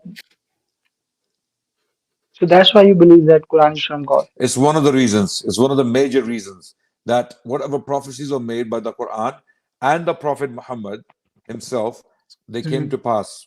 They came to pass, word by word, categorically, word by word, not like Nostradamus and other, you know, so-called philosophers and prophets and predictionists. So, Karan, let me ask you this. Why do you believe God cannot communicate with you? Because you change your stance. First you Because said we he do. can, and then you change No, your no, mind. You made no. a U-turn. Before I we go said to it Hashim, may. Hashim, It may. Hashim, Yeah. before we go to that, what does Karan think of this? We just gave him something very powerful, and if it's true, and I gave reasons why it's true. Karan, what did you make of this? Do you think we the Muslims are a bunch of fools that we just follow God, a God, and prophets, and just live our lives by their standards and their teachings? Yeah, we No, don't no. blind I'm follow. not saying that you're fools. Okay, brilliant. Well, So, do you think we have grounds? actually, prophecies. Yes. Go Yeah, on. do you Go think on. we have grounds to believe in this stuff? Well, you are free to believe, but I don't think. Okay, so why don't you think Quran says in chapter 24 verse 55 this will happen, and it happened. Hmm. It happened word by word, and it was such Okay. it was such a it was such an astronomical prediction that it wasn't easy to come by. Even those people who heard it, they found it difficult to believe that how is that going to happen? There are Romans, there are Persians, right? There are Chinese, there are Turks in Central Asia. How is this going to happen? And it happened. But it still came from the mouth of a man, right? Yes. Yeah, a prophet and messenger Okay. is So usually a man. if I claim, A messenger, yes, yes, yes. yes.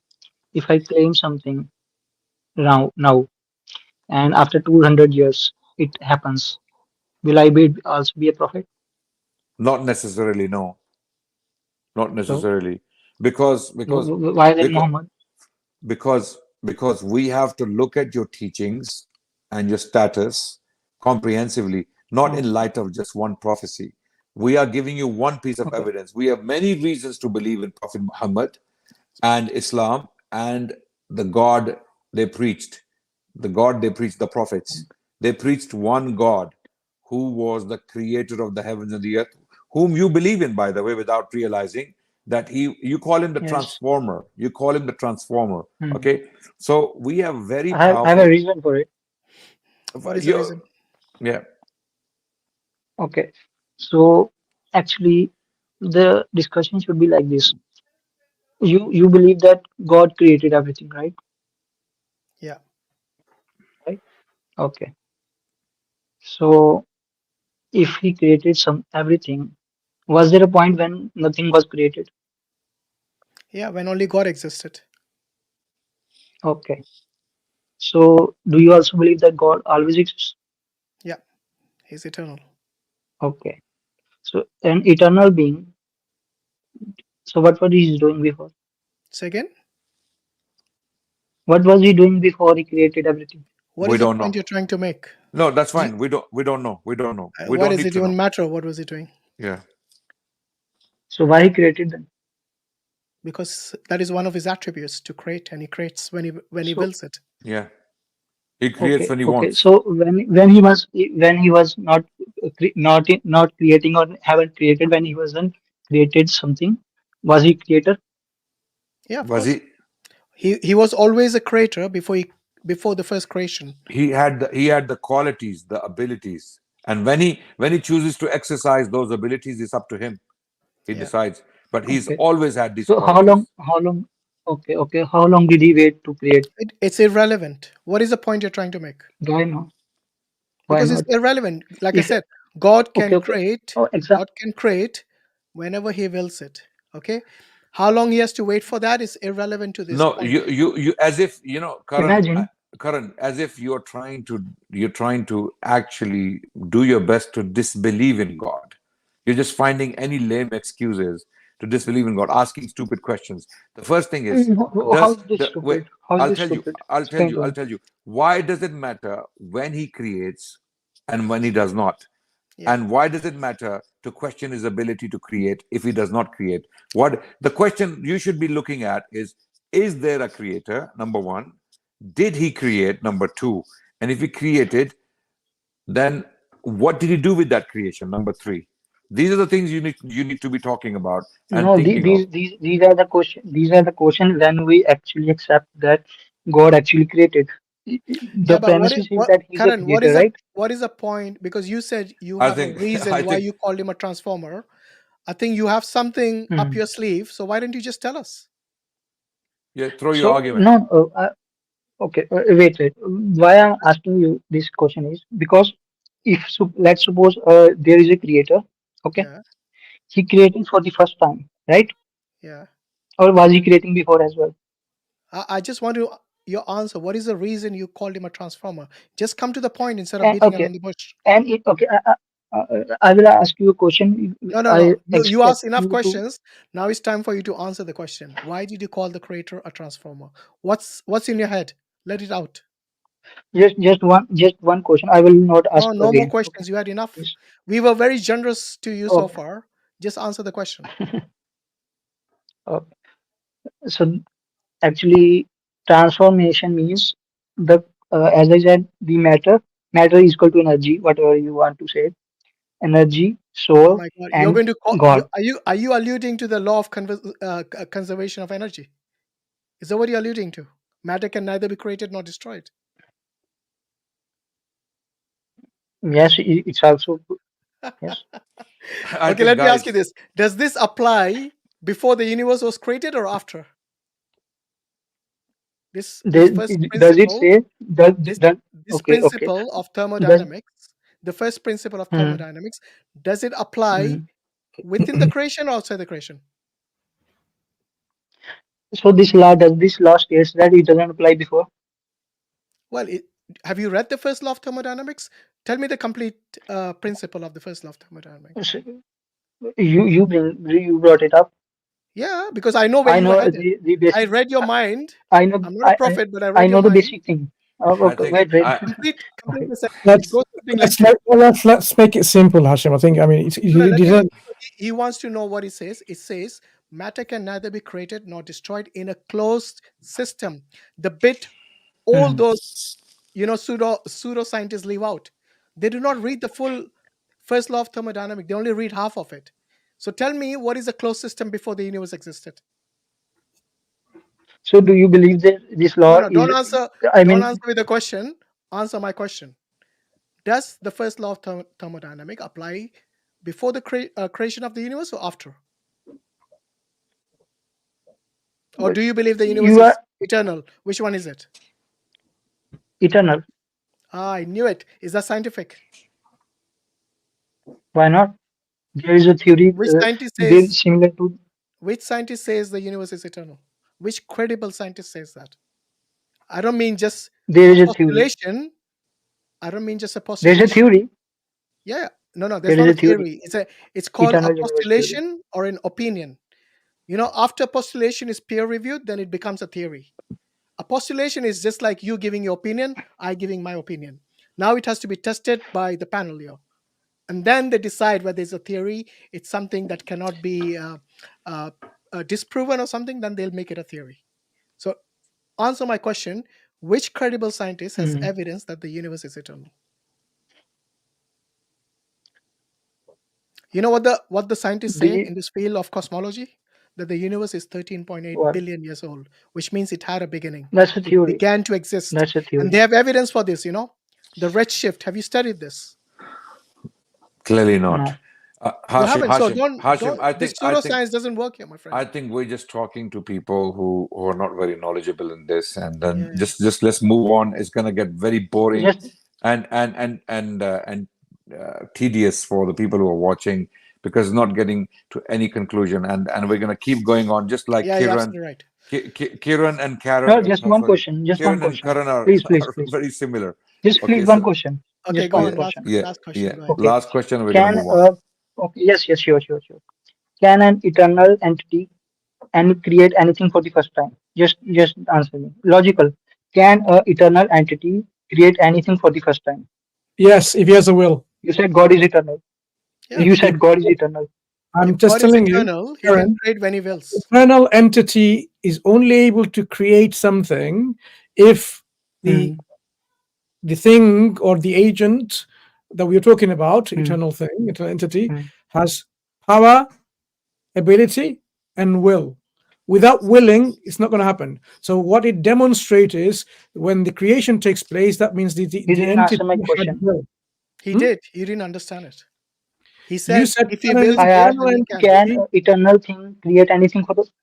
Yes, if he wills it, Let's he suppose can. Hashim, you are eternal.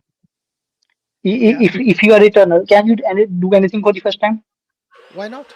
When you say first time, whatever action an eternal thing takes, the question of time is irrelevant, because from eternity, that if you grant time existed side by side, then there is no time involved here. Okay, it's an action that plays within this time.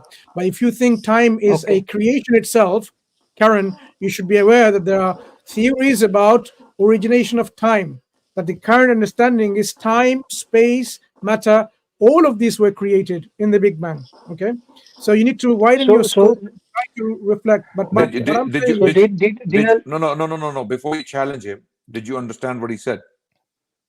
That time is He created. said that time is created. So time has a beginning. Yeah. So the question. No. Wait. When you say first time, so you are now you're not binding the act of creation by time, but time itself is a creation. Do you get the point? Do you get the point or not? I think he doesn't understand the difference between the agent and the mechanism. He's mixing the two. Once you understand this, then it'll be much easier. Karan, were you created before or for the first time, or did you exist before? My body always existed. Okay. Not you think? I don't think this guy is scientific anyway. Right. Let's take someone else. Okay. Yeah, I think we should stop wasting our time on people. Yeah. Stop wasting time. Stop wasting time, because people get very Is frustrated. there anybody who wants to discuss the Ram Mandir? Everybody is agnostic, atheist. Are there any Hindus who actually believe in Ram? Where are they? Where are the bucks of Ram? Yes. Looks like we lost them all to the atheists and agnostics. Just like the Zionists don't believe in God, but they believe in His promise. These Hindus don't believe in Hinduism. They don't believe in Hinduism, but they believe in Ram Mandir. Bharat talk. Hopefully, he'll talk about Hinduism. Yeah. Bharat, are you there?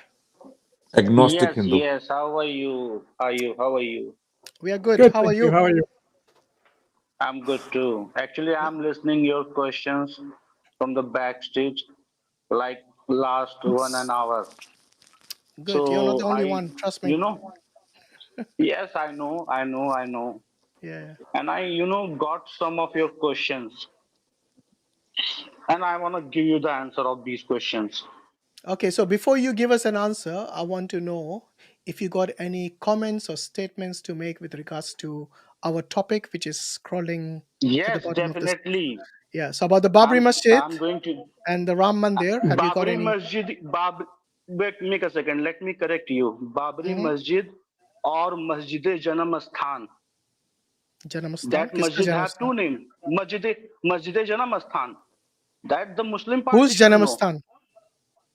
That's the I name don't of know. the Masjid masjid. No, but Janam he's Sthan is making a point. Muslim. When you talk about Yes, Janamasthan, who's Janamasthan? Whose Muslim place is of Lord birth? Rama. Lord Rama. Okay, Lord Rama. did Ram And exist? yes, Do you have any definitely. evidence for the existence of Ram? Skanda Purana, chapter number 8, slok number 18 and 19. And Yeah, I what have does it many say? proofs that No. Wait. it says You mentioned Skanda Purana.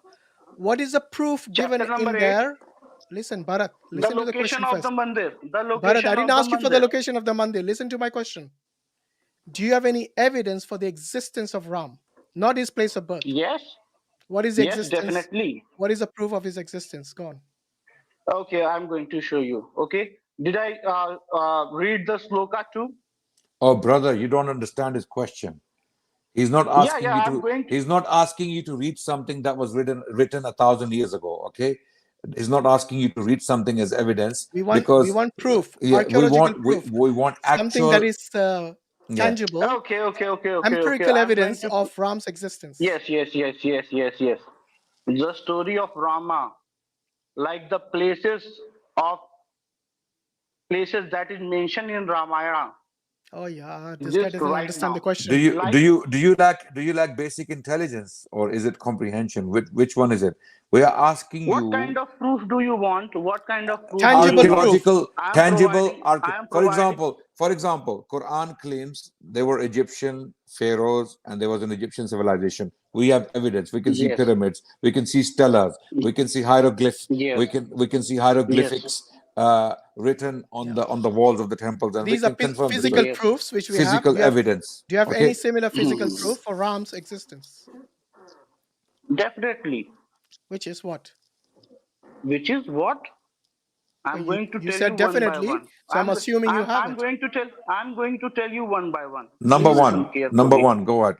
Give us Number. evidence. Okay. The connect. Okay. Wait. Before you give us Ram's evidence, when was he born? When? Can you tell us when was he born?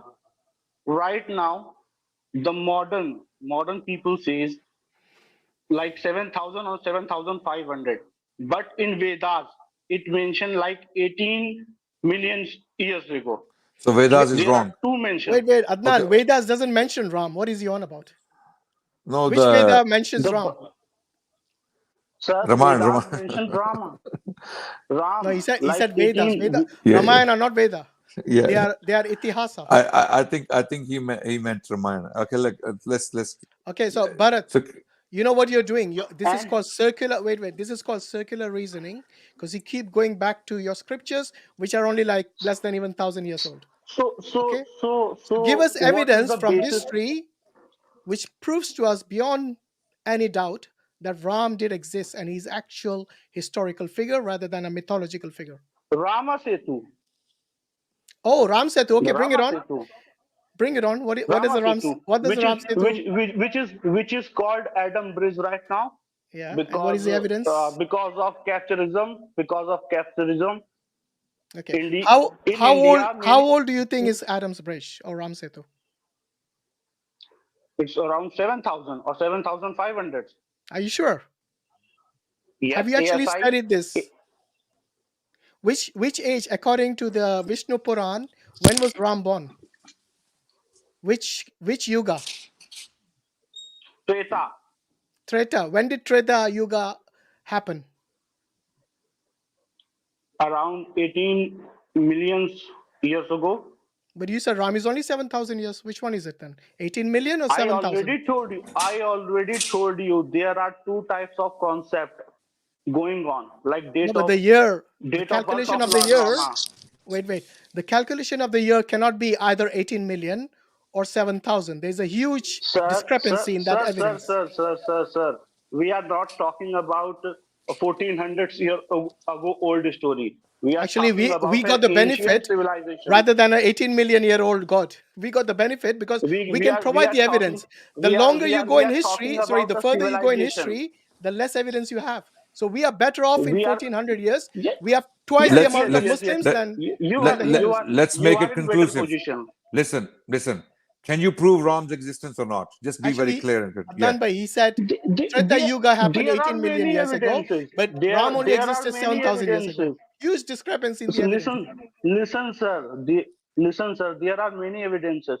Even if Lord Rama connections is not only in India, it's in Thailand, it's in Indonesia, it's in The Ramayans Korea. are different over there. Do you know that the Ramayans of Indonesia is different? Do you know about Princess Suriratna or the Queen? I'm saying, Okay. Do you heard I'm about? saying the Ramayana You heard of about she? Indonesia is different to the Valmiki Ramayana. Do you know that? Yeah. Yes. There are. So which one is true? There are different. The Indonesian version, the Nepalese version, the Indian version. Which one is it? They all are not the same. In rich Indian history, there are different kind of versions in different era. Listen, we're going to waste time again. We're going to time alarm, please. We're going to waste time again. I'll tell you what. Before he goes, let me read to him. I'm sure there are intelligent people out there who will. But let me tell you something. Do you believe? Wait. Do you believe in the Archaeological Survey of India on the verdict? Do you believe in that? Yes. Okay. This is what the Archaeological Survey of India said about your Ram Setu or the Adams Bridge. It says a report from the Archaeological Survey of India found no evidence for the structure being anything but a natural formation. The Archaeological Survey of India and the Government of India informed the Supreme Court of India in 2007 affidavit that there was no historical proof of the bridge being built by Rama. What do you have to say now? And what KK Muhammad said? Do you know who is KK Muhammad? Chalo, bye-bye, you're done. KK Muhammad pe aa jate. You know, this is a problem when you do not research and you come here on and make claims. So the same Archaeological Survey of India, who did survey of the so-called, Ram Mandir, yes, tells you Ram Setu is just a natural formation. There's no evidence at all that Rama constructed this. Yes. The fact that they can't even get the age right, forget about the exact spot, shows us that it's full of just mythology. It's a myth. It's a myth, and over this myth, they're killing people. They are causing division. They're spreading hate. They're making up stories, and based on these stories, they're disturbing the peace in their own country. They don't call it a myth, brother. They're watching the Bollywood and Hollywood and Nollywood movies on these Ram Setus. There's actually Hollywood made a movie on Ram Setu. And these guys all watched the movie and said, hey, Ram Setu is the evidence for Ram. Yes. Seriously, man. Get your heads straightened. Get evidence which is credible, not from Bollywood movies. Please, guys, come on. Okay. We need to bring but his device is not connected. I mean, something's not quite connected, audio, video, maybe. It's fine. Get somebody else in who's... Okay, I'm going to bring so apart from agnostic, we need to... Okay, the Muslims can join in now, inshallah. We have already gone over nearly 4 hours. We are calling the Muslims to join in, inshallah. RM, are you there? Hey guys, yeah. Are you able to hear me? Yes, we can. Where are you calling from? India, of course. Why, of course? You think Indians are only in India? Not really, but that was my suggestion. Actually, that's okay. I'm just joking, Ram. No, that's okay. That's okay. You can joke. That's fine. So, what brings you to the stream? What's on your mind today? Well, I was just hearing this, stream for last couple of weeks. I really wanted to join and see what's coming up, right? Mhm. Like again, guys, not a scholar. I'm a Hindu by default, by my belief. So I can debate with logic. Of course, that's the only trade that I can discuss. Not really history, not really the exact books, but yeah, I do hold some knowledge of my religion as well. So yeah. Good. So I'll ask you the same question we've been asking throughout the streams. If you were watching, you would know. Sure, Uh, of course. so, by the way, when you say you're a Hindu, you mean Hindu, but as in culture, or you actually believe in the religion or the philosophy of Hinduism? I believe in philosophy of Hinduism. I am not devout to one god or worshipping a god. I am devout to my karma. So that's a facet of Hinduism wherein you do not believe in a specific god really, but you can have an aspect of divinity and and follow that. Yeah. So, when you say you don't believe in one god, I'm assuming you believe in multiple gods. Yeah, you're a polytheist. Not really. Not really. For me, every god is just a version of the Almighty. It's the aspect of Almighty which brings on in forms of different gods. So yeah. Well, what does it mean, aspect? So, is the avatars, are they For god or they are example, not the god? fatherly aspects for me comes via Shiva, the motherly aspect via Durga, and so on and so forth. Mm-hmm. And these are all gods. These are all gods, yes? These are all aspects of one god. Yes. And who is that one god? Our Brahman. Does Brahman have a will? Brahman is not really known to us. We know Brahman via his aspects that's what we worship, right? So can Brahman do anything? Brahman is almighty, but Brahman doesn't interact with us directly. It is in form of So basically, he cannot even move a leaf. Brahman has he is created. I mean, he is the transcendental form of all the energy. Of course, he can do whatever. The question is very simple, my friend. No. What I'm saying, Allah in the know Quran, He Brahman tells us directly, so that I can't not answer even anything a on leaf moves without His permission. See, as I said, can Brahman even move a leaf? That's a question. Very simple question. Why his transcendental forms? Yes, of course. I didn't ask you He can do transcendental. everything. Because the transcendental form, is not Brahman. You say so. I don't see so. I see. Okay, so let me ask you this: do you believe that this, this entire existence, this entire creation, even you yourself, do you have an aspect of Brahman in you? Of course. Okay, so are you God then? Are you Brahman? I am a part of. He is a part of me. I am not him. No, you said that the avatars are Brahman. The aspects of God are Not the Brahman. avatars. Not Now the avatars. wait Guys, a minute. No. You wait. Aspects of God Just a meaning second. what? Give me an example of Respectfully, an aspect of Brahman. Respectfully asking. Just hold on. You got confused with avatars with aspects. Okay. Okay. So give me an Avatars example are of an gods. aspect of Brahman. Go on. Shiva. He is aspect of Brahman. Vishnu as an aspect of Brahman. That's good. Brahma is aspect of Brahman. Okay. Did Brahma sin? Sorry? Did Brahma ever do adharma? Yes, I know where you're hinting to, and I know exactly what answer you want out of me. But if you know what I'm saying, look, Brahman. No. Wait. You said aspect of Brahman is Brahman. So if Brahma sins or does adharma, then that is actually Brahman doing it, according to your logic. Okay. Am I right? Let me clarify. You're going to make a U-turn now. No. See, very, very respectfully, guys. I'm not trying to mock you. But No, it's not about mocking, it's about your logic. You said you believed in Just logic. hear me So I'm out. using logic against you, actually. First, hear me out. What I'm going to say, because that's the reason I said I'm not trying to mock you. I'm just trying to put a reason here. Yeah, I'm just trying to put a reason here, right? There are sharp difference in our faith here, right? You would never, go to the extent of what Hinduisms believe. We believe in Leela. I'm pretty sure you would not want to Yes, I know know the about aspect of Leela, it. the illusion. I Yeah, know about Leela. not really illusion. Leela is an act, right? So Is it not an illusion? Is it real? Maya is an illusion. Leela is an act. Okay, is Leela real or not real? Leela is an act. So, I know, for but is that example, act real? That's the question. when you were trying to bring in the Brahma's example, and you wanted to prove that Brahma sinned, I would say it was just a Leela to show you should not sin, or this is Come going on, to come happen. on, come It is on. a Give me a teaching. break, man. Hold on. So you're telling me if you were a teacher and you wanted to show someone not to do drugs, you would show them by taking drugs. Is that what you're trying to tell me? That's apple with orange comparison. It's Come on, not, that you because can't be comparing. you said this was a Leela. It was an act to show them not to do the sin. So you're saying Brahma sinned in order to show them not to sin. Where is the logic in this? I mean, I find logic. You might not. That's the I reason don't we think have anyone different watching faiths. this finds logic in somebody who's Okay, trying to again, propagate that's not up on you morality to say, by right? being immoral.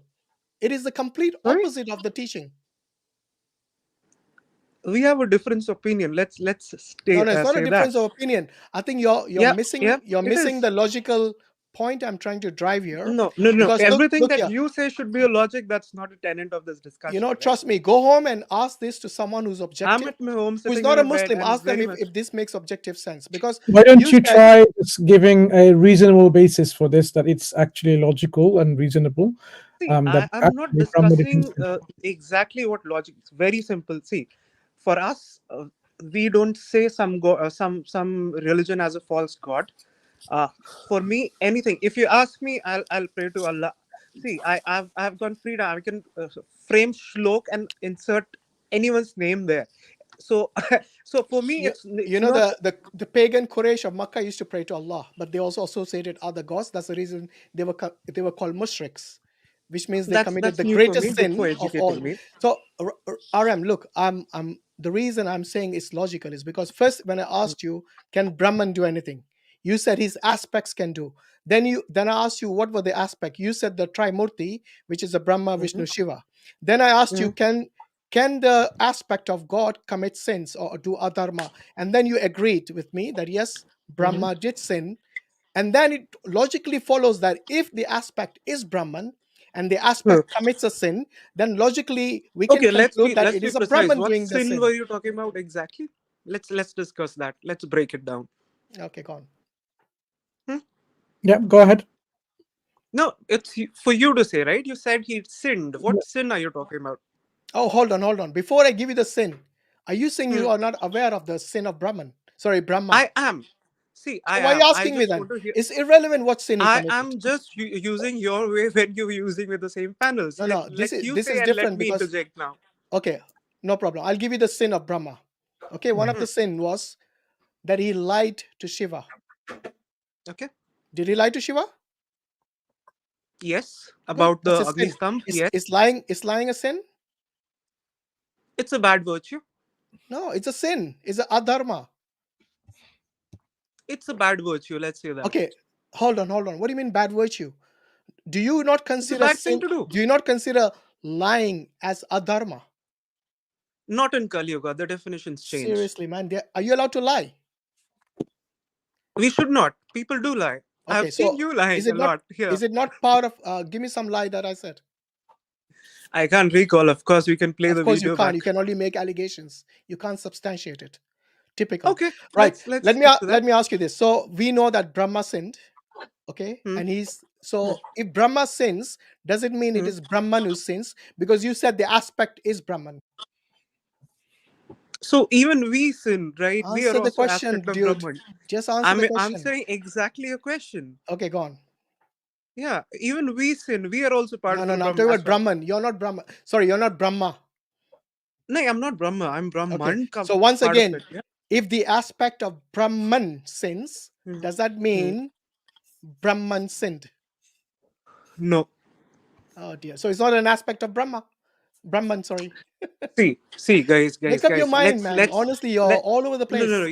You're not asking me to make my mind. See, as I said, you would not understand it since you do not know the basics of it, right? If I sit here and start teaching you Hindus. basic, maybe Hinduism is so complex, you will not understand it. No. When we actually show them logically, break it down logically, hold on, you are the one guys, who misses out guys, every you can't time, not us.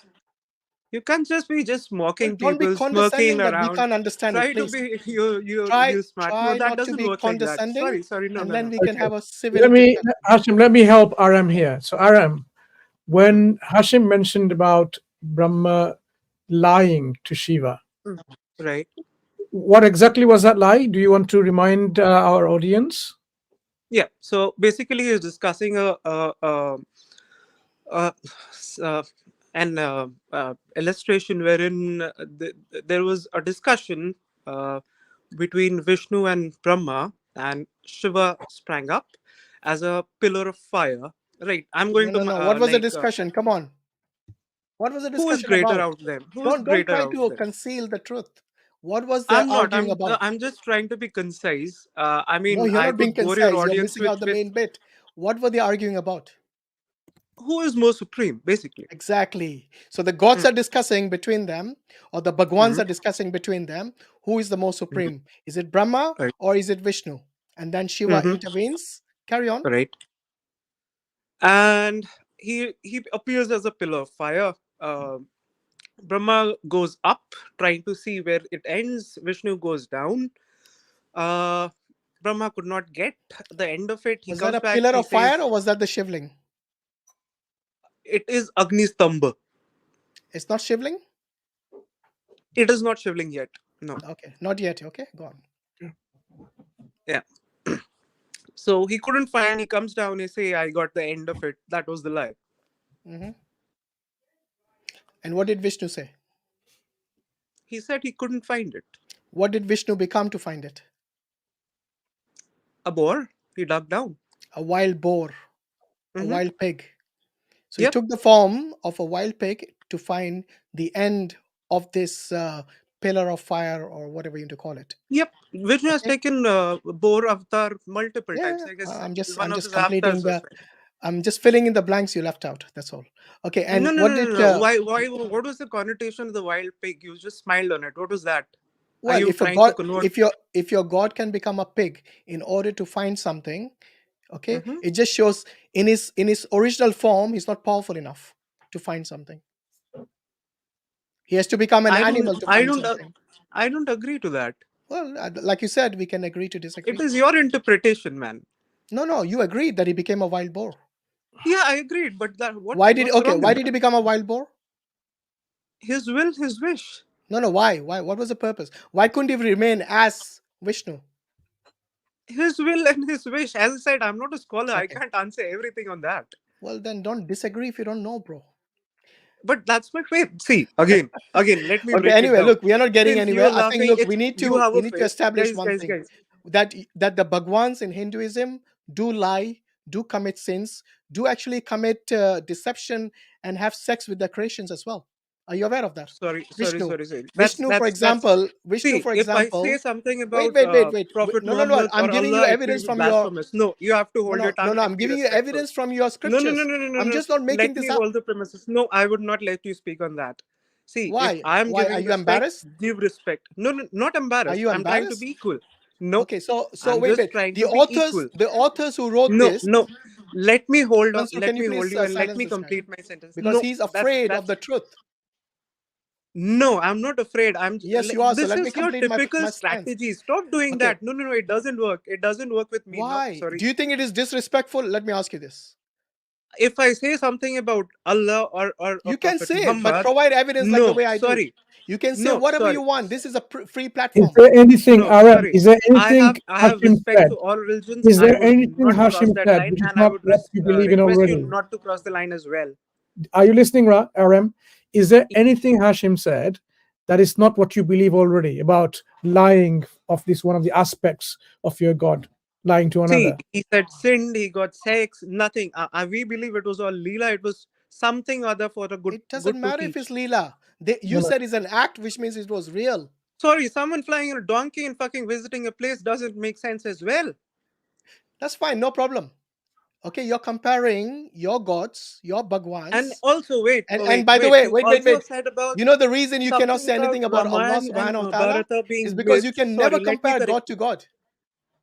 Sorry, let me also come back to your point that you called Mahabharata and Ramayana as a myth. Yeah, it is. You said it is itihas. You know what is the meaning of itihas? Yeah, historical. No, Allegedly. Itihas means no. history. Iti has Sanskrit word. Iti, Yeah. this has happened. This happened. Yeah, in history. This What is this happened. guy playing Ed. at? The term itihas actually means history. Do you not know that? Yeah. So what did I say wrong? You And just called and it by the way, look, even mythical if you and say, so wait, on. RM, even if you say it's Leela, okay, Um, is Hashim, just want to Leela? interrupt. Did you use the F word earlier on, RM, when you're describing the? Yeah, I think he got upset because I exposed the Leela. Not on someone or according to someone. It is Okay, just then expected to say. we have to say goodbye to you. Not to you. Sorry, Okay, Hashim. I'll Didn't tell you realize. what. Let me complete what I was going to say, because the Yeah, thing you is, complete, but I don't expect anyone to come and use vulgar language like this. They can't even defend their religion. you know, if you think it's disrespectful, then take it out from your books. Okay, otherwise just say, many Hindus read the hadith and they say this is in the hadith, so accept it, and we do, and we explain. We are not embarrassed like this guy. You see how triggered he got as soon as I mentioned the sexual urges of their god, because Vishnu and Shiva actually did have a son. Now how can two male gods have a son? So what the Leela says is that Vishnu became a female, Mohini, and Shiva lusted after her. He actually ejaculated when seeing her naked. This is in their books. It's not me making it up. This is in Srimad Bhagavatam. If you want to erase it from there because it's disrespectful, then erase it from there. Don't come and shoot the messenger.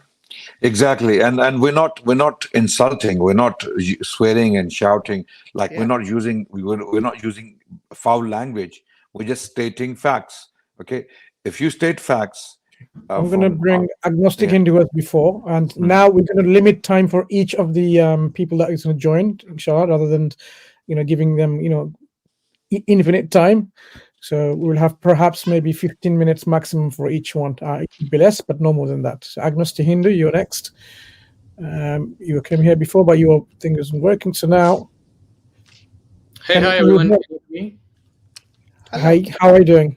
I hope you will maintain decorum and civil discussion here in our stream. Yeah, absolutely, absolutely. Yeah. So yeah, nice to meet you all. Thanks for having me on the stage. So I want to have this discussion about Ram Mandir at a more fundamental level. So I want to understand a little bit better, why do you think that desecration of Babri Masjid is wrong and building a temple there is wrong? Because if I understand it correctly, based on your principles, you believe in objective morality and you believe in all powerful God. So if God is all powerful, then why did he allow that incident to happen in the first place, right? And we can kind of extrapolate this to other topics that you guys discussed here in the conference today. For example, you discussed about abortion, right? So if let's stick to one, bro. Let's stick to one question at a time. Because the thing is, we will go all over the place. And as Mansur has only given you 15 minutes, so I think you should choose your question wisely as to what you want to discuss. So give us your best question that you have, and then we can proceed accordingly. He has given us Babri Masjid. Okay, you want to discuss about the Babri Masjid? Why did he allow that event to take place? Okay, first and foremost, wait. First and foremost, you need to understand that as human beings, we are given the free will. What does free will mean? It means we have the capacity to either obey God or to disobey God. Yes? Before you even say something is moral or immoral with regards to the Babri Masjid, I think the onus is on you to prove that Ram actually existed. Because if he didn't exist, then there's no question of Ram Mandir. And if Ram Mandir didn't exist, then there's a question of destroying a masjid which did exist for nearly 500 years. But the same logic goes for you as well, right? So no. Don't do. Wait. So, what you're doing now is whataboutery. No. So Agnos, listen to my question. Did you hear my question? Okay, let's start from the beginning. According to you, did Ram exist? I don't know. Okay. If he didn't exist, by the way, I don't know is appealing to ignorance. It's not an answer. I mean, it's better to be ignorant than, believing something which... Speak for yourself. If you want to be ignorant, that's up to you. Okay, so what I'm saying is that if Ram did not exist and you have no evidence for it, by I don't know, I'm assuming you have no evidence for Ram's existence, then we can easily conclude that there is no such thing as Ram Mandir. But then, if there is no Allah, No then what about Ray, please. So No I mean, what about Ray. this should go both way, right? You should be Like I consistent. said, no what about Ray. That's what you're going to lead to, because when you are actually asking a question and when somebody responds to you with a clear answer, then what you say is that, what about this? What about that? We'll be here all night then. So I'm not doing what about tree here. I'm just trying to apply your own criteria on your own arguments. And when I do Okay, go that, on. your argument they just fall Look, apart. look, our prophets, our God, we can actually give rational evidence and arguments that our God exists, Okay. and What our are those prophets, arguments? our prophets existed, and we have archaeological evidence as well, among other things. So we have a very comprehensive way of looking at things. Okay, with Hindus, they have believed in mythology, where an elephant, a human body with elephant is walking around. There is a monkey god, okay, Hanuman, and then there is Ram, and there is Shiva, and there is Vishnu, and there is, like, the list goes on. Look, all of this is mythology. There is So no what's the physical. evidence for your God? Let's hear that. Okay, our evidence is completely metaphysical. It's philosophical. We argue that there is a God. Firstly, due to the philosophical arguments we put forward, there is a God who's all powerful, all wise, who made the universe, and then he is the one who communicated to us. And we look at the scriptures. The scriptures point to him, and scriptures have So what element. was the philosophical argument? What's the philosophical? Okay, If you were watching, we gave these arguments earlier. We did. So we're not Agnos, gonna. before we give you the philosophical argument, do you believe the universe exists? Yes, I do. Where did it come from? Like, as a human being, you mean? Where did I come from?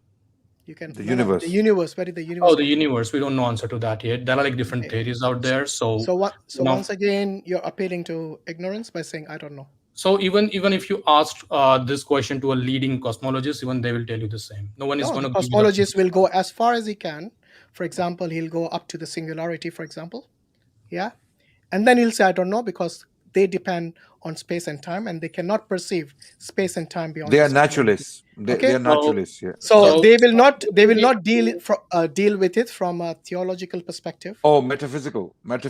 Or metaphysical, because that's beyond the scope of science. Exactly. But unless they were using the philosophy of science, then that's different.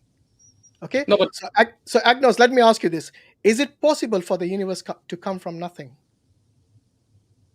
Nothing as in absolute nothingness, you mean? Yes, like absolute nothingness. Yeah, yes. that's not possible. Yeah. Okay, so what is the other possibility? That it could have always existed in some form or other. Okay, is there scientific evidence for that? No. No. So why do you think that there is no scientific? Because I'm asking you, is there scientific evidence? That's all I'm asking you. So I'll give you two scientific evidences. Okay, so the first evidence is by Roger Penrose, his conformal cosmic psychology, where you can have infinite number of cycles of creation and destruction of universe. So this is the first evidence. Is that wait? Before you jump to evidence, this is not evidence. Before you jump to evidence, is that a philosophical perspective or is that actual empirical evidence? Which one is it? No, it's a rational and logical. No, it's not rational or logical. On the mathematics. It is exactly. It's actually called what? An opinion. Exactly. So this postulation. Wait. Yes. This postulation is not even a theory. The most accepted cosmological theory is the Big Bang theory. Yes, which is by majority of the scientists and cosmologists. Penrose is one scientist who has an opinion. Just like you can have an opinion, I can have an opinion. Science doesn't work on opinion. Science works on facts and evidence. Okay, so tell me once again, we have already concluded that it cannot come from absolute nothingness. What is the other possibility? And I don't mean mathematical models. Right? I meant reality. In reality, what is the other possibility? So you mentioned about Big Bang, right? No, I said Big Bang is the most accepted model. Yeah. And by the way, Big Bang doesn't prove Big Bang doesn't prove that it self-existed. This is as far as the scientists can go. Sure. Based on their observable universe. So that's what I'm saying. So there is no evidence where you can prove or disprove whether a universe began to exist or it always existed. No, they There have is already proved the age. They got empirical evidence for no, the no, age. no, no, no, no, The no. You're wrong. redshift You are theory wrong. that You're wrong. No, that's if not. you read about it, No, they no, no, can no. they won't No. give you the exact date. Listen, No. man, come on.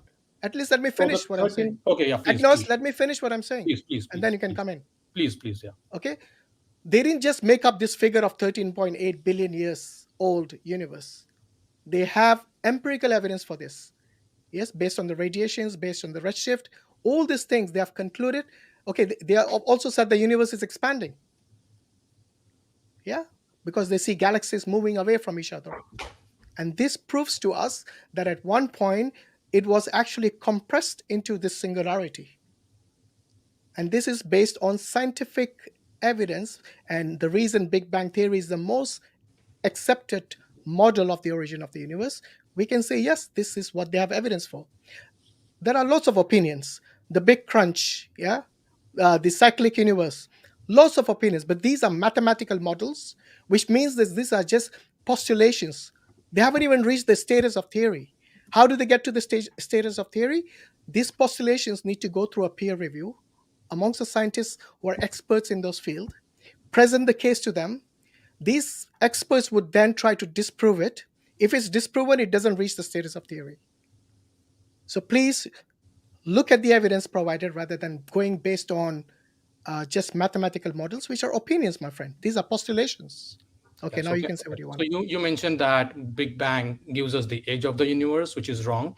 So the 13.8 billion years that they mentioned is not the time since the beginning of universe, is the time since the inflation, right? So universe was once in a hot, dense state, and from that point, so that the inflation happened like 13.8 billion years ago, but before that, universe was in hot, dense state. Okay, so when that hot, dense state came into being, we don't know that. Okay, now let's talk about, if you want. No, wait. You're not getting away that quickly. Hold on. One second. So you were interested about. If you're going to go to another point, then I'll have to intervene. Same point. Okay, good. Same point. Okay. So you were talking about the scientific evidence, right? Whereas I was more interested in philosophical evidences, but let's talk about scientific for now. So Einstein's theory of general relativity, Agnostic Hindu, I will let you speak. I'm sorry to interrupt. I apologize. So when they talk about time equals zero, and they talk about time before 13.8 billion years ago, was there time?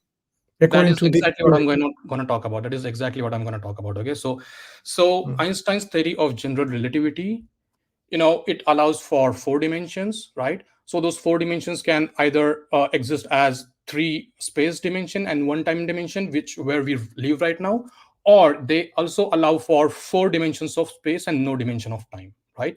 So it is entirely possible that this hot dense state was present in 4 spatial dimension with no dimension in time. So there is absolutely nothing wrong in saying that this hot dense state, it was present before T0 in 4 spatial dimensions as per the theory of general relativity. So let me just understand one thing here. What is time according to any of these models that we've been presenting? What is time measure of? It's a measure of the movement of matter in space. Right. So when something is like this in a dense state, in a singularity, is there anything changing? It can definitely change if you have 4 spatial dimensions and no time dimensions. Yes, it can absolutely change. No. If there is a change, that's the definition of time you're saying. So there was time if there's a change. So what you need to establish in a 4-dimensional model that there was no change happening. So in this model, there can be change. There can be change. One second, please. The moment you have change is a measure of time.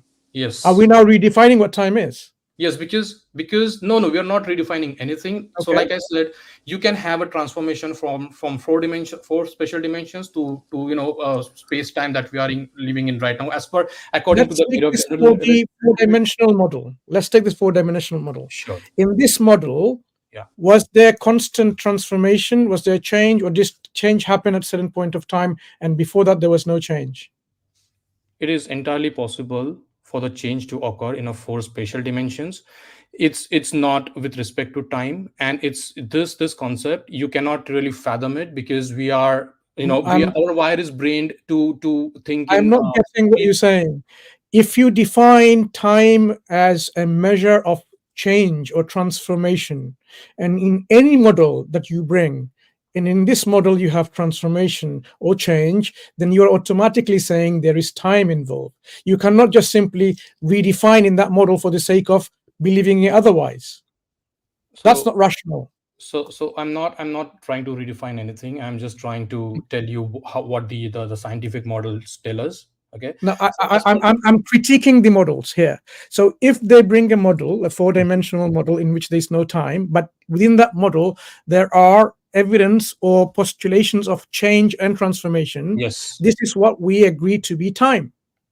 If we No, don't agree, no. So when I told you about the time, we are automatically including the time dimension here. So that the now what is time again? Let's just start with very beginning.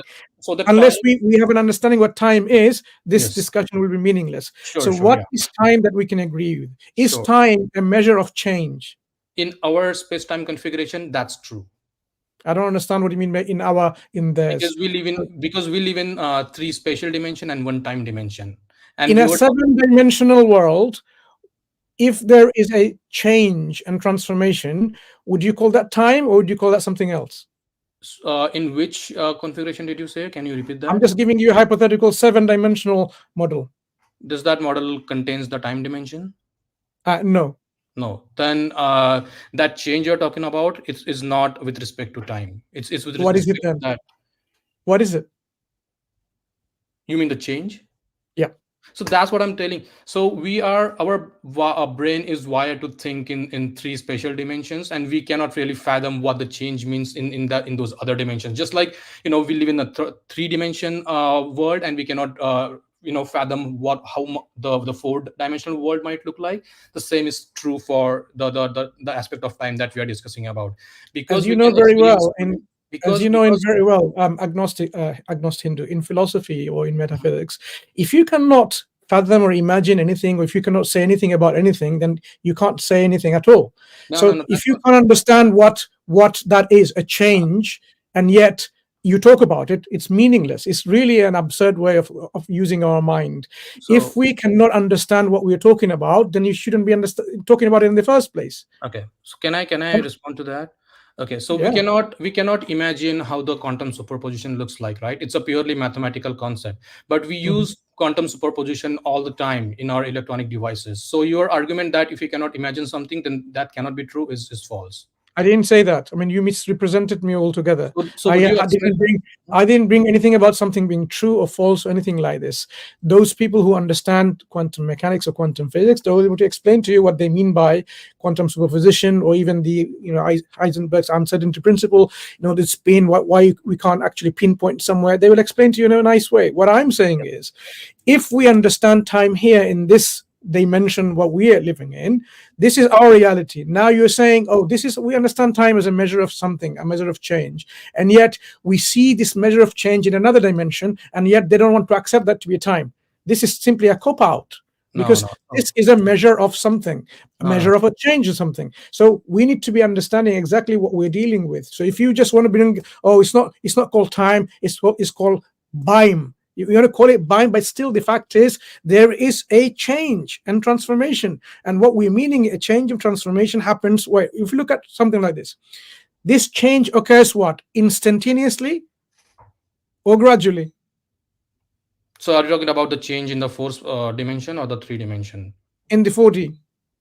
Yeah. So again, I want to be absolutely clear. So I'm not a scientist, but I am a science enthusiast. So I wouldn't be able to tell you how mathematically it all works out, but there is definitely a math behind it. And the scientists who have studied this will definitely be able to explain you this. So that's why I was more interested in the philosophical aspect of it rather than the scientific aspect. Okay, let's go back to for sure. Sorry, but I know for sure that the change can happen in four spatial dimensions, and that change is with respect to the space itself, and you do not need the time for that. And if you does it happen instantaneously, or there is a gradual process, or does it happen all at once?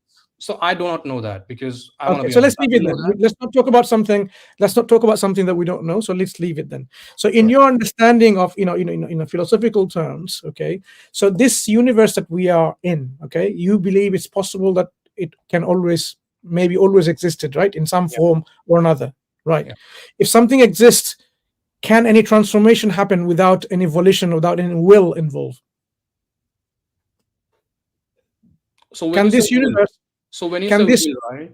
Sorry, yeah, go Can ahead. this universe bring about transformation unless it is self-aware, number one, that it needs to make something, do something, will something, and it has volition or will, that it actually brings about change. For example, if I sit here on my chair and I don't will to move, I'm not going to move. I won't be able to stand up if I not will to stand up. So likewise, if the universe, in whatever form it was there, if it doesn't have the will to change, it will not change. It will be just there as it is. So did this universe possess self-awareness and will? Let's stick to two of these metaphysical concepts. I don't think that that should necessarily be true, because when you say will, you are trying to invoke a consciousness here, because for will you need some kind of consciousness. My argument here is that a transformation can happen purely naturally without having to without there having to be some kind of a consciousness. Okay, let me give you a scenario. Okay. Imagine you have an infinite universe somewhere, okay, Sure. one of these multiverses, and in that you have a warehouse full of lots of plastics and metal and silica and so on and so forth, all the elements there. Yeah. And you have a powerhouse called a generator there, okay, Yeah. without any willing agent, Yeah. willing agency like consciousness, a conscious entity.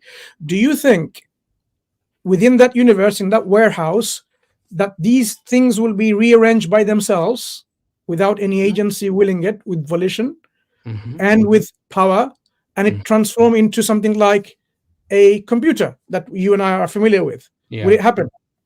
I mean, it happens right now in our universe because of the entropy, right? Because of the entropy. I gave you an example. Would you mind dealing with my example rather than going to another example of the universe? So in my universe, there is a warehouse, a big a place in which all of these components are there, all spread down. Okay, they need to be assembled to make a computer. Let's say we're talking about an iMac. Okay, sure. So we want an iMac out of it, and there is no willing agency with choice and ability to gather this together in this transformed. All are the individual things which requires an assembly to make into a computer, an iMac. So in the absence of such agency, would you get from this warehouse in this universe a iMac? So in the universe that you are talking about, and the specific example that you are talking about, that is creation of iMac, then yeah, you need some kind of an agency. Why? Because you need to design that iMac or whatever device that you are using specifically designed for the human beings, right? So for example, you need to be able to interact with that computer in a specific way, in a way that humans can deal with, right? So let's not deal with the iPad. Simple abacus, right? An abacus. You have a wooden thing and all these pieces together. So there's pieces of wood floating around there, in one corner. So with an abacus, with all this different colored, red, green, blue, all of these beads, also transform itself into an abacus? I mean, by on its own, it may not be. It won't be. Why not? Because you need some kind of agency or some kind of designer in place to make sure that it works for its intended users.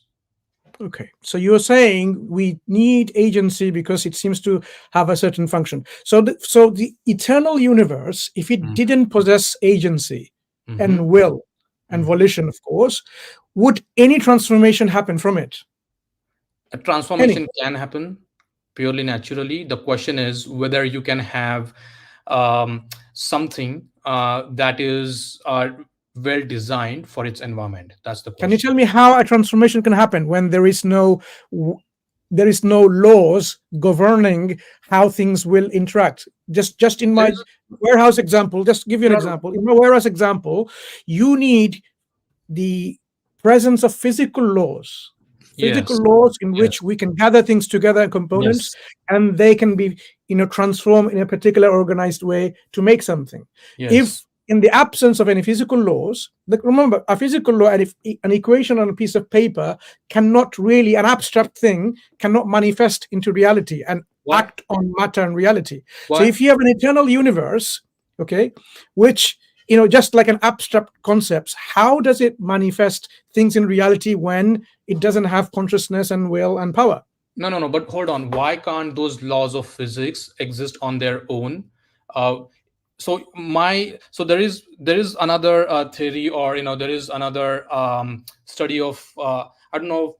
Okay, so I think that based on my reading, it is entirely possible that those laws of physics can exist on their own without having to depend on any kind of physical world, because those laws that we are talking about, they do not have any physical manifestation, right? They exist in their own metaphysical realm, right? So I don't know, I don't see why those laws have to be have to exist at one particular time or start to exist from one how particular do you expect them how do you expect them manifesting their laws into action? How does that happen without will? The question is always about agency and will. How do the just simple equations floating around in space actually physically manifest into action? Yes. So what if one of the laws is that if there is physically from physical standpoint, if there is absolutely nothing, then there has to be a quantum fluctuation and everything has to pop up. What if there is a law that says that? You misunderstand my point. Just because you have a law on a piece of paper, an equation, that itself is not conscious. You have to give consciousness assigned to it to make it like, oh, I have a law, which is I need to do something. Then it does it. If the equation is not self-aware that it is an equation and it needs to do something, it cannot do anything. Because without being conscious, how does it then act on something with the ability of the law that it has, that, oh, I need to implement this law, which is laws of attraction or laws of gravitation or laws of this and laws of that? How does it do that without being self-aware and without actually having a will? So I just told you how that might happen, right? So what if there is a law that exists in a metaphysical realm that says that if there is an absence of everything physically, I mean, right? If there is nothing that exists physically out there, then there has to be a quantum fluctuation that can pop up everything into the existence. What if how does it manifest? How does that equation law manifest into reality? Because the laws we're talking about, these are abstract things. Numbers, laws, abstract. From an abstract to reality, what do you need? What's the connection that's missing? You just need a self-fulfilling law, right? The law that is both necessary and sufficient to bring about this quantum fluctuation. And you're missing something. The law. Look, if I have a piece of paper, like I've got a notebook here. Mansur, he's saying this is hypothetical. He's not giving you any mathematical model or evidence. I'm saying even if you have mathematics in here, if you have mathematics, no, there's no mathematics either.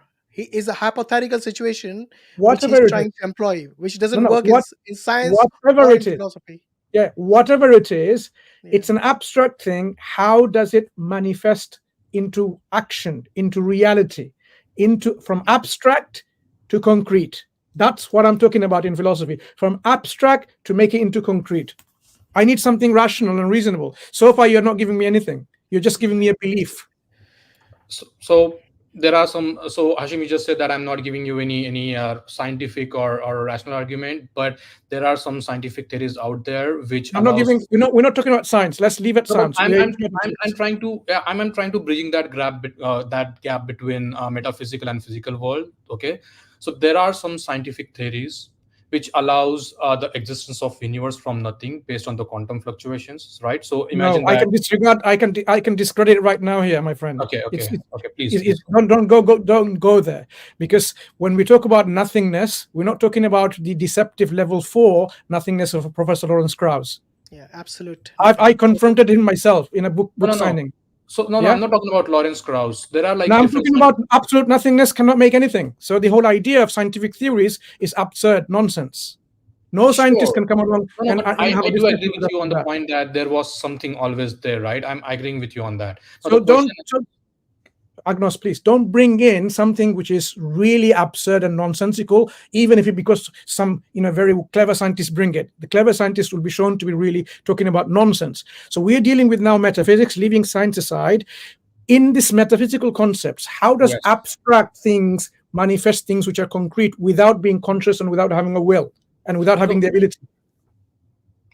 So I tried to give you my answer. That answer was not satisfactory to you. But what I really wanted to get out of this No, conversation is that your answer was that quantum fluctuations came from nothing. Am I right? Did I hear you right? quantum. Sorry, can you repeat that? Quantum fluctuations came from nothing. That is one possibility. I'm not saying No, that. but hold on. Do you have any evidence of quantum fluctuations outside the universe? That's what I'm okay. So what I'm saying is It's a there is claim, man. this. It's just a claim. That's all No, I'm no, no. saying. It's not a claim. It's not a claim. So yeah, it is a claim. Okay, fine. It's a claim. Thank you. Okay, It's not but it's a science. claim. No, no. But it's a claim which is backed by mathematics. Which mathematics says quantum fluctuations happen outside the universe? Which credible scientist has said that? I am not saying that the quantum fluctuations happen outside the universe. Thank you. That's what Mansur is asking you. No, but I didn't know that he was asking me about that. All I'm saying is the quantum fluctuations happen well within our universe, but before that took place, there was absolute physical nothing. I'm not talking about the absolute nothing, meaning that no laws and nothing else. What I'm saying. What are you talking about by nothing? What do you mean by simply red herring, straw man arguments, all these logical fallacies committing. We want to deal with nothing as we understand nothing in a philosophy, which is absolute nothingness. From this absolute nothingness, no scientist can ever claim that we can get something out. I agree with you that. Yeah, I agree with you on that. So now that's why I'm saying if we now give the possibility that there may be the universe always existed because of that. Yeah, that seems to be one rational option. I agree, it's a rational option that the universe then possibly always existed, or the one who brought about this universe must always exist. And this is our position. So we've got only two rational positions: the universe existing always, or the originator of the universe existing always. Now, the question is, if you have the universe existing always, can it actually transform itself into anything else without having consciousness? Well, I'm saying no. The only thing that makes sense rationally is when the universe or the thing that brings about this transformation is conscious and has a will. And that is what we're saying is the rational position of a theist who believe in a creator, that creator possesses at least these two attributes of self-awareness and having a will, as well as, of course, knowledge and power and ability. But okay, so if we let's say go with your position, right? That position, if we kind of try to extrapolate the next logical steps, I see like a lot of different logical inconsistencies going forward with your argument. Okay? Like what? Give some example. So I'll give you one. So if you're saying that there is this conscious being that created everything, and also, as I understand your position, that being is that being possesses omni properties, right? For example, it is kind, it is powerful, and all that thing. So why would we see a lot of pain in this world if God is all powerful? If God is all powerful, that's a different topic. Come on. The problem of evil. The problem of evil is misunderstood. Mansur, it's been already more than 15 minutes. Yeah. So I'm going to quickly answer, and agnostic, if you don't mind, I'm going to move come next time and ask this. But I want to just very quickly tell you, you can understand this quite easily when you bring in the holistic attributes of this creator that we believe in, that God is also all wise. Because the Christian philosophers that dealt into this or failed to deal with it, they weren't always highlighting the aspect. They talk about God is omnibenevolent, God is all good, so why is the existence of evil? And then the philosophers who were atheists, they had a good time against them, and then it went until they realized that Islam has a good solution. So I recommend you read a book by Hamza Zorsis called The Divine Reality. It's available free from Sapiens Institute, which goes into quite detail on this. Are you saying that there is a wisdom behind all this pain that we see in this world? I'm saying definitely there is wisdom behind anything. For example, if there is no concept of good and bad, you didn't know what good is and appreciate what bad is. In the absence of the contrast between light and darkness, you wouldn't understand the difference. How would you understand what joy and bliss and happiness is? Really appreciate if you don't understand what pain and suffering is. There's always this need of the opposites, and the Creator creates with His wisdom these opposites because He placed us with a test to make us develop our potentials, and you weren't able to develop our potentials unless there is hardship and suffering on the way. For example, if you want to build your body by going to a gym, you have to have endure some sufferings, which is pain and so on and so forth. Without this, it doesn't work. So likewise, there's various ways the wisdom is embedded within the reality of ours, because God could have created a world in which there is no pain. But then what about the That babies wouldn't be the die because best of of the good world. miscarriage? Yeah, I think Agnos, why No, don't but you come what next about time the and we babies can who die elaborate of on that? miscarriage? What kind of what kind of experience will they have, right? They will not experience happiness or the sadness, right? So We'll what leave it to another discussion, Agnost. But what I'm saying is, Yeah. if you think about the best possible worlds God can create for human beings with free agency, would be this one. Not a world in which there's absolute evil, not a world in which there is absolute good, but a world in which there is a mixture. And I would like you to really reflect on what I've just said and read that book, and then come back next time we can discuss it further. Is that okay? Maybe I'll join with. Thank you. Join It's a with- pleasure speaking to you, Agnost. Okay, we Likewise. really Bye-bye. we'll speak to you next time. All right. Thank you. Take care. Thank you. Bye. Right. We're going to close soon. So these are the last guests we have. No more joining, please. Admin, can you put that banner up, please? Thank you. Okay. This guy came on quite early on. Digital Human. Always our first guest when we say only Hindus allowed. And then he comes along. Assalamu alaikum.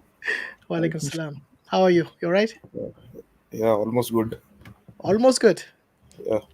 What does that Not mean? feeling well. Oh, is it okay? May Allah give you shifa. Inshallah. Say Ameen, not inshallah. Ameen. A dua is always Yeah. ends with an Ameen. Yeah. Okay. What's on your mind today, brother? Yeah, so it is related to the topic only, like the destruction of Ram temple. Okay. Yeah. So, like, I have mostly Hindu friends. Okay. And they think that, like, whatever evil has been done, it was done by the Muslim rulers.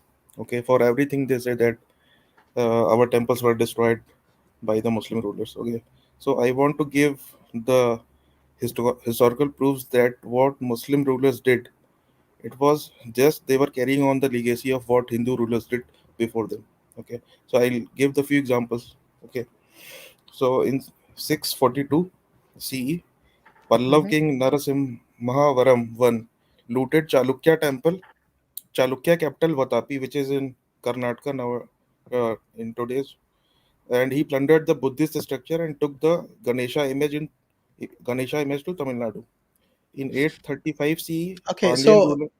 to be fair, because I asked the Hindus this as well, so I'm going to ask you as well. Where is your source from? So this is basically from two sources. Okay, so I'll give you the names also. So one is the historian D.N. Jha. He is professor of history at Delhi University and a member of the Indian Council of Historical Research. And it is from his book. The book name is Against the Grain: Notes on Identity, Intolerance, and History. And other is from Richard M. Eaton. He is a professor of history at the University of Arizona. Okay, good. Carry on, yeah. Yeah. So second example is 835 CE. So the Pandyan ruler Srimara Sri Vallabha, he invaded Sri Lanka and took a golden Buddha statue. In 950 CE, Chandela king Yashovaram seized a golden Vishnu Vaikuntha image after defeating their rivals, and they bring that Vishnu Vaikuntha image to the Lakshman temple, which is in Khajuraho. In 10th century, Rashtrakuta king Indra III destroyed the temple of Kalapriya, which is in Jalon district in Uttar Pradesh, and they fought the battle against the Pratiharas. In 11th century, Chola king Rajadhiraja I looted Chalukya's Kalyani, which is their capital. It is in Bidar district of Karnataka, and they took a black stone door, which was for them their faith of like guardian to the Tanjavur, okay, which is in Tamil Nadu nowadays. And like there is a famous tree called Bodhi tree in Bodh Gaya. Okay, it is very sacred to Buddhist. And in 7th century, King Shashanka of Gauda dynasty, he cut down the Bodhi tree and then replaced the Buddha's statue with that of Shiva. In 185 to 149 BC. Pushyamitra of Sangha dynasty destroyed the Buddhist stupas, monasteries, and killed Buddhists. Okay, and the list goes on. I can give at least 10 to 20 more like names. Okay. So the point you're making Yeah, here is yeah. that the Hindus also destroyed the places of Yes, worship of the Buddhists. Yeah. yeah. So the thing is, the Muslim rulers who were destroying the temples, they were not destroying it on the basis of religion, on the basis of Islam. Okay, they were doing it on the basis of what was like going in those days. Like in the Arab world also, when these Muslims were destroyed, were defeated, they were destroying their like libraries, their religious structures also. Like the Library of Baghdad, it was destroyed. Yeah. Okay, it was happening everywhere, and Yeah, that's right. Because we didn't have yeah, nation states. yeah, We yeah, didn't have the and United Nation. It was basically might is right. yeah, But even then, if it was just the Muslims who actually followed the Sharia, then they would actually not, go beyond the limits. For example, I think the people wanted to destroy the church that is in Jerusalem, and Umar radiallahu anh didn't allow it. And they wanted to, what the Muslims wanted to do it is they wanted to destroy the church and build a masjid there. Yeah. yeah. And he did not allow it because it's uh, it's something that in the future this would be considered to be not the right thing to do. Yeah. And like there is a claim of Hindus that Muslim rulers have destroyed 60,000 Hindu temples in North India. Okay, but this Professor D.N. Sorry. Let Jha, me yeah, track back. I think I got something mixed up there. So Umar radiallahu anh wanted to pray in the Church of Holy Sepulchre, and the priest actually permitted him to pray his prayers inside the church.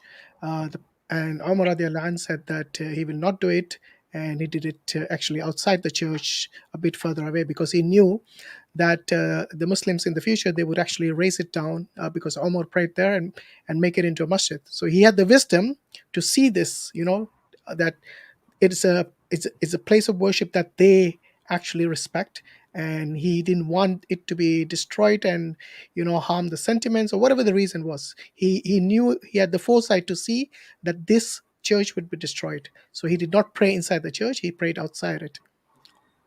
Yeah, carry on, brother. yeah. So there is like claim of almost every Hindu there that almost 60,000 Hindu temples in North India were destroyed by the Muslims. Okay, so the historian Professor D.N. Jha, in his book, he refutes this claim. Okay, and the Professor Eaton, Richard Eaton, he in his research has claimed that there were 80 temples which are destroyed during the Muslim rule, not 60,000. Okay. All right. Thank you, brother, for sharing this information. Yeah. It's always good to see both sides of the claims, because at the end of the day, we shouldn't be biased. We should Yes, yes. see what actually happened in history So based we based on instead actual of history rather than claims. Yeah. so instead of this WhatsApp knowledge and the belief, we should look for the academic facts. Yeah. And So the references which I gave, anybody can Google it and check it. yeah, and they also mention about the Nalanda University, Yes, yes, that yes. it was destroyed by the Muslims and they lost all the knowledge. I mean, first and foremost, Nalanda University was not Hindu. I mean, they might It have was a patrons who were Hindus, but itself it was a Buddhist monastic university yes, where the yes, main yes. focus was on Buddhism. They even send out their own missionaries, to do work in far off places like the Far East and so on. Um, and they send out missionaries who actually would teach about Buddhism, not about Hinduism.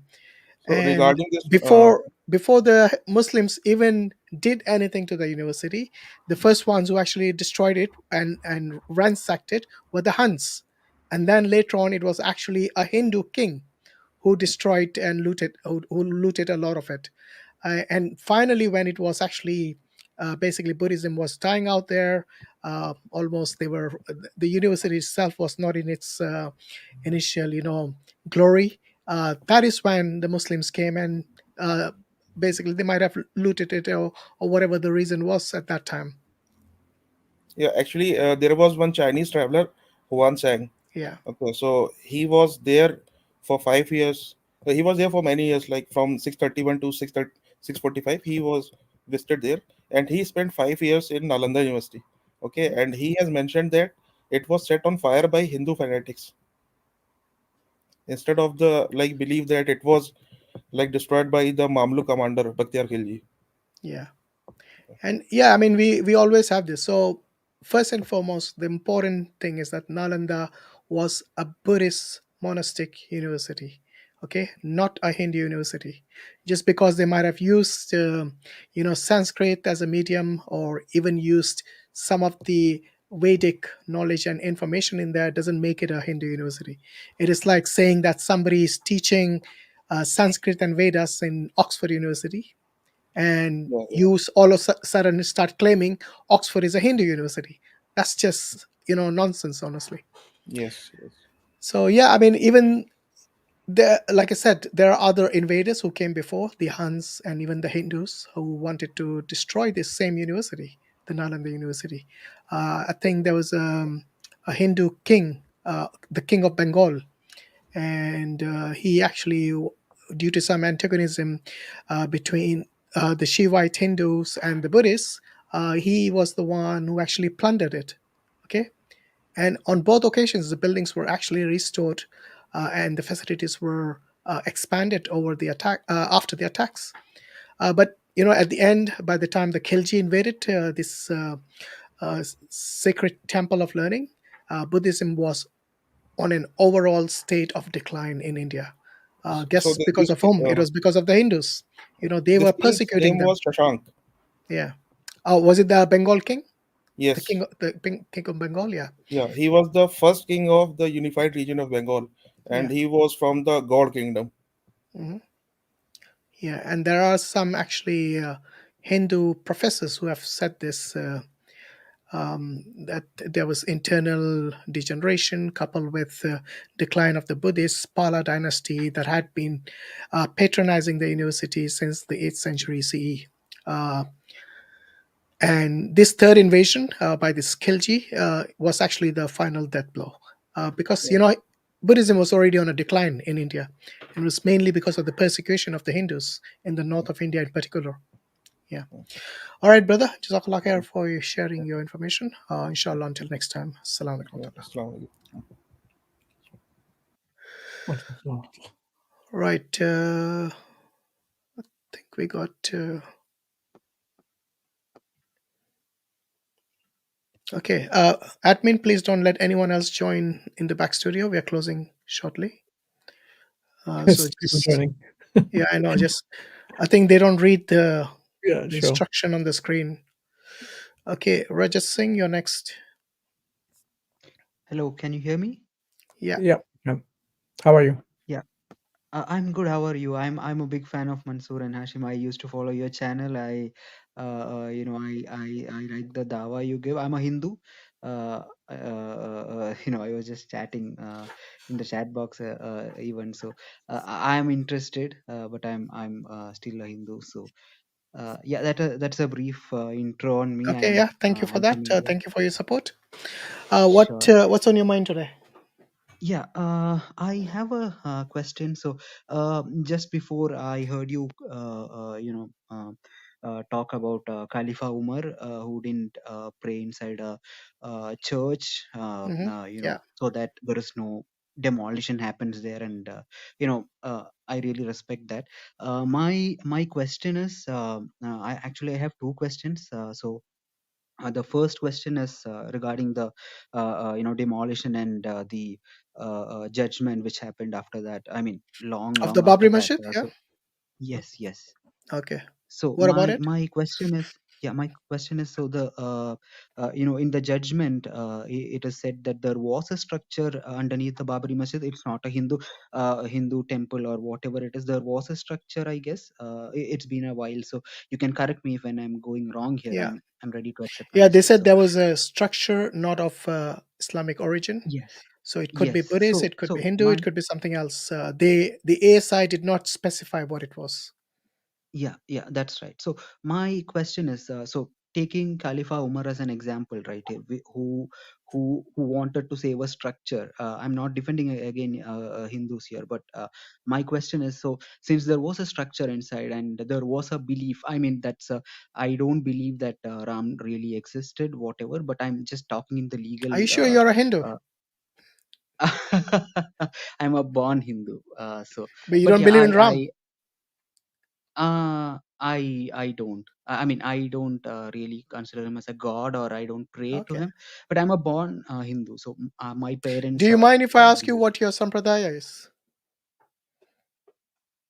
I'm sorry, I'm not that much into Hinduism, so Okay. uh, What tradition of Hinduism do you follow? my parents. So I don't really pray, to be honest with you, but my parents do daily prayings. They're more into Krishna. They're Krishna devotees. Okay. So yeah. Okay. You're just a So namesake Hindu, are you? yes, you can tell that. You- That's right. okay. That's right. No problem. Yeah. Carry on. Yeah. Yeah. Yeah, I've been following Quran as well. I have a detailed Quran. I don't know if that is the right Quran which I have, which is written by Abdullah, which is translated by Abdullah Yusuf Ali. So I Yeah. have it. That's Uh, pretty old. I think they're quite good new ones. oh, So okay. maybe the Clear Quran by Mustafa Khattab. That might be a good start.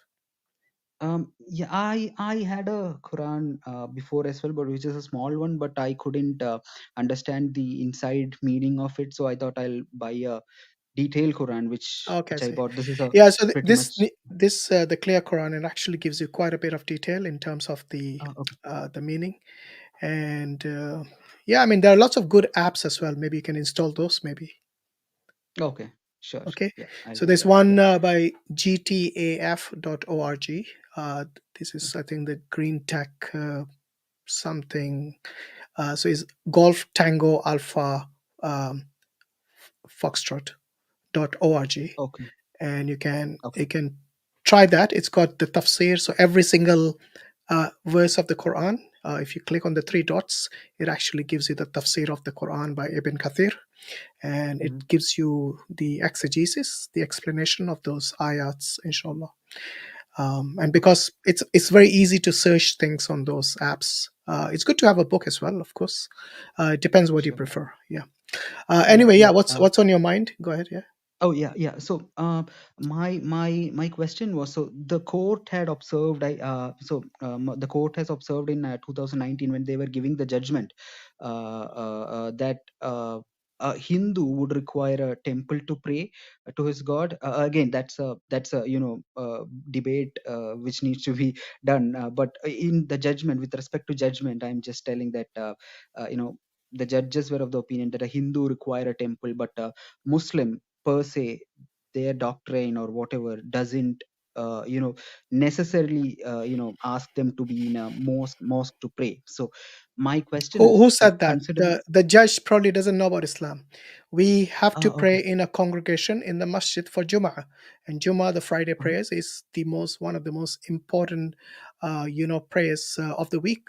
So it's the most important prayer of the week actually, and it's something that requires for a Muslim to pray in masjid. Also, the reward to pray in a mosque is something which is 27 times that of praying at home. So the requirement is only in case where you're unable to go to the masjid for some reason. And by the way, the Hindus can do their puja and arti, whatever, in their homes. So why do they need a temple? Yes. We can use the same Yes. argument. Yes, I agree to that. But my question is, like, Muslims were represented in Supreme Court by Waqf board, I guess. So is there a lack of communication or lack of understanding in the My Islamic friend, look, we belief don't itself, even need which. to go into all this. The Mhm. fact that we actually have a directive, which tells us that if there was any structure, this is the directive I was keep telling about, the Places of Worship Act, Yes. 1991, and Yes. which says that the religious character of a place of worship as of 15/4/1947 cannot be changed. Yes. So once Yes. is a mandir That's. temple, it remains a Yes. temple. Once is a masjid, it remains a masjid after that date. This is a That's. clear act Mm. which was from the Ministry of Affairs sorry, the Ministry of Home Affairs of India. Yes. Now, Yes, if we that's true. have, if Mhm. somebody had, by the way, they, in the court, they disputed this based on who the owner of the who is actually property laws. Yeah, who the owner of this masjid is. The Muslims had consistently been the owners of this masjid, yes, since 1500, when it was since the 1500s. Now, for 450 Yeah. years, they had been the owners of this. The title deed belonged to them, not to the Hindus. Mhm.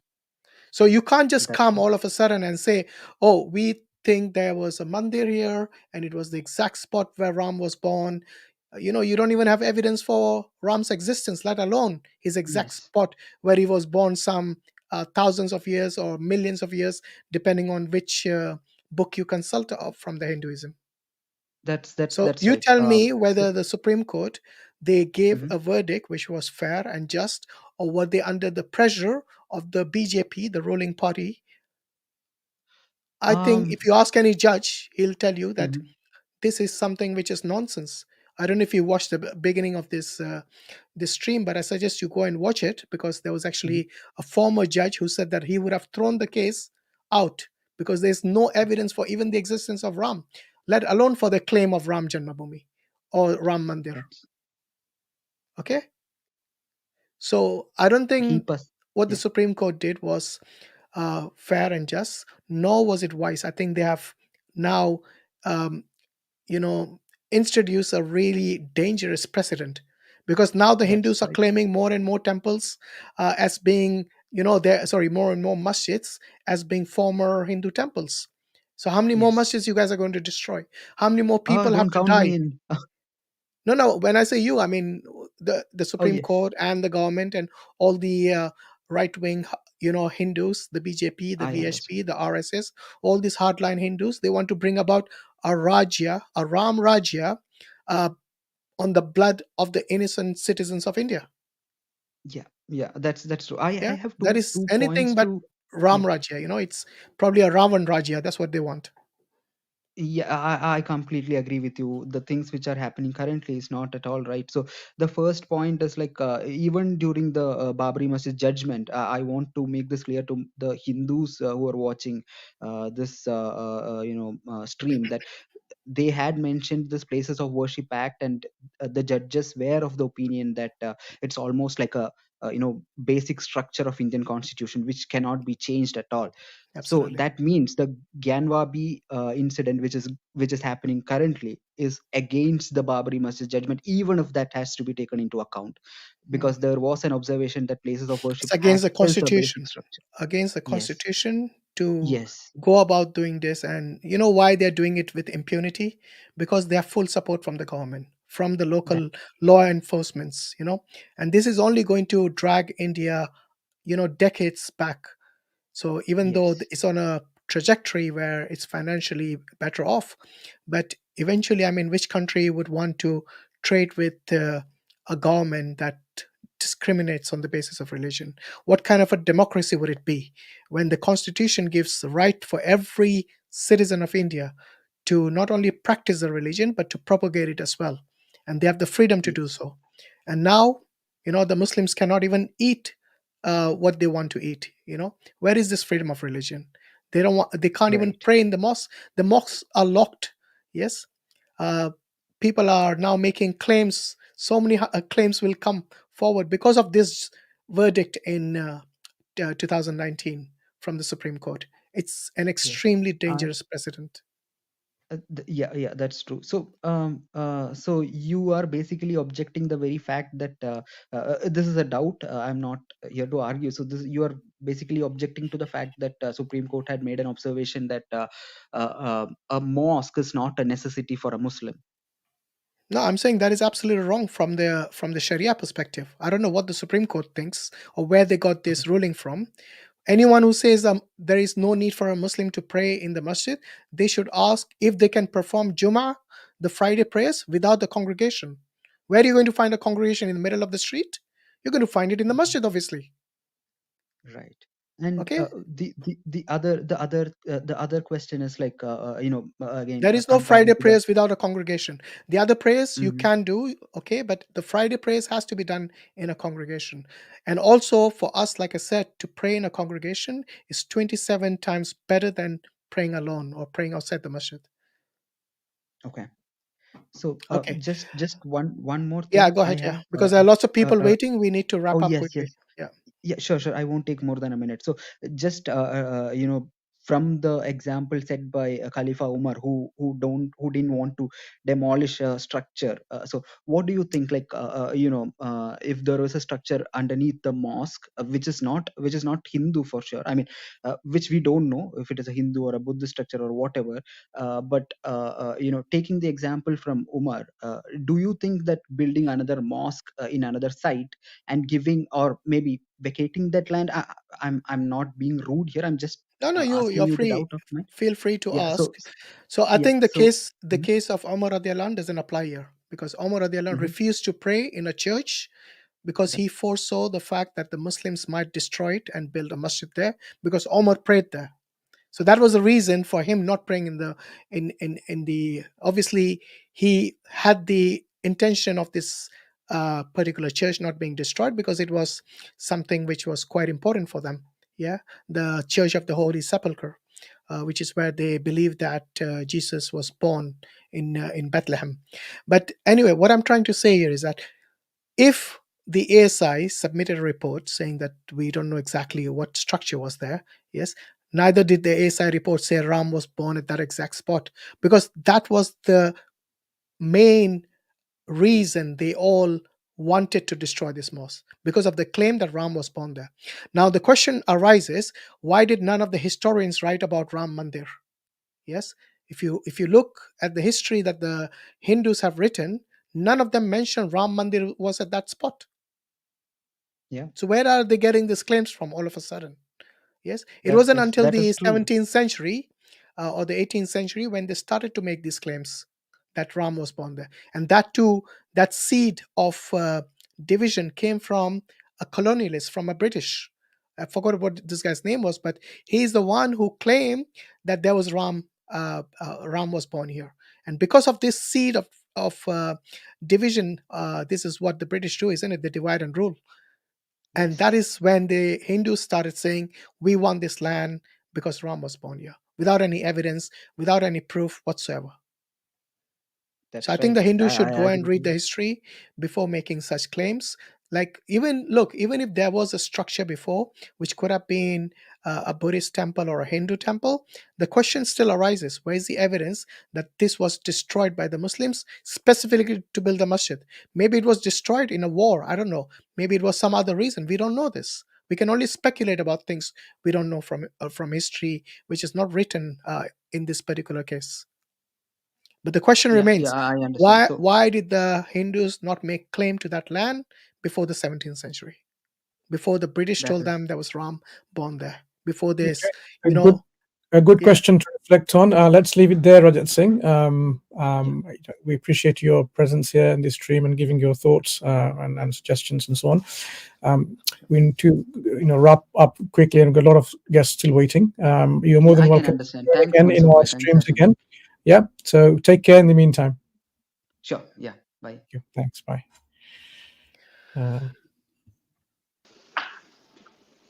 Hey, brothers, how you guys doing? Very good. Thank you. How are you? Can you hear me? All right, Hashim and Mansur, right? Yeah. Yes. Where are you calling from? Here he is confirming. You get? Where are Can you you hear calling me? from? Yeah, we can hear you. Oh, I'm actually in the United States of America. I work in the United States.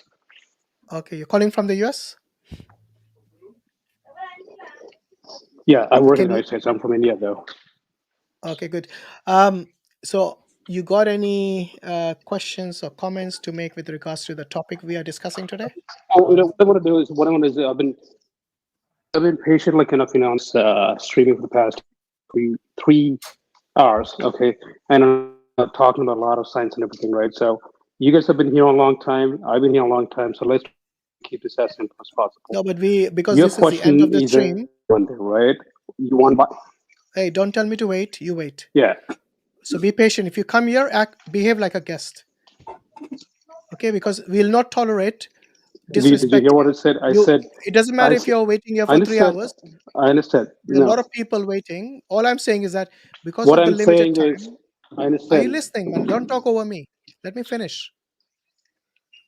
No, what We I'm are trying to say discussing is a you be particular patient topic too. That's what I'm here. trying to say. Okay. Brother, you're not the only one waiting for 3 hours. What I'm trying Lots to of say is other you people have both. been waiting as well. I You keep talking understand, over brother. me. I What don't I'm know what. trying to say Is is, there I a know you delay guys or have been something patiently doing. in the Okay, I way? think we're just delaying by our, back Yeah. and forth things. What would you like to comment on or ask? Go ahead. But what's the agenda of the topic is? Do you want to understand? Do you want to know the appearance of Hindus on the Ram temple, or is that what you're looking for? Yeah, that is our topic. It's on the screen. Can you see it? Okay, well, I mean, I think it's clearly, yeah. I mean, I know that's what the topic is, but we've been talking a lot of. Yeah, we did. Here's my take on that, right? We It's did Ram sidetrack. temple. It's Ram temple, right? So it was built, the place where Ram was, and we built it. So there was a temple, there was a mosque that was built on top of, of the. So we destroyed that and we Your built that. So audio is it's not good. close that. You're cutting off. Your We are not connection is not hearing good. everything. There seems to be some lag in your speech or something cutting off. You need to repeat what you just said. Did you just say it was built over a temple? Was the Masjid, the Babri Mosque, built on a temple? Is that what you're saying? Can we for a second talk about, before we come to the Babri Masjid, can we talk about the Kashi Vishwanath temple, the Gyanvapi Mosque? Is it okay? You got 15 minutes, so talk whatever you want. No, we're not giving 15 minutes to everyone. Otherwise, we'll be here a bit late. We need to wrap up shorten now. Maybe because he was waiting for 3 hours, we'll give him some time.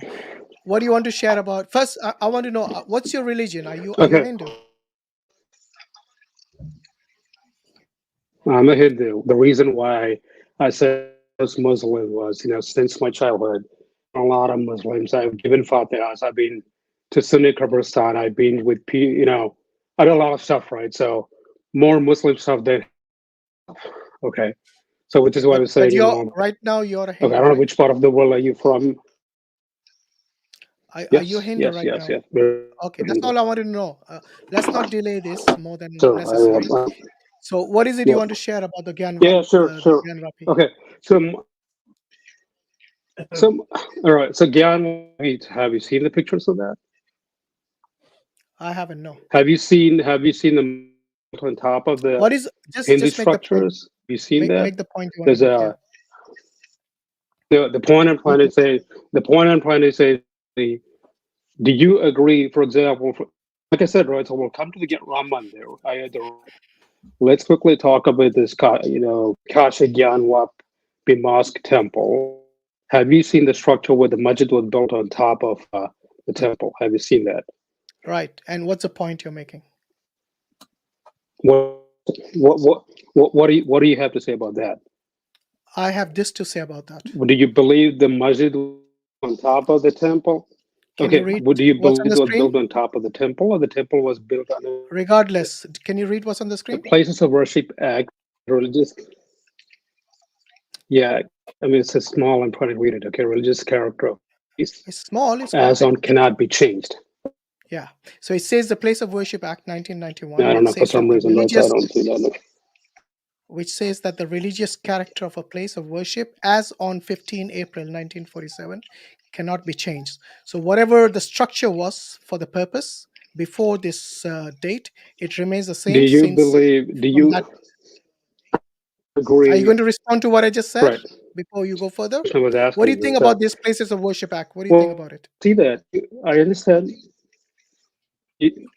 Well, I don't even know that. The reason why I don't even consider that, to be honest with you, it's all totally in favor of Muslims. It's got this is respect. Are you saying the Indian government made this act in 1991 in favor of the Muslims? No, I'm asking you because this is from it's the always Ministry been of favorable, right? So, this is from the Home Affairs. The I'm Ministry of telling Home you, Affairs it wasn't of India. Pakistan. It's. Okay, I think this guy is a troll. Bye. Don't have time for trolls. Sorry. He's in favor of the Muslims just because he says so. Why didn't Modi not remove it? He's been there since 2014. It's now 2024. Okay, for 10 years he left this act, the Religious Place Act of 1991. I mean, this guy's bonkers, honestly. Right, who's next? Come on, Mansoor, more people are joining. No, they can't join. I mean, I'm going to say why they're joining in the first place. Okay. So let's take. Okay, I'll tell you what. I'm giving preference to those people who have their videos on. So whoever wants to come in first, keep your Windows video on. Doesn't matter what order you came in. Okay, I'm going to take in Hassan Abdi. Yes. Assalamu alaikum. Wa alaikum assalam wa rahmatullahi wa barakatuh. Yes, great stream, so far. Alhamdulillah, 5 hours, but quite informative. Just one point I'd like to make. This has been going on for a while now.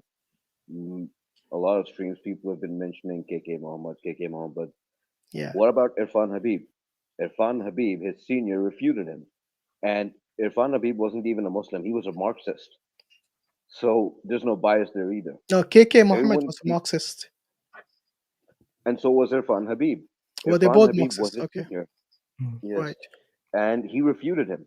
And he wasn't even a Muslim. They were both Marxists. So it just goes to show that someone who was senior and much more reputed at the time, as an archaeologist, reputed KK Mohammed. So I don't understand why they're bringing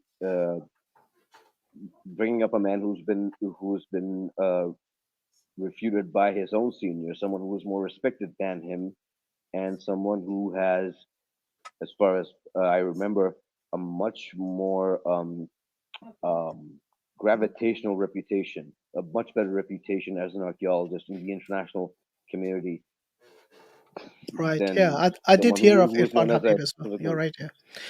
But look, when we look at the court case, when we look at the ASI report, all of them, it seems like they were under pressure from the BJP government, the hardline Hindus, and a court would never give such a verdict based on faith rather than based on facts.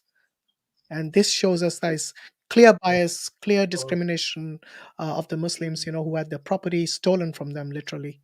And now this has set a dangerous precedent because now more masjids are going to be stolen just on the pretext of this case of the Babri Masjid, because it's happened once. So they say it can be repeated several times now.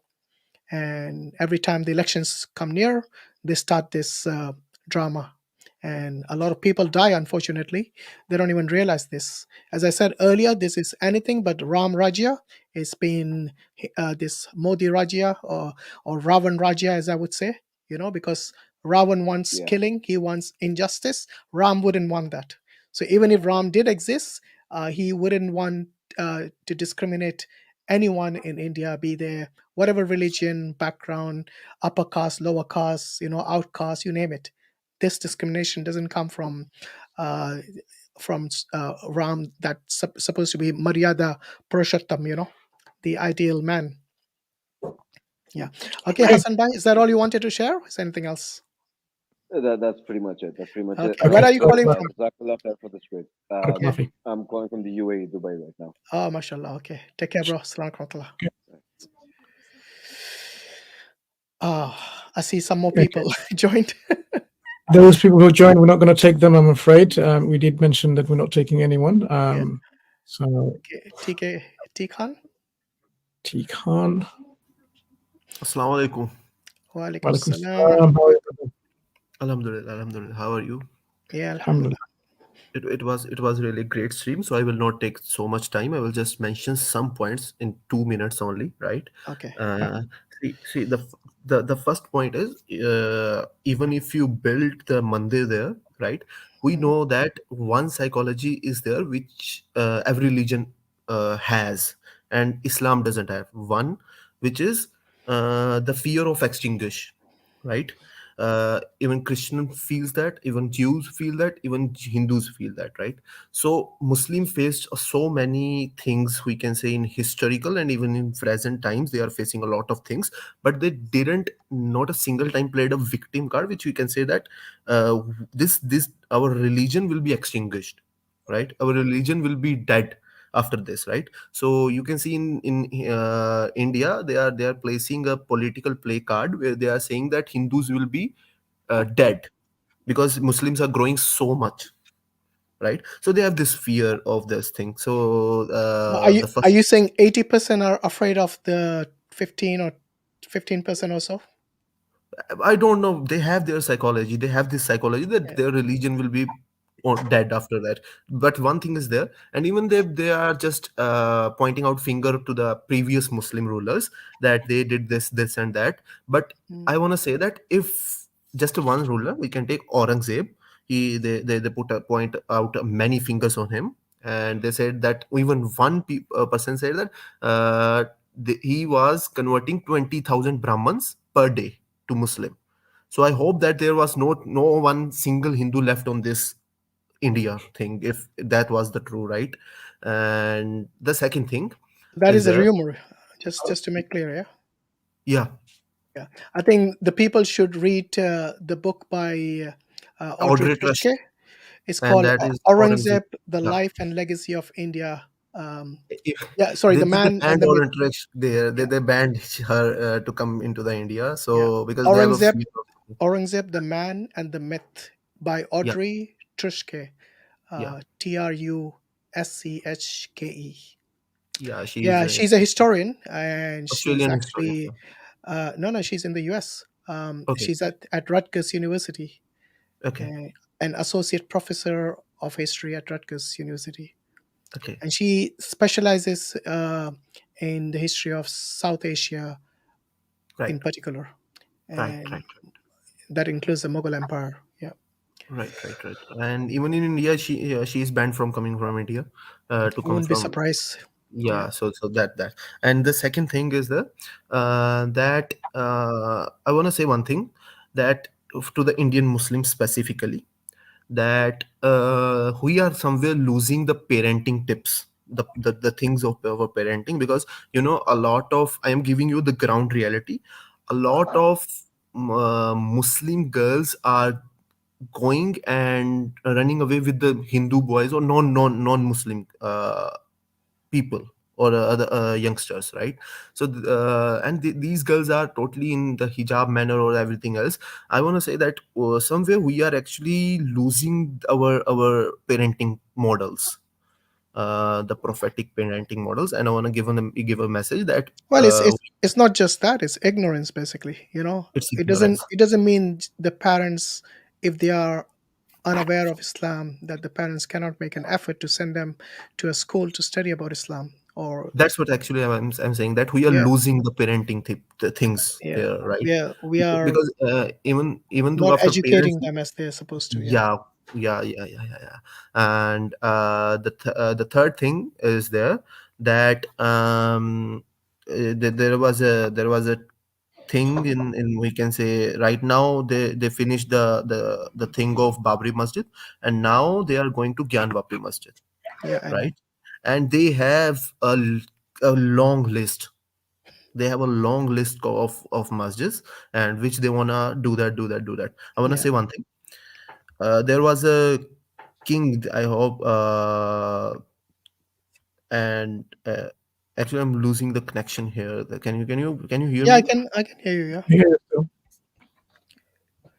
yeah, go ahead. We can hear you. maybe he lost the connection. Yeah.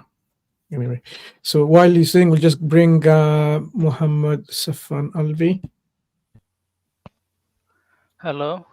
Assalamu alaikum. Wa alaikum salam. How are you, brother? I'm fine, Alhamdulillah. I love you guys from the bottom of my heart. By the way, Assalamu alaikum to all guys in the chat. Walaikum salam. Mansur bhai, I'm a very big fan of yours. I'm from Bangladesh actually. And I just want to take a few minutes, not much of your time. I hope Adnan Bhai was here because he is a historian. I just want to mention 2 points regarding this topic today or the discussion. First of all, talking about the beef and these things. A well-known architect in our country. He's a close, like a big brother to me. He is a Hindu. He was raised as a Hindu. I think right now he is somewhat agnostic, but he doesn't show it to his family. He is from an well-educated background. His father is also principal of a school. He told me that long time ago, this concept that cows are the deity of Hindus, this concept was not present in Hinduism. So a guy, a doctor named Choros, Mansur bhai have heard him, I think, Choros. He actually saw that people are eating cow too much and it was going to extinct. So he actually wanted to protect the cow, and maybe he had some authoritarian power at that time. He included this thing in the religion. He that guy, that architect guy, he's a Hindu. He told me this, and I don't know the authenticity of this here. So I wanted to mention this to you guys so that you, since you guys talk about these topics and Hinduism, and maybe you can find something in history. And the second point I want to mention is people are talking about this Ram Mandir and Muslims demolishing mandirs and building mosque on and etc. I want to mention an UNESCO heritage site in Bangladesh. It's called Paharpur in Nougat. Mansur bhai knows it very well. So the history of Paharpur is like it was discovered by a British guy. His name when East India Company was ruling this area. So his name was Buchanan Hamilton, and uh, it is discovered that in 12th century there were Hindu people and Buddhist people here, and this Paharpur is originally is a Buddhist temple. So Buddhism doesn't believe in the sects, Brahman and Kshatriya and Shudra, but Caste system. caste system. Yeah, Yeah. exactly. So many lower caste people were converting to into Buddhism. I would like to mention you, Islam wasn't is in the picture here yet. There is no part of Muslims influencing these events. So the Brahmins, the upper class, they got jealous about it, and they started the kings started attacking Hindus, attacking the Buddhists, and the Buddhists were Pala dynasty here, and they demolished the Buddhist temple and built the Hindu temple over it. So this is a common phenomena here in this region, and I would like to connect it with the Mughal dynasty. Babur came. Babur was from 15th century, and Aurangzeb was from 16th or 17th century, and Tipu Sultan, he was from 18th century. So these guys were not even born, and this history is well documented by UNESCO. And this history was founded and scribed by British historians. So Muslim has nothing to do with it. So my point here is Hindus were already attacking different temples and religious sites back then, and it's not our it's haram for Muslims to actually destroy any place of worship. but it is well documented by people in history, and it has archaeological evidences that Hindus used to do that. So please stop making claims, my dear Hindu fellows, that By the way, Muslims do these before you things. say something is haram, I think you should provide. It should be substantiated. So we can't just say something is halal or haram without substantiating it. But largely, we understand what you're trying to say. And I think those who have read history with regards to the persecution of the Buddhists and the lower castes and the outcasts, the Dalits and the Chandalas, know quite well this. It's been happening for thousands of years. And that's the reason the Constitution of India had a special section to save them from such harassment and discrimination, and that's the reason they ended up getting quotas in the universities, in government jobs, and so on, because of the wrong that was done to them for the past several centuries, or even a millennia as well. So yeah, I mean, I think there's I don't know if you heard I'm done. in Delhi they demolished another masjid next to the Qutub Minar, and this is I think today or yesterday. They're doing a It's lot of yesterday. things. I have seen a video of a member of parliament saying that So here's the masjid that Kaaba I'm talking about. This is called. This is under the jurisdiction of the DDA, which is Delhi Development Authority, and it was even older than the Babri Masjid, 800 years old, not just 450 years old, but double, twice the age of that. And it's called the 13th century Akunji Masjid in Delhi's Mehroli. And what they did was they got 10 bulldozers and just raised it to the ground without any notice or whatsoever. And this was done within hours by the Delhi Development Authority, which is responsible for developing commercial land in the national capital. Had to raise the entire premise, not just the shrine, but also the Bahrul Ulum Madrasa that was home to 25 children. A graveyard on the premise was also allegedly raised. And the children, most of who were orphans, were taken to the woods nearby and ordered to remain there in the cold until the drive was over. And this is unfortunately so-called democracy and the state of the government in the capital of India. So this masjid, literally 400 meters from the Qutub Minar, was from the 13th century, just bulldozed overnight by the Delhi development authorities. It's really appalling.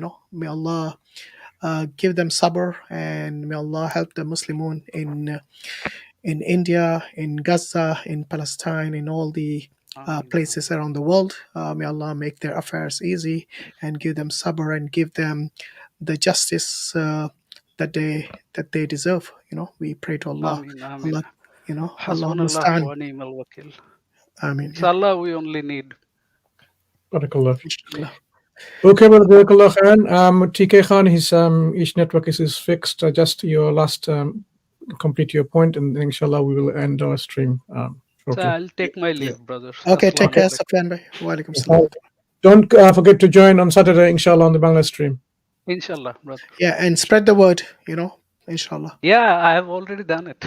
Inshallah. On your groups, your pages, Facebook, whatever social media you follow. We actually needed that. We actually we desperately needed that. At least I saw your stream about Sharif and Sharifa. We actually needed these kind of streams in Bengali because most of the common Bengali people do not know anything about these things, and the topics that are discussed in Speaker's Corner. So I think Inshallah, the next one, this Saturday stream will be even more interesting. Inshallah, Inshallah, we'll be one step ahead of the game. Okay. And I think the Bangla channel has started a WhatsApp group as well. So if you want, a WhatsApp channel, it's advertised on the Dawawise Bangla channel on their community section, inshallah. So check that out as well. Okay. Assalamu alaikum. Wa alaikum assalam. Right. Looks like our brothers on the Bangla channel are going to start the stream tomorrow. So yeah, please do join in, inshallah. T Khan, are you there? Yes. So I'm sorry for that network interruption. Yeah, that's okay. Actually, the point I was making that first of all, the party that they have no interest in Hinduism first, right? The BJP party has no interest in Hinduism because while creating the road towards the Ram Mandir, they destroyed a lot of homes of Hindus only, Yeah. right? And even the Muslims were there, but Hindus were also there. So if they have any love towards Hinduism, they must not did that towards the Hindu. And expanding that in the expansion project, they Yeah, destroyed not only the yeah, homes but also temples and a few temples. masjids as well, a few mosques as well. So these were Yes. the small temples and the small mosques. Obviously, they And don't a lot, come on the and a radar or the media. Yeah, so a lot, and they are discussing about the Akhand Bharat. I believe that those who are coming up with this argument that they need Akhand Bharat, they must know that how many geographical expansion is there, how much geographical expansion is there, and what countries are included in, and they must do their statistics that who will be in the majority then. Either there will be the Muslims in the majority after Akhand Bharat, or there will be Hindus. So they must reconsider this option. It is much more good in Muslims' hand rather than the Hindus' hand of Akhand Bharat right now. I Okay. think So they need to reclaim the land that China has stolen before they go and they will dream not about reclaim Akhand it Bharat. because they are not even thinking of it. They are not even thinking of it. They can't, because they can't face China, can they? Because I don't know why they are not using the logic. Every neighbor of India is totally we can say neighbor or relationship is destroyed by the party. Every neighborhood relationship is destroyed by the party. Either it's I Nepal. don't think they care, because it's as far as they are making money, you have the Adanis and the Ambanis, helping them out, uh, even at the expense of their own people, the citizens. They Yeah. actually don't care. What they care about is lining their pockets. It's a political game. It's a dirty game. Let's put it Yeah. that way. That's And true, but at least they have some fear of what they are actually doing. They are just enemies around there, right? So the last thing I want to share is that Muslims faced a lot of hardships in past as well. So we can take the example of Genghis Khan, what he actually did to the Muslims, and Mhm. Muslims never felt lost after that. They know that because anything it is coming from Allah, right? So we have that akida, we have that belief. So I want to say to the Indian Muslims that they must take a stand, and they must reconsider themselves, and they must start improving themselves in every aspect of the life, so we can start like building each other in a good and in a well sustained manner. That's what actually I want to say. And that thank you for this time being, Inshallah. and I mean, thank you for your information, Mansoor and Hashim, and Okay, brother. Jazak. All the best. Okay. Barakallah fi. right, Assalamu brother. alaikum. Take care. Walaikum Inshallah. assalam. Right, that was our last guest. So, Alhamdulillah, thanks to all the brothers and sisters who have joined and contributed to the stream in the live chat. And please do share the stream and all the other videos on your groups, channels, social media, inshallah. Don't forget to subscribe and like as well. And we would like to thank from the bottom of our hearts to all the moderators, Sister Iram, mashallah, always on our streams from the very start until the end, Brother Aurangzeb, and all the other moderators whose names I have not mentioned. Thank you, and Jazakallah khairan to you. Also, we would like to remind you to help the channel um, financially, in addition to your duas, because we are expanding. As you know, we have expanded into the Bangla language. We already had an Arabic language and the Nusantara language, and we need to pay these translators because it does cost money. And inshallah, with your help, the channel will not only grow, but the dawah will go to many, many people in many countries globally around the world. And you will, inshallah, share in the reward in the Sadaqah Zaria if you donate. And as you know, the saying goes that your charity doesn't diminish, it actually increases when you give financially for the cause of Allah. Yeah, we also have a GoFundMe, I think, page. it's I think we'll put the link in the description of the video, inshallah. So there's many ways you can fund the channel, using GoFundMe, using PayPal, also using Patreon in particular, and also become a member of this channel, and inshallah you can help with that. And thanks for the super chats, brother. Jazakallah khairan, Omer Banaras. Okay, and that's it from me. Brother Mansur, you want to say something before we end? I don't want to prolong any longer. I just want to thank you all once again. Jazakumullahu khairan. And, keep spreading the word that we are, bringing in content, inshallah, that is much needed and helpful and beneficial. And in doing so, what will happen is it will empower you, it will give you the knowledge and understanding on the subject matter, as well as the different perspectives. One thing you see is we bringing in perspectives from those people who believe in their ideologies and or the political views and whatever it might be. So you hear as much as possible the different sides of the story, and you see where the truth indeed lies. So we want to thank you once again, those of you who have subscribed to our channel, because we know from analytics that many of you watch our contents, but you are not subscribed. Please do subscribe so that you don't miss any important videos or events or lives that we do, especially on our non-live videos that we upload. Many of you are not even subscribed. If you subscribe, that will also help us, inshallah, grow more so that it can be spread to others. Ultimately, the truth can be reached to more people. You can be the means to reaching the truth to other people just by sharing, subscribing, liking, and even commenting. So, inshallah, we will take this content, information, and the knowledge that's within this from the various panels that comes and joins and discusses this, so to the point where people will not be left in darknesses or in ignorance, and then they make excuses saying, I didn't know. Now we'll make sure that this doesn't happen through our streams, not only on Dawah-wise, also with other channels, which you should also go and watch. One particular channel I will recommend is Muslim Lantern. The brother is very well known to us, Muhammad Ali.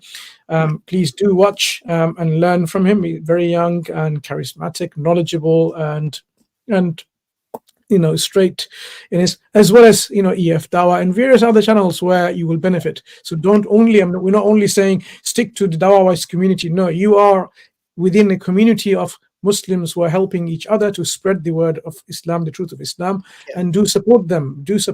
And go and enjoy the contents for your benefit. Some of the streams are doubt busters, for example, where they will actually take your questions and help you to remove any doubts and shubha that you may have. Sapiens Institute, for example, they have the Lighthouse Project, I think, if I'm not mistaken, where you can actually have personal one-to-one discussions if you really are struggling with something.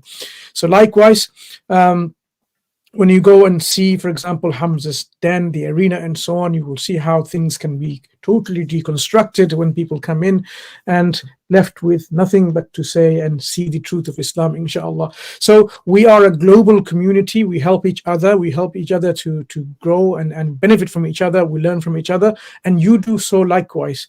But one thing at the end, I have to say, these things can be very time consuming. Watching 4 or 5 hours live, do take some rest and do take some breaks, and do utilize your times properly, rather than constantly watching one stream for another and so on. So we hope that some of our brothers or sisters can help with timestamps, and you can navigate these streams in timestamps and just watch those relevant portions if you're not watching live, for example, and you want to watch it later, because your time is also precious, and we expect that you spend your time very wisely in your learning, rather than sticking to your laptop, your phone, your computer for hours every day, and at the end of the day your other things of priority in your life, your family, your wife, your children, are ignored. So I hope this is a message that you can take, inshallah, without any further any delays. وآخر دعوانا أن الحمد لله رب العالمين سبحانك اللهم وبحمدك أشهد أن لا إله إلا أنت أستغفرك وأتوب إليك.